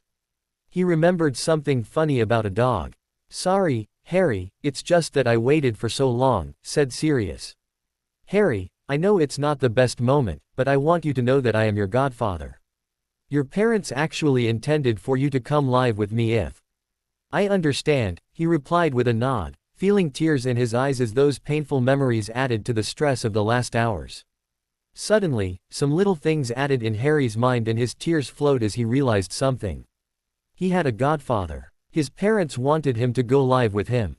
That meant, no more Dursleys. He asked, hopeful. No more Dursleys, replied Sirius, hugging him. We'll talk with my wife when things are a little calmer, Harry. A few hours later, Minerva McGonagall quickly transfigured some of the student desks into a conference table and chairs so that they could sit comfortably in the unused classroom. She then sat at the table with Snape, Mikogami, the Baron, Sirius Black and his wife, as well as Molly and Arthur Weasley that she had fetched in a hurry. They had been about to come right here anyway as the Weasley family clock had indicated that Ginny was in mortal danger. As for the kids, they were now all resting in the infirmary, Ginny and Ron being surrounded by their brothers, including a very watchful Percy. She had mixed feelings about letting Mikogami run the show, but she could not deny that he knew what he was doing. Parvati Patil would recover and the idea of setting the ghosts into scouting the lake to search for Miss Weasley had been brilliant. He was also the one to decide to bring the Lady Black here, and she would need time to fully digest the fact that succubae were much more than seductresses and concubines. Why did you ask us to wait to warn Professor Dumbledore? Asked Molly. There are several factors which mean that we need to wait for a time where we can contact him secretly, replied Tenme. First, he is currently in Greece, attending a diplomatic function and therefore not easy to contact. Second, his suspension was engineered by those who triggered the events of the Chamber of Secrets. They are watching his moves and calling him would bring their attention on the school, which we have managed to prevent so far. Third, other factions took advantage of his suspension to advance their own plans. Professor Dumbledore has been tied down with tasks related to his positions as Supreme Mugwump and Chief Warlock since then. For example, the Incas want one of their diplomats in the first position and are moving their pawns to make him understand it's a full-time job, knowing he will ultimately prefer to stay in England. Your headmaster rushing to come here, abandoning his other duties, would give the Incas even more ammunition to force him to resign from his Supreme Mugwump position. Isn't that a problem for you as well? Asked Arthur Weasley. I am officially in the country to visit some Yokai Academy alumni, which is not a secret. It has caused some worry for your ministry's officials, but they are overall content to ignore me as I am just acting as a private citizen visiting acquaintances. Now, let us come to the matter at hand. We thankfully managed to prevent the opening of the chamber from resulting in casualties, but it had several consequences. You mean the Dark Lord being back, said Snape. Yes, though the situation is not as dire as it seems. Miss Weasley has told me a number of interesting details about the procedure she used to bring him back while she was in his thrall. Voldemort will not be able to act quickly. First, he cannot afford for his followers to make a link between his political persona and the half-blood Tom Riddle. Second, his current body is the one he had when 18. It is lacking the augmentations his original one had thanks to years of experimentation. While we have good reasons to believe that the people who triggered the Chamber's events were Death Eaters, they are likely not aware of his return and I don't think he will risk contacting them for the reasons I mentioned. He will rather travel to reach resources he hid, likely in Albania as he seems to have a personal lab there. I will set my contacts to trying to uncover its location. I agree, replied Snape. He will be too uncertain of who's faithful at this point. This gives us a little time to plan and act. Now, regarding young Miss Weasley, I have to insist on the word, thrall, continued Mikogami. Yes, she should have known better than to listen to a thinking diary, but after that point, her mind was not fully her own. Imperious? Asked Molly, very pale. Rather something akin to a succubus charm, Mrs. Weasley, replied Agaya. Once that monster had put his hooks into her, your daughter was incapable of having certain thoughts, like putting anything he told her into doubt. I undid a good part of the damage, but she's still vulnerable and the way she shook his hold on her is not healthy. How did Ginny do it? Asked Arthur. Pure hate. She gave in to her dark side. She will recover this time, but if she had to do it a second time, she may very well become worse than him. And what of her partial transfiguration? Asked Molly. It goes much further than that, Molly, replied Sirius. You know that it's said the people of black descent have a knack with transformation magics. There is a long story behind that, but to be short, there is a chance that things like the animagus ritual will work better than normal for us. In Ginny's case, it allowed her to become the first dragon animagus in history. The problem being that all animagi take some traits of their animal even in human form, added Minerva, knowing how her cat side could influence her if she did not maintain an iron discipline. And it's worse than usual for Miss Weasley because a dragon is not a non-magical animal. Yes, continued Sirius. What I'm concerned about is how the Ministry will react. I know some people who will want to lock her up, pretending it's for her own good, replied Arthur, remembering some office rumors. I will not allow it. All in all, said Agaya, my opinion is that she needs time to build her defenses and master her powers, in a place where Voldemort will not be able to reach her and reassert his hold on her. Also, if she stays here, I'm afraid of what her guilt will do to her and of what other students may do to her if they learn that she was involved with the chamber. I could very well see Voldemort seeding rumors to isolate her and bring her back to him. I may have a solution for that, said Mikogami. I offer a full scholarship for Miss Weasley to carry out her studies at the Yokai Academy. My school is much better suited than Hogwarts to deal with her dragon issues, and I have staff who will be able to follow her and help her build mental defenses. My daughter's home here in England will also soon have a direct portal with the Academy, which will allow you to visit. Direct, this is why you were seen at the Department of International Magical Cooperation? Asked Arthur. Indeed. Can we have a little time to think about it? Asked Molly, who was obviously barely keeping back her tears. Of course. Professor Snape, Professor McGonagall, Lord and Lady Black, why don't we see what we can retrieve from the chamber's ruins while Mrs. and Mr. Weasley have a family reunion? Sirius felt again like that time when James's mother found the two of them doing something monumentally stupid and glared them into silence and contrition. Well, he had been 12 then, and Agaya did not look at him the same way, but it was just as awkward. She had just hinted that now was the perfect occasion to do something they had agreed upon during the war. It was just that this was a really delicate matter, and he saw his wife's left eyebrow twitch. Fear is the mind killer, he said while passing a hand through his hair. I saw him go down to the dungeons, so he must be back in his rooms. I'll go now. Good, she replied as she opened her purse and retrieved a paper bag from the expanded space within. 18 years old Talisker. That should help, he said as he looked inside the bag. What would I do without you? Don't thank me yet. Gozu said he wanted to resume your hand-to-hand training. He briefly hesitated to wince but instead found himself grinning. He really needed to get back in shape after sitting for so long in prison, and the Minotaur was a very good friend. He had been his Aniki, his big brother. When he joined Agaya's organization, he suddenly sniffed a little as his nose registered a peculiar smell. It was very faint, far below the ability of a human to sense it, but he was a little special in that area. His enhanced hearing caught other signs and he blinked toward his wife in a peculiar way that she caught immediately, blinking back in their code. You can come out, Harry, he said. How did you know? Asked Harry as he removed the invisibility cloak, revealing him and Neville. I used that cloak several times with James when I was here in Hogwarts, he replied with a smile. I know its limitations, and I have good ears. So, what made you two decide to get out of Gryffindor Tower? This is my fault, said Neville. I asked Harry to help me to see you before you left Hogwarts. Lady Black, I want to ask you a favor. It's about my parents. The Death Eaters. I have seen what you did for Parvati and for Ginny, can you do something for them? He was interrupted as Agaya put a hand on his shoulder and crouched to put herself at eye level with the boy. Your parents are my friends, Neville. Sadly, your grandmother did not know about it and she did not allow me to try to help them. That's why. For some people in this country, I'm just a dark creature, not a person, and my place should be among the beasts, far below the one of the wizards. Those people spread their lies for so long that many decent people believe them, people like your grandmother. One of the lies they told is that wizard magic is necessarily superior to anything we Phi could come up with. The healers in St. Mungo are firm believers of that one, and they're convinced that I wouldn't be able to do anything. That's barmy. One of the basic principles of herbology is to find the right plant for the right task. Your people are mind magic specialists, able to connect directly with a person's soul. How can they not see that we wizards just can't compete with you, because we lack your specialized organs? It's not that they don't see, replied Sirius.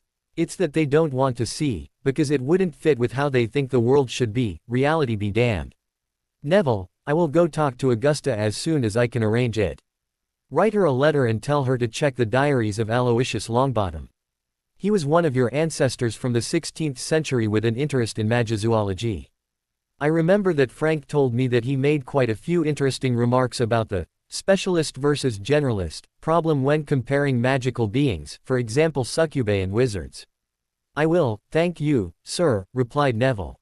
Your parents are my friends too, and now, I have another old problem to fix. A-Chan. I will make sure those two go back to the Gryffindor Tower, now Scoot, replied Agea with a smile. Black, said Snape as he opened his office's door. Sirius was standing there, holding a small paper bag. Snape briefly thought about slamming the door on his nose. He had not forgotten the incidents of their common school time and the role Sirius Black played in them. He put the thought in the back of his mind. Today had revealed quite a few interesting things about this man that he was eager to know more about. First, no prank. You have my word, Snape-sensei, said Sirius with a bow. I came to apologize. Snape's left eyebrow twitched. He had to be dreaming, or maybe some of the fumes of his last brewing. His iron mental discipline crushed that delusion in mere seconds. Something had changed, and with Sirius Black using Japanese honorifics, he had an idea of who was responsible for that change. I think it's better if we do this inside, replied Severus as he led him in his office and closed the door behind them. There are still a few students in the castle. Yes, replied Sirius as he got a bottle out of the bag and set it on his desk. Snape gave a quick glance to the bottle. He was far from being an expert on Muggle Scotch whiskey, but he remembered McGonagall saying something about a distillery called Talisker in a moment of Scottish pride, and the 18-years-old mention on the bottle was a good omen. Not sake? He asked with a little smile. Sake needs some training. Listen, I want to apologize for the things I did while I was a student here. It was mean and stupid. In particular, I apologize for the day I lured you in the secret passage under the Whomping Willow. I know now that if James and I had not been such insufferable prats, a lot of things would have happened differently. Snape looked at him. Sirius Black was bowing again. Bowing to him. There was a part of him that wanted to take advantage of that moment, to humiliate Black so thoroughly. The fleeting image of a woman rushing through his memories banished the thought. Lily would not like it, not when Sirius Black was finally acting like an adult and owning his faults. He went to a cupboard and took out 2 glasses. He poured some of Black's whiskey in them and handed him a glass, then went to sit in his chair while Sirius did the same in the one in front of the desk. One question: how much did your wife have to push you for that? A lot, but years ago, and a little recently, but it was just the matter of pushing me to take advantage of the occasion rather than wait for summer. Before that, there just never was an occasion before, with you being, officially on the other side then. I intended to if a battle gave me the occasion, however. Snape looked at him silently for a few seconds, taken aback by the statement. Sirius would have apologized to an enemy. Severus knew that it was not a matter of being soft-hearted. Some of the members of the Order of the Phoenix had told him how ruthless Black could be and why they had little difficulty believing he had gone dark. No, it was a matter of doing the honorable thing. How did you meet her? He asked, curious about the woman who could trigger such a transformation. One Friday night during the war, Lily decided that we needed to unwind, and she roped James, Frank, Alice and me into going to a Muggle nightclub and dance. Just buying the right clothes so that we could fit in was a big moment of fun. After that, chance, fate, who knows? The club we went to was Agea's first one, and Serena Dollahov decided to crash the party. Antonin always wondered what happened to his cousin, replied Snape after savoring a swig of single malt, remembering discussions with that particular Death Eater. I spotted her as she was rather badly trying to fit in. She feared breaking the statute enough not to attack directly in that place. Little did we know that Agea's people had been keeping an eye on us and on her too. When she went outside, maybe to call in for reinforcements, I followed and discovered that Agea and her bouncers had already neutralized her. Agea told me that it was just normal, that protecting her customers was part of the job. I was smitten and I came again to the club to see her. As I was without a job, I also accepted when she asked me to join her organization. Snape nodded. The reason why Black became more ruthless was clear now. He had indeed been influenced by an external force, but it hadn't been the Dark Lord. It had been the Phi organization he joined. An organization that has likely no problem killing wizards and getting rid of the bodies, as Serena Dolohov was never seen again. Severus, I know we'll never be friends, but I would like your help with something. I want Harry to come live with Agea and me.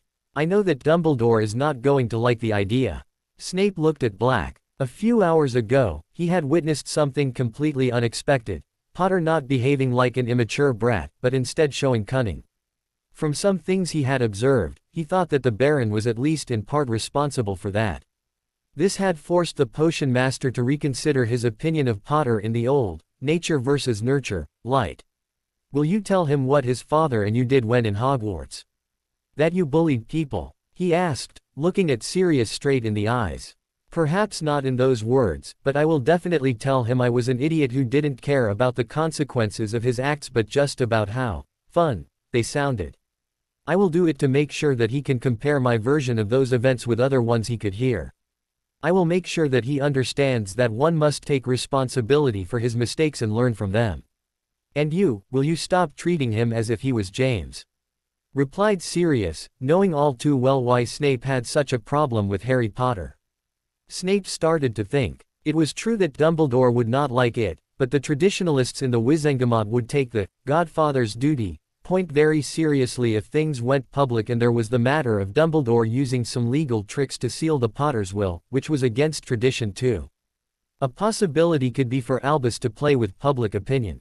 He could claim that with Sirius' wife being a succubus, it wouldn't be a morally sound environment. But if he does that, he will both lose political capital with the neutral Wizengamot houses by showing that he's ready to meddle in their internal affairs and alienate the Blacks. The latter point will make things a lot more difficult in any negotiation with the Phi, which I don't think he can afford right now. The Dark Lord being back will actually help Sirius, by making things more pressing. He had reasons to put him with those muggles. Specialized wards relying on Lily's blood. They did not protect Harry from being abused by his relatives. You of all people should know how it is to live with magic-hating muggles, replied Sirius with a snort. Snape clutched his chair's armrest, his knuckles blanching as he fought to not let his control slip. Yes, he remembered his muggle father and how he treated his mother and himself when he was a child. He also remembered how a neighbor called Lily Evans had often been his ray of sunshine in those dark days. He poured himself another whiskey glass and made the amber liquid swirl, looking at the candlelight's reflections play on it. Sirius was waiting for a reply. You have a point, he finally replied. I promise you to judge Harry on his own merits and to not see him as James's image. I will also remind Albus of some points he may have forgotten while paying too much attention to the big picture. In exchange, I want you and your wife to promise me you'll make sure Harry does not become like his father was when we were here. Agreed. Severus, I know that my marriage with Agea will raise some eyebrows among the old coots once they understand that she's a succubus. They cannot attack it frontally because I'm within my rights as the clan chief and there are precedents, even if the most well-known current ones like the Delacours are on the other side of the channel. But they will keep us under scrutiny, look for missteps.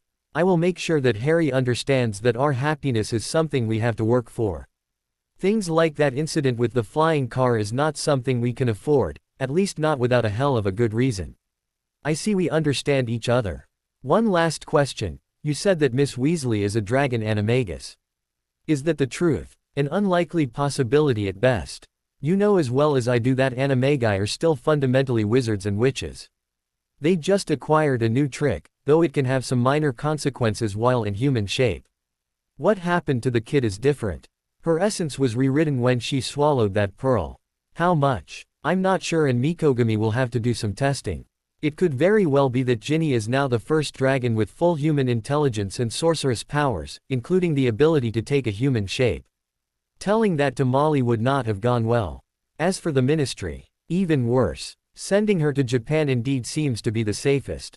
Albus Dumbledore felt like he desperately needed a vacation as he prepared for his meeting with Sirius on Tuesday morning. Once he had dealt with that, he would think about resigning as Supreme Mugwump. With the way the various magical factions were moving now, The posting needed someone who could devote all of his time to it and had the means to gather a skilled team of diplomats to assist him. Thankfully, the affairs he had to arbitrate recently allowed him to make some useful contacts and opened possibilities for successors he could sponsor. The easy way would be to let the Incas handle it, but I am ignorant of too many things about their plans. His thoughts went back to the events in Hogwarts. Minerva and Severus had managed to reach him the evening before and told him how the crisis was resolved with Mikogami's help. Their messages had been full of surprises, some of which would be very useful this morning, like the true nature of Agaya Black. 12 Grimald Place, he said while throwing a bit of flow powder into the fire. The flames of his office's fireplace turned green and he stepped forward.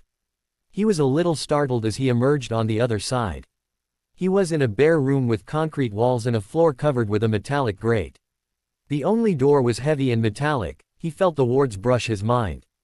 Without Minerva's warning, he would likely not have been as alert in maintaining his occlumency shields and not have noticed it. Fascinating, so little is known about succubus dream magic. It feels more like a living mind permeating the whole, maybe some kind of bound spirit. The armored door in front of him opened, revealing a house elf. Albus knew what it meant. If Sirius had wanted to keep things informal, he would have come greet him in person. The clothes the elf was wearing were a little surprising, but he could quickly guess the reasoning behind it as he remembered Godric Gryffindor mentioning something about elves wearing their master's livery, so that one knew which house they belonged to, in an old chronicle. He filed the thought. This was maybe something he would be able to apply to the Hogwarts elves, though it would likely need some convincing. "Welcome to the Black House, sir," said the elf. "Creatures' masters are waiting for you." "Thank you, my good elf. Please lead me to them." He saw that the elf gauged him for a second. Again, the whys were evident, to the headmaster. The elf was old and likely to have served the previous owners of this house as well. He was likely used to pureblood wizards treating him like dirt. As he followed Creature through the house, he took a few mental notes. First, was the flow room. Setting the flow-connected fireplace in a separate room was a common practice in pureblood houses that had the space for it. In this case, it was set in the basement. Albus was betting that there were several nasty surprises that awaited intruders coming this way. As he reached the ground floor, he could not help but have a little smile. He also remembered a visit in this house some decades ago and how he thought it to be a dreadful place. The person who remodeled the Black House changed a lot of things. He knew some Wizengamot members who would be horrified at how Muggle the place now looked, but it wasn't what interested him. He had traveled enough in his long life to see many architectural styles and trends in interior design. Yes, Sirius hated the place. His wife likely decided to change it so thoroughly, both as a two-finger salute to the traditional blacks and to please her husband when he came back.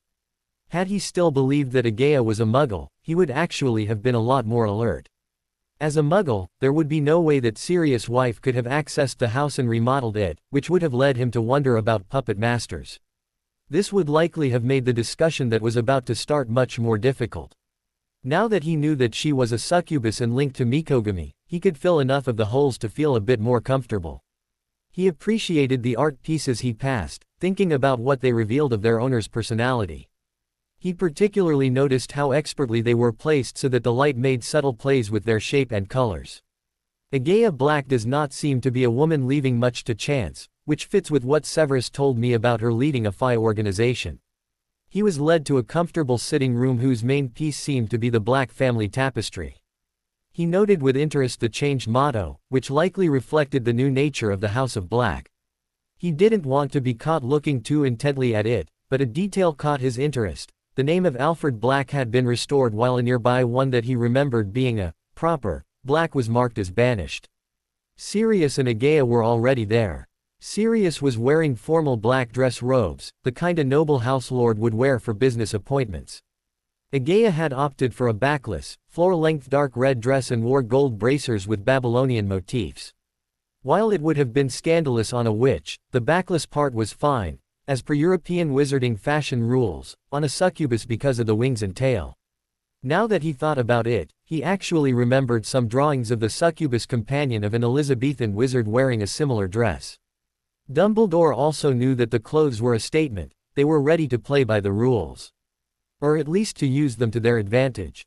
Caution is needed. Lord and Lady Black, he said, deciding to stay formal for now. Professor Dumbledore, replied Sirius while Agea gave him a short bow. I would like to thank you both for the assistance you provided in resolving the recent events. The Blacks sat on the couch while Dumbledore took an armchair in front of them. We were just lucky to be there when the headmaster received Harry's message, replied Agea. Did you already meet him? I didn't have the time yet. My first priority this morning has been to meet Amelia Bones and get Hagrid out of Azkaban. That's good. I'll go see him to give him a few tricks to shake the Dementor's influence faster. What's the official version? Asked Sirius. Almost the truth. A cursed artifact left by Voldemort was the reason behind all this. We'll hint at Lockhart having played a role in this until things backfired very badly for him. We'll let the public decide which role. And, given the things the Baron told me about how Lockhart stole his fame, it won't be a good one once the DMLE starts to disclose their findings, added Sirius. Concerning Tom, we'll keep that secret for now. Had he come back in his public guise, I would have disclosed it, but there are too many unknowns right now, like how this version of Voldemort and the undead one who visited Hogwarts last year will interact. What will the Phi do about his return? Asked Dumbledore as he looked at Agea. None of the clans in the Alliance will join him, but we will not side with the Ministry either. Too many of us have been wronged too many times by the wizards to care about what happens to your society. In fact, several clan leaders think that it is time to declare our independence. If you want our help, you will need to treat us as an allied nation, not as a part of Wizarding Britain. Dumbledore nodded. He had feared something like this for long and confirmed it during his stay in Istanbul the week before. Discussions he had with some of the diplomats there showed that the wizarding nations in Europe were facing similar problems as the ones Muggle Europe had with decolonization. Britain was in a particularly bad place in this area, something confirmed by both Snape and Moody's sources. In the Wizengamot, Voldemort's influence effectively silenced the moderates who could have allowed the necessary reforms to pass. Even after the war, things had looked too fragile to rock the boat and people had preferred to come back to a comfortable status quo ante. I suppose that if the Ministry tried to force the Phi clans, it will be war. Yes, we're prepared for it. We have studied you for decades. He took the cup of tea Agea offered him. He knew how bloody the Goblin rebellions had been and he had little doubt that it would be much worse this time. For centuries the European wizards had taken advantage of the disorganization of the Phi clans, playing divide and conquer very efficiently. Not anymore. Better worldwide communication, likely using Muggle channels that the wizards could not control, allowed the Phi to talk to each other and unite in their contempt of the wizards. In the end, Tom only managed to get a few supporters there, like Greyback's werewolf pack. We can still prevent it, said Sirius. We need to remind the common wizard that the Phi exist and that they're not dark creatures. Definitely, replied Dumbledore, who had reached a decision regarding the main point he had to discuss with the Blacks. There was just too much at stake for him to be petty about it, particularly after what his early morning trip to Privet Drive revealed. The Dursleys were gone and the house sold, bringing the wards down. He could likely force the issue and have Harry placed with the Weasleys, but it was now clear to him that such a move would mean making Clan Black an enemy. Graciously admitting defeat on that point would on the other hand allow him to obtain some much-needed concessions. Also, with Tom being back, Harry will need bodyguards, something Sirius is now in a position to provide far more easily than I am. I suppose you want Harry to come live with you? He asked. Yes, but my godson is not a pawn, replied Sirius with a frown. No, but he is still the boy who lived, whether you or even Harry himself wants it or not. Him living here means that the wizarding media will care. We will not change our way of life to please some pureblood elitists, replied Agea as she put a hand on the arm of her very tense husband. They are however not our target. Our target are the people who believed their lies for too long. In preparation for this, we are setting up our own newspaper, which will have a mix of news from the magical world. Emphasis on world, and the human world. The first issue of The Watchman will go out in May. A good idea. I can make sure that you have the necessary license. Cornelius may decide to revoke it later, but he will be slow to react, and we can work the Wizengamot in the meantime, he replied as he thought that Mikogami definitely trained her very well. There is another thing, said Sirius. I think that having some Phi kids in Hogwarts will help. I agree on principle, replied Dumbledore. The Board of Governors, actually, Lucius' recent antics to get me out of Hogwarts will likely make them more amenable to that idea. The wand ban is a problem though. Finch and Blackrose studied that law and came up with a solution, actually, replied Agaya. There are some old, fine points in that law and how it intersects with the Hogwarts Charter that we can take advantage of while we work to repeal it fully. Dumbledore could not help but smile. Dealing openly with the Fae would be a decidedly refreshing change. Hong Kong, the 16th of April 2003. Dear Harry, Ron and Neville. Grandfather told me about the things that happened on the 14th of April. First, I am happy that everybody is alive and well. Please thank Sir Peter for me and tell him that I owe him a debt of honor.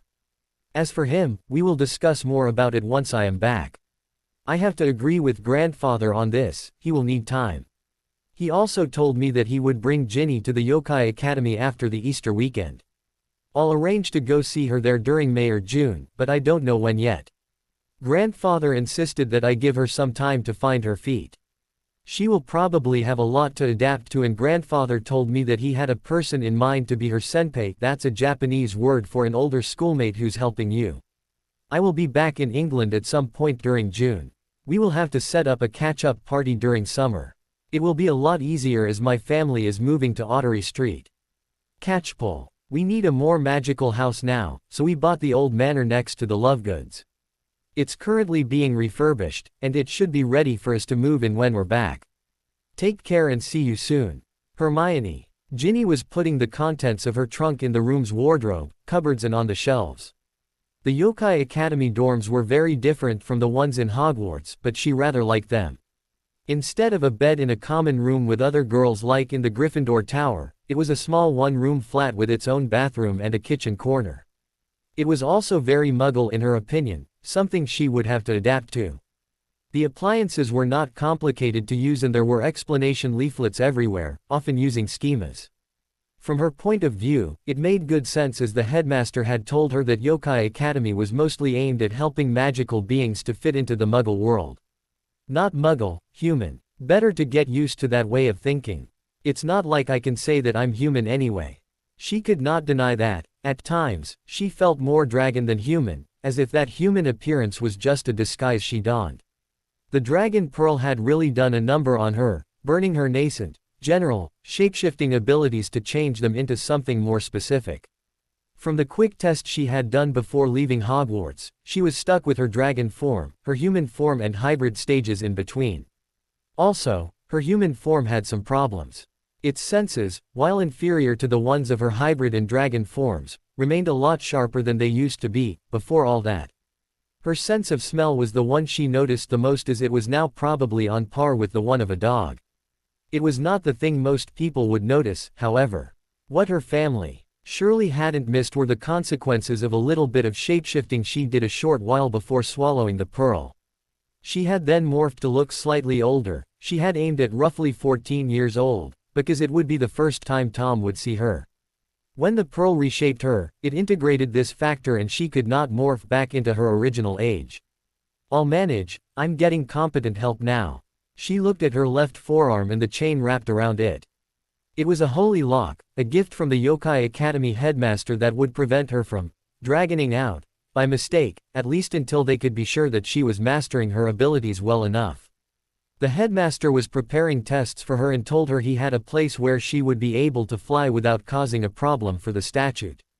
She sighed as she went to lay on her bed, looking at the ceiling. Saying goodbye to her family had been very awkward and, even if she knew that she would miss them, she was glad to be here. The Yokai Academy offered her a chance to start over and she intended to take full advantage of it. Coming, she said, rising from her bed as she heard a knock on her door. She went to open the door. A petite teenage girl who did not look much older than her was standing in the hall. She was holding a sketch pad where the words, "Hello. I'm San Otonashi, but please call me San. I'm in high school and the headmaster asked me to show you around," were written. Ginny briefly wondered if it was some kind of prank, but, no. The headmaster had told her about someone called a senpai, who would help her settling in. She had been a little too overwhelmed by the sights at the time to ask questions, but she was now putting the pieces together. San had to be that senpai, an older student who knew the place. Makes sense. In Hogwarts, the head of house would have told one of the prefects to help a transfer student like me. The sketchpad is a little weird, but why not? Hello, San, I'm Ginny, she said, trying to be as cheerful as she could. The headmaster told me I would need some more clothes, she said while pointing the wizard robes she was wearing. Do you know where I can find some? San replied with a smiling nod, and Ginny briefly went inside to get her brand new wallet and her wand. Her scholarship included something called settling funds, and the headmaster had told her that it was this way because the Ayashi benefiting from it often came from places that didn't use human money. You know, it's funny, humans are using paper for money and it's so easy to duplicate with a doubling charm. San seemed thoughtful for an instant, and then Ginny noticed that the ink on her sketchpad was reorganizing in new words, probably using a variant of the charms on a self-writing quill.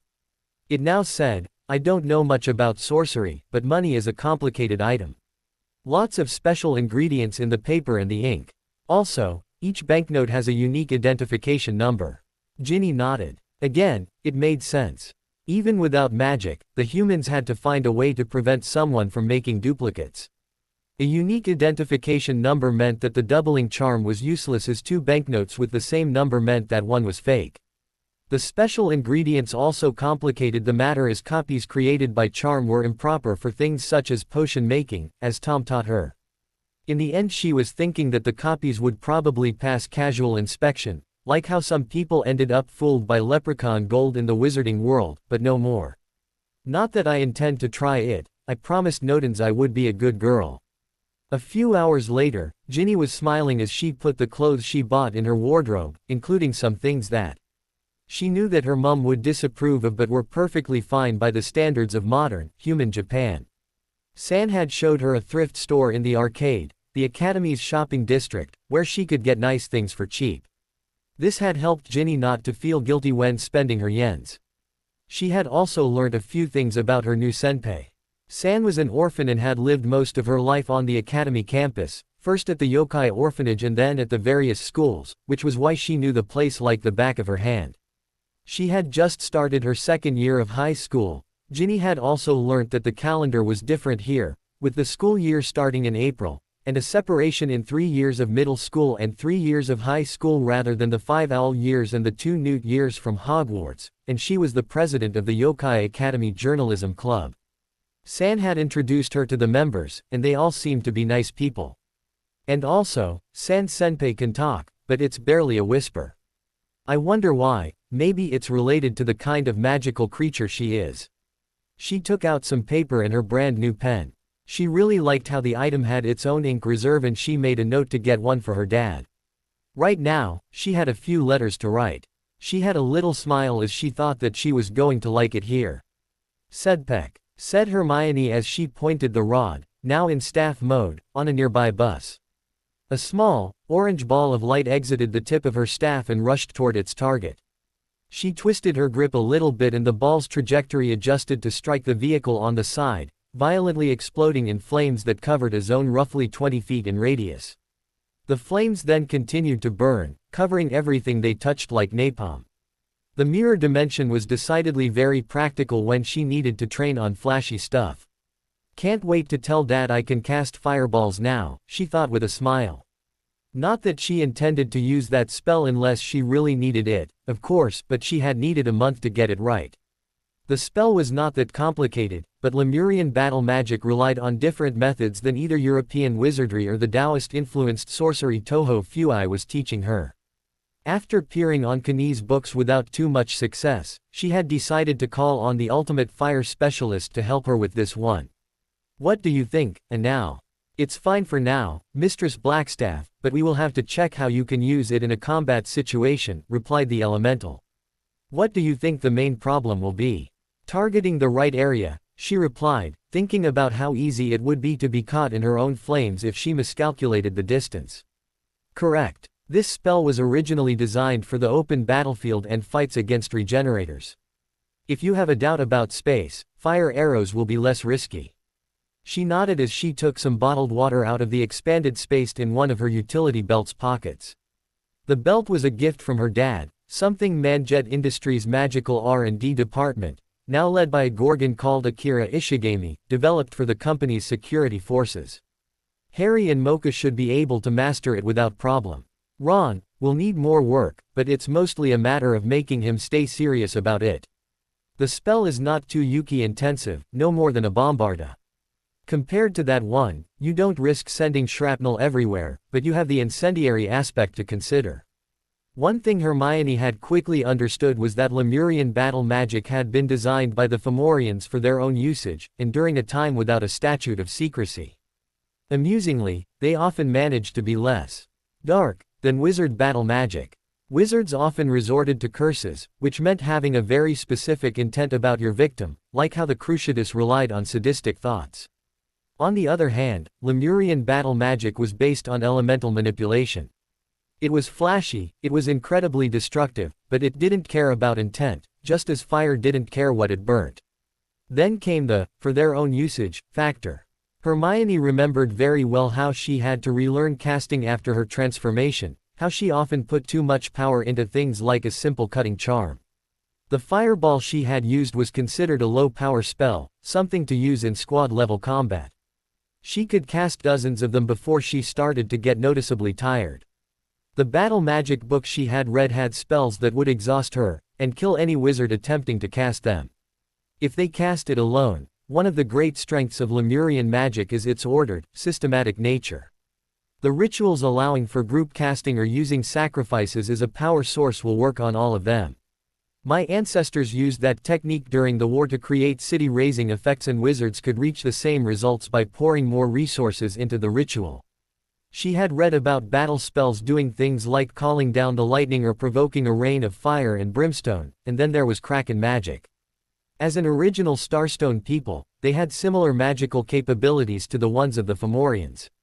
Their magic was too alien to be easily learnt by land-dwelling creatures, but the Fomorians had observed its effects many times and they had been mentioned in the book on battle magic for a reason. At its most destructive, Kraken magic could create typhoons and tsunamis. "You look thoughtful," said Anao. "Just wondering what will happen when the Krakens decide to do something about what the humans are doing to the oceans." They did not intervene during the May-Tuared War, they only accepted some refugees, changing them into merpeople so that they could live in the deep. But it is true that what's happening is different. Do you want me to ask Surreal to gather some intelligence on the matter? Yes, please, she replied as she started to use water charms to extinguish the fire. It will be done, Mistress Blackstaff, replied the elemental with a bow. Hermione looked at her watch as she saw Mocha coming down the deserted street, likely homing on the smoke. It would soon be time for their common lesson with Toho Fui. Hermione could not help but smile as she remembered the party they had for her adopted sister's 14th birthday a few days before. It had been a rather boisterous affair, with Fei Hong taking care of the organization, at least until Tiantian put her foot down. "Hi, Mina-chan. I see you had some early morning fun," said Mocha with a smile. "Hi, Mocha-chan. Have you seen Fang Fang?" "Yes, but he was delayed by one of the retainers. It seems that there is a group of visitors who just arrived. By the way, there was a postcard from Kani in the mail," she replied, showing Hermione a card with a picture of a crocodile. "She's in Australia, near a city called Darwin." Hermione had a little smile. It had been a month since Kani got her new body and she had decided to travel a bit. She told them that she needed to feel connected again with the world. "Yes, she told me about it. The old family lands are in the area and Kani made sure to buy them through a proxy when the area was colonized. She likely went to see how her tenants are doing with the farm.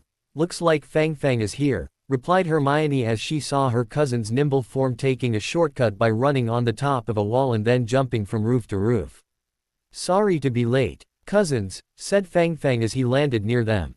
"We have around 25 guests who just arrived and asked to see Los Maestras, Vastagos de Ostlin, which great-grandfather says means Hermione and her mum.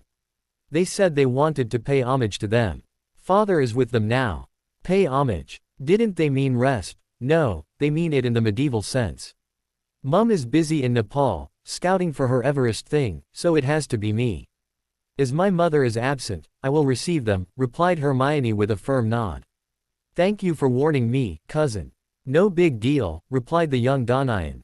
Hermione had a quick look at herself. She was half covered in soot and wearing exercise clothes. That wouldn't do. She had no time to go back to her room to change. If she let the rod take care of her clothing, she would probably end up with something supervillainy, she knew. When she received the belt, she put the shrunk items from her first trip to the Hermitage into its pockets, and she was betting that she forgot to. Yes, it was there. She smiled as she took a few items out of her pocket. And now, I will need a little help, and you're savvier with those than I am, she said, holding the shrunk clothes in her hand so that the elemental could see them. Of course, Mistress Blackstaff. This dress is an apt choice. It will actually do most of the work itself. She went behind a wall and quickly stripped before using some cleaning and grooming charms to simulate a shower and shampoo. She then unshrunk the Lemurian dress and jewelry Kenny gave her. The enchanted dress immediately reacted to her aura, and the black, velvet-like fabric brushed sensuously against her skin. It flowed on its own to dress her, snuggling against her body like a sleeveless, floor-length cheongsam.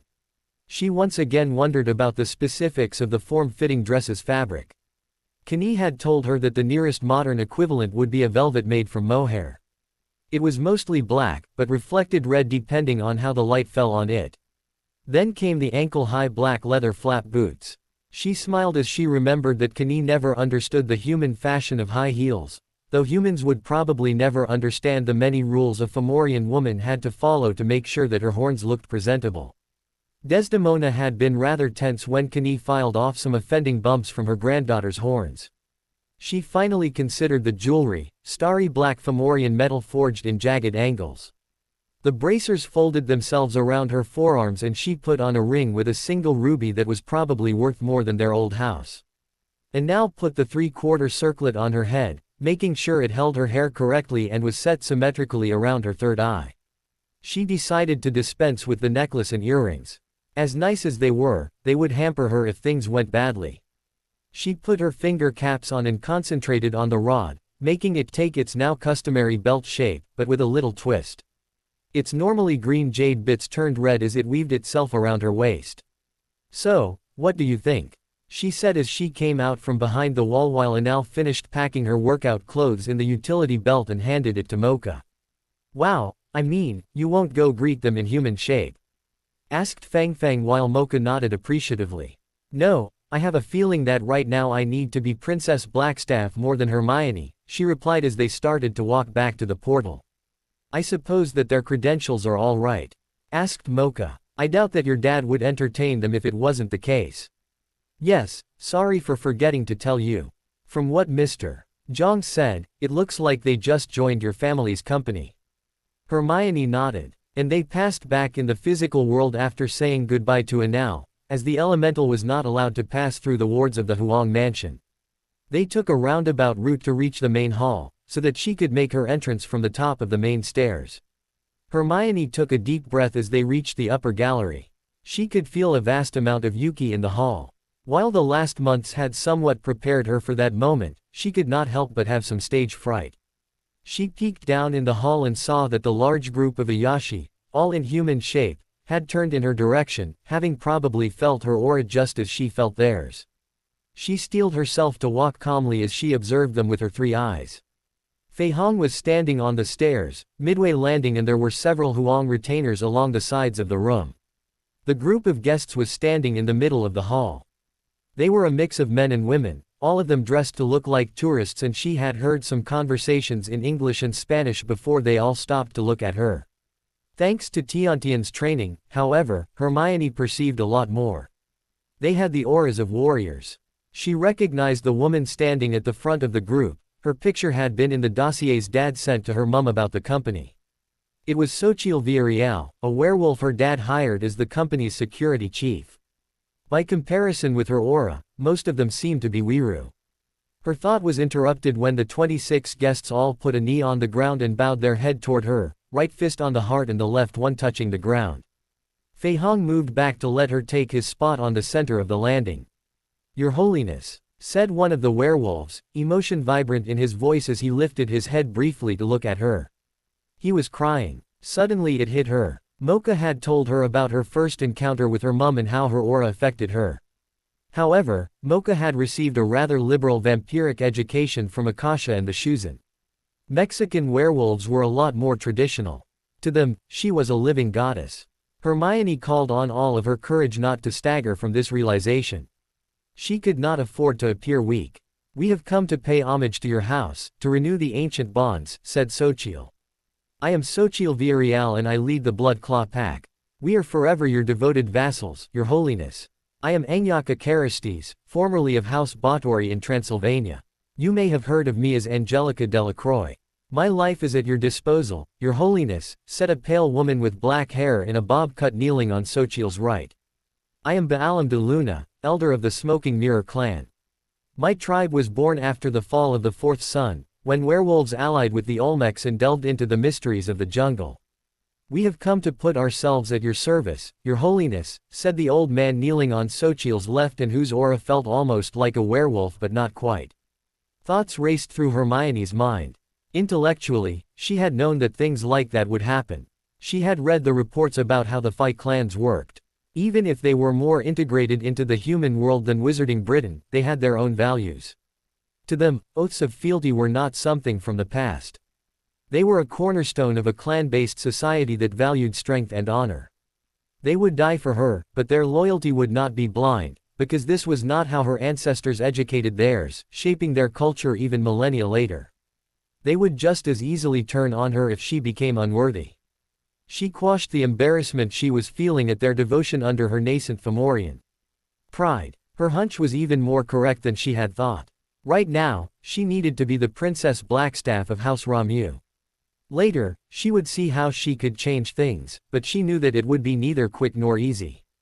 Kani's story was here to remind her of what could happen if she rocked the boat too hard and too fast.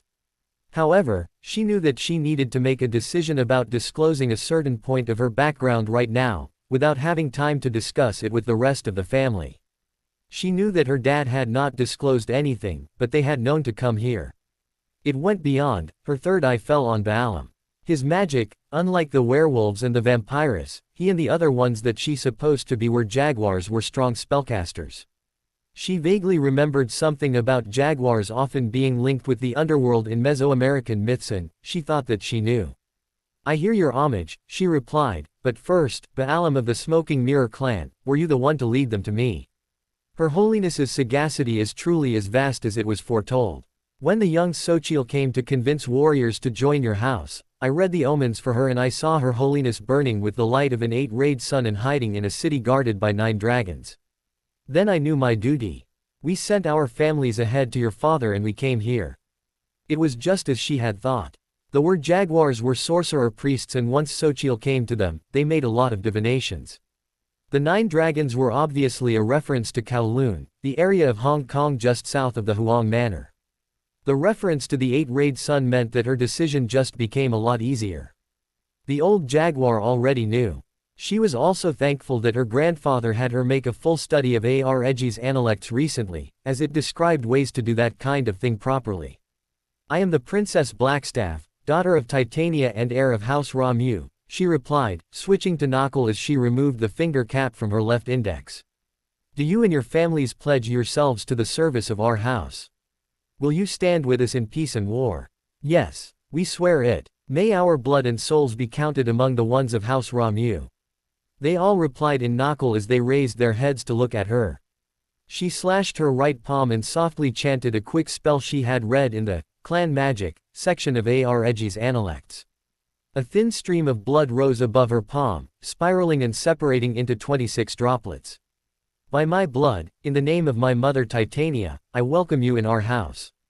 I will lead you, fight with you the enemies of our house and stand by you in your time of need. Through my blood, you will know the truth of my words. This is my will." The blood droplets darted toward the brows of her new vassals, soaking through their skin as they briefly formed an 8-rayed sun before disappearing. She muttered another quick spell to close the wound on her palm. Thankfully, she was getting used to that whole blood magic stuff. "Rise, vassals of House Ramu," she said as she walked down the stairs to mingle with her new clanmates. "So, I didn't mess up too badly?"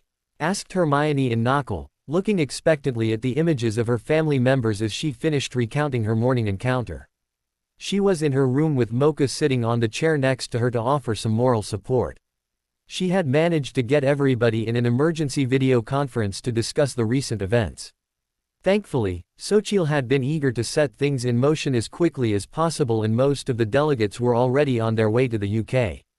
Anyaka and the tall werewolf who cried when seeing her, in fact one of Sochil's older cousins called Lucas Villarreal, had stayed behind as an honor guard. For me, you did fine, Hermione. I think we all knew that the Romu name getting out was just a matter of time, replied Ross. Yes, replied Desdemona. I would have preferred that you discussed it with us beforehand, but I agree with your father, there was no time and the circumstances needed you to be solemn. I don't think our new vassals would have settled for less, not with what they called you. Hermione felt a bit of her tension leave her as she saw Kenny and Tenmei nod at what her mum just said. It was true that she had to use a trump card, but the family thought it had been well played. As their new vassals had agreed to keep the name Romu secret for now, damage was also limited, though the risk of leaks had increased significantly. If I may, said Azrael, who was standing behind Ross in the Canary Wharf CEO office. I would like to remind you that the bonding spell Mistress Blackstaff used needs the caster to be true of heart. Was its use common in the old times? Asked Desdemona. Quite the contrary, it was very rare, even more so for an imperial princess to consent to it. There is little doubt that many among my new housemates will gladly lay their lives for Mistress Blackstaff now, not only because of what she is, but because of how she honored them, replied the butler. Hermione fidgeted on her chair. She had people ready to die for her. She had people who would likely not even think to question if she asked them to kill for her. She caught her father's gaze and she knew that he had understood. He would help her to not abuse that power. I will see those who stayed tomorrow, said Desdemona. There is not much more I can do around here before the actual attempt, and it will have to be on the day after the winter solstice. Solar symbolism? Asked Ross, obviously not reassured at the thought of his wife climbing the Everest in winter.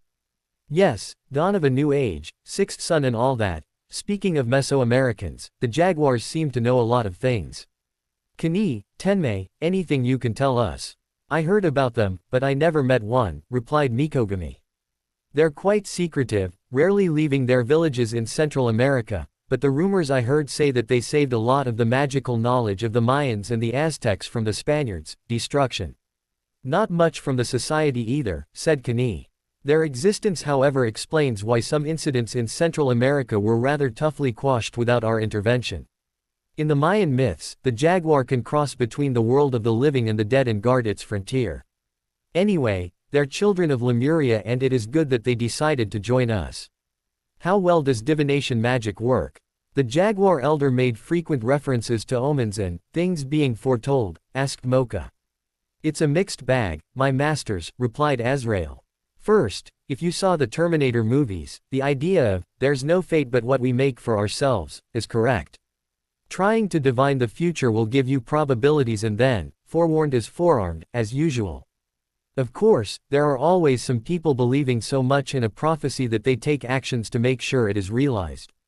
More annoying is a point that most people seem to forget. You can also use divination to observe the present and the past, and that's a lot more accurate. Of course, the manor will be correctly warded against such scrying. So is this office. Desdemona and I are likely easier to detect than Tenmei and Kenny. What of Mocha? Asked Hermione. The Rosario protects her against this kind of indiscretion, replied Tenmei. We will have to integrate into our plans the fact that other factions are trying to divine our moves. I definitely underestimated this factor. Azrael, how advanced is the work on the manor? Asked Desdemona. I feel that we shouldn't impose on the Huangs much longer. We will need until early July to finish everything, Mistress Titania. The Canary Wharf penthouse only needs a week, however. We'll move back to the UK in a week then and use the penthouse in the meantime. Tenmei, could Hermione come see Ginny? Yes, I will arrange that. Yokai Academy, 26th of May 2003. Dear all, things are really different here at the Yokai Academy, but I think I'm settling fine. The hardest part is the language of course, as everybody speaks Japanese here, but I have special classes for that and Professor Nekonome says that if I work hard, I will be able to attend a regular middle school class this fall.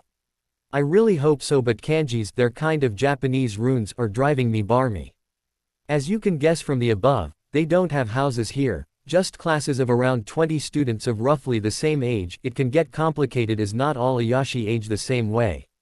Each class has a main teacher who is kind of like the head of house in Hogwarts.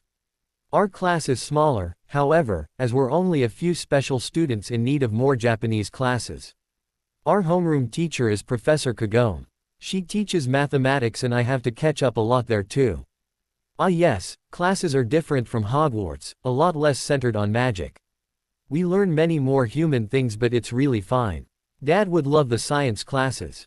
Yes, I know, I said, human. It's another thing that's different here. Here they don't say, muggle, but, human.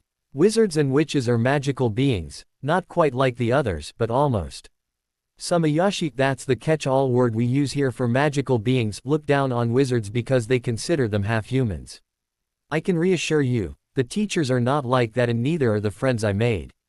Speaking of friends, I included a picture I took of the 3 friends I made with the letter. First, there is San Otonashi on the left. She's not in my class, but in high school. I actually met her on my first day. The headmaster asked her to be my senpai. That's a word for an older schoolmate who helps you around. It could have been just a job for her, but we became friends. She's really nice and a bit shy. She usually talks by having words appear on her sketchpad. Before you ask, I have no idea what kind of Ayashi she is, and neither does she know what I am. That's the rule here. Everybody is in human shape and we don't talk about it. It's a little harsh, but that's the only way that the teachers have found to make sure that all students learn to see their schoolmates for who they are and not what they are. It's as if in Hogwarts, you were forbidden to disclose your blood status, and now I'm giggling at how annoyed Malfoy and Pansy would look if that rule existed. Anyway, from what San Senpai says, it mostly works. Good friends can decide to disclose their true natures, but it has to stay private. Next, the tall girl with blonde hair is Auslig Thrimson. She's from Canada, but she says that her family was originally from Iceland and that they all defaulted to Thrimson, a name based on the family founder from what she said, because it was easier for paperwork with Canadian authorities. She's in Japan because her dad recently got a job at a place called the Hokkaido University Arctic Research Center. She told me that he's a scholar specializing in animals living in very cold areas. We bonded during our common sorcery classes. She said that her gran was a vulva and that she wanted to be one too. She's a little too serious at times, but I like her. Finally, there is Sori Ryazaki. It's funny that she needs Japanese lessons because she's pretty much a classical Japanese beauty, Heim cut, delicate pale skin and all, from what San Senpai said. Sori told me that she slept for a very long time and that the lessons are needed so that she doesn't sound like someone from an old tale. I suppose you wonder how we can talk then. That's actually the reason why we bonded. Apart from old-fashioned Japanese, she mostly speaks Parseltongue and I'm the only other student in our class that speaks it, so Professor Kagome, who speaks it too, asked me to help her. She's funny and we can relate because she's discovering a new world just like me. So, that's it for now. I'll write again soon to give you more news. I hope you're having some fun on your side. Ginny. Ginny neatly folded the letter she had just finished and put it in an envelope with the picture. She would post it in the morning. She had intentionally left out the Hermione's visit the week before. It wasn't that it hadn't been good. In fact, she and Hermione understood each other a lot better now. No, she just wanted them to have the same kind of surprise she did. Even if, with their limited wizard senses, they won't have the full Hermione experience, she said with a chuckle. She remembered tensing when she felt Hermione's aura. Something in her, likely her dragon part, had a kind of, "I've been good, please don't kill me," gut feeling. That prompted Ginny to concentrate a little bit, and there was just no way that Hermione was a witch, not with power like that. The only other person she knew with that kind of power was San Senpai, who was said to be the Academy's strongest student. That's likely why she didn't come back. She needed time to master the human shape technique and she likely still has issues hiding her aura, as I surely didn't feel like that with her grandfather. I wonder what her true shape is. To be continued. I hope you enjoyed this story. Also remember to subscribe and like this video. See you in the next video.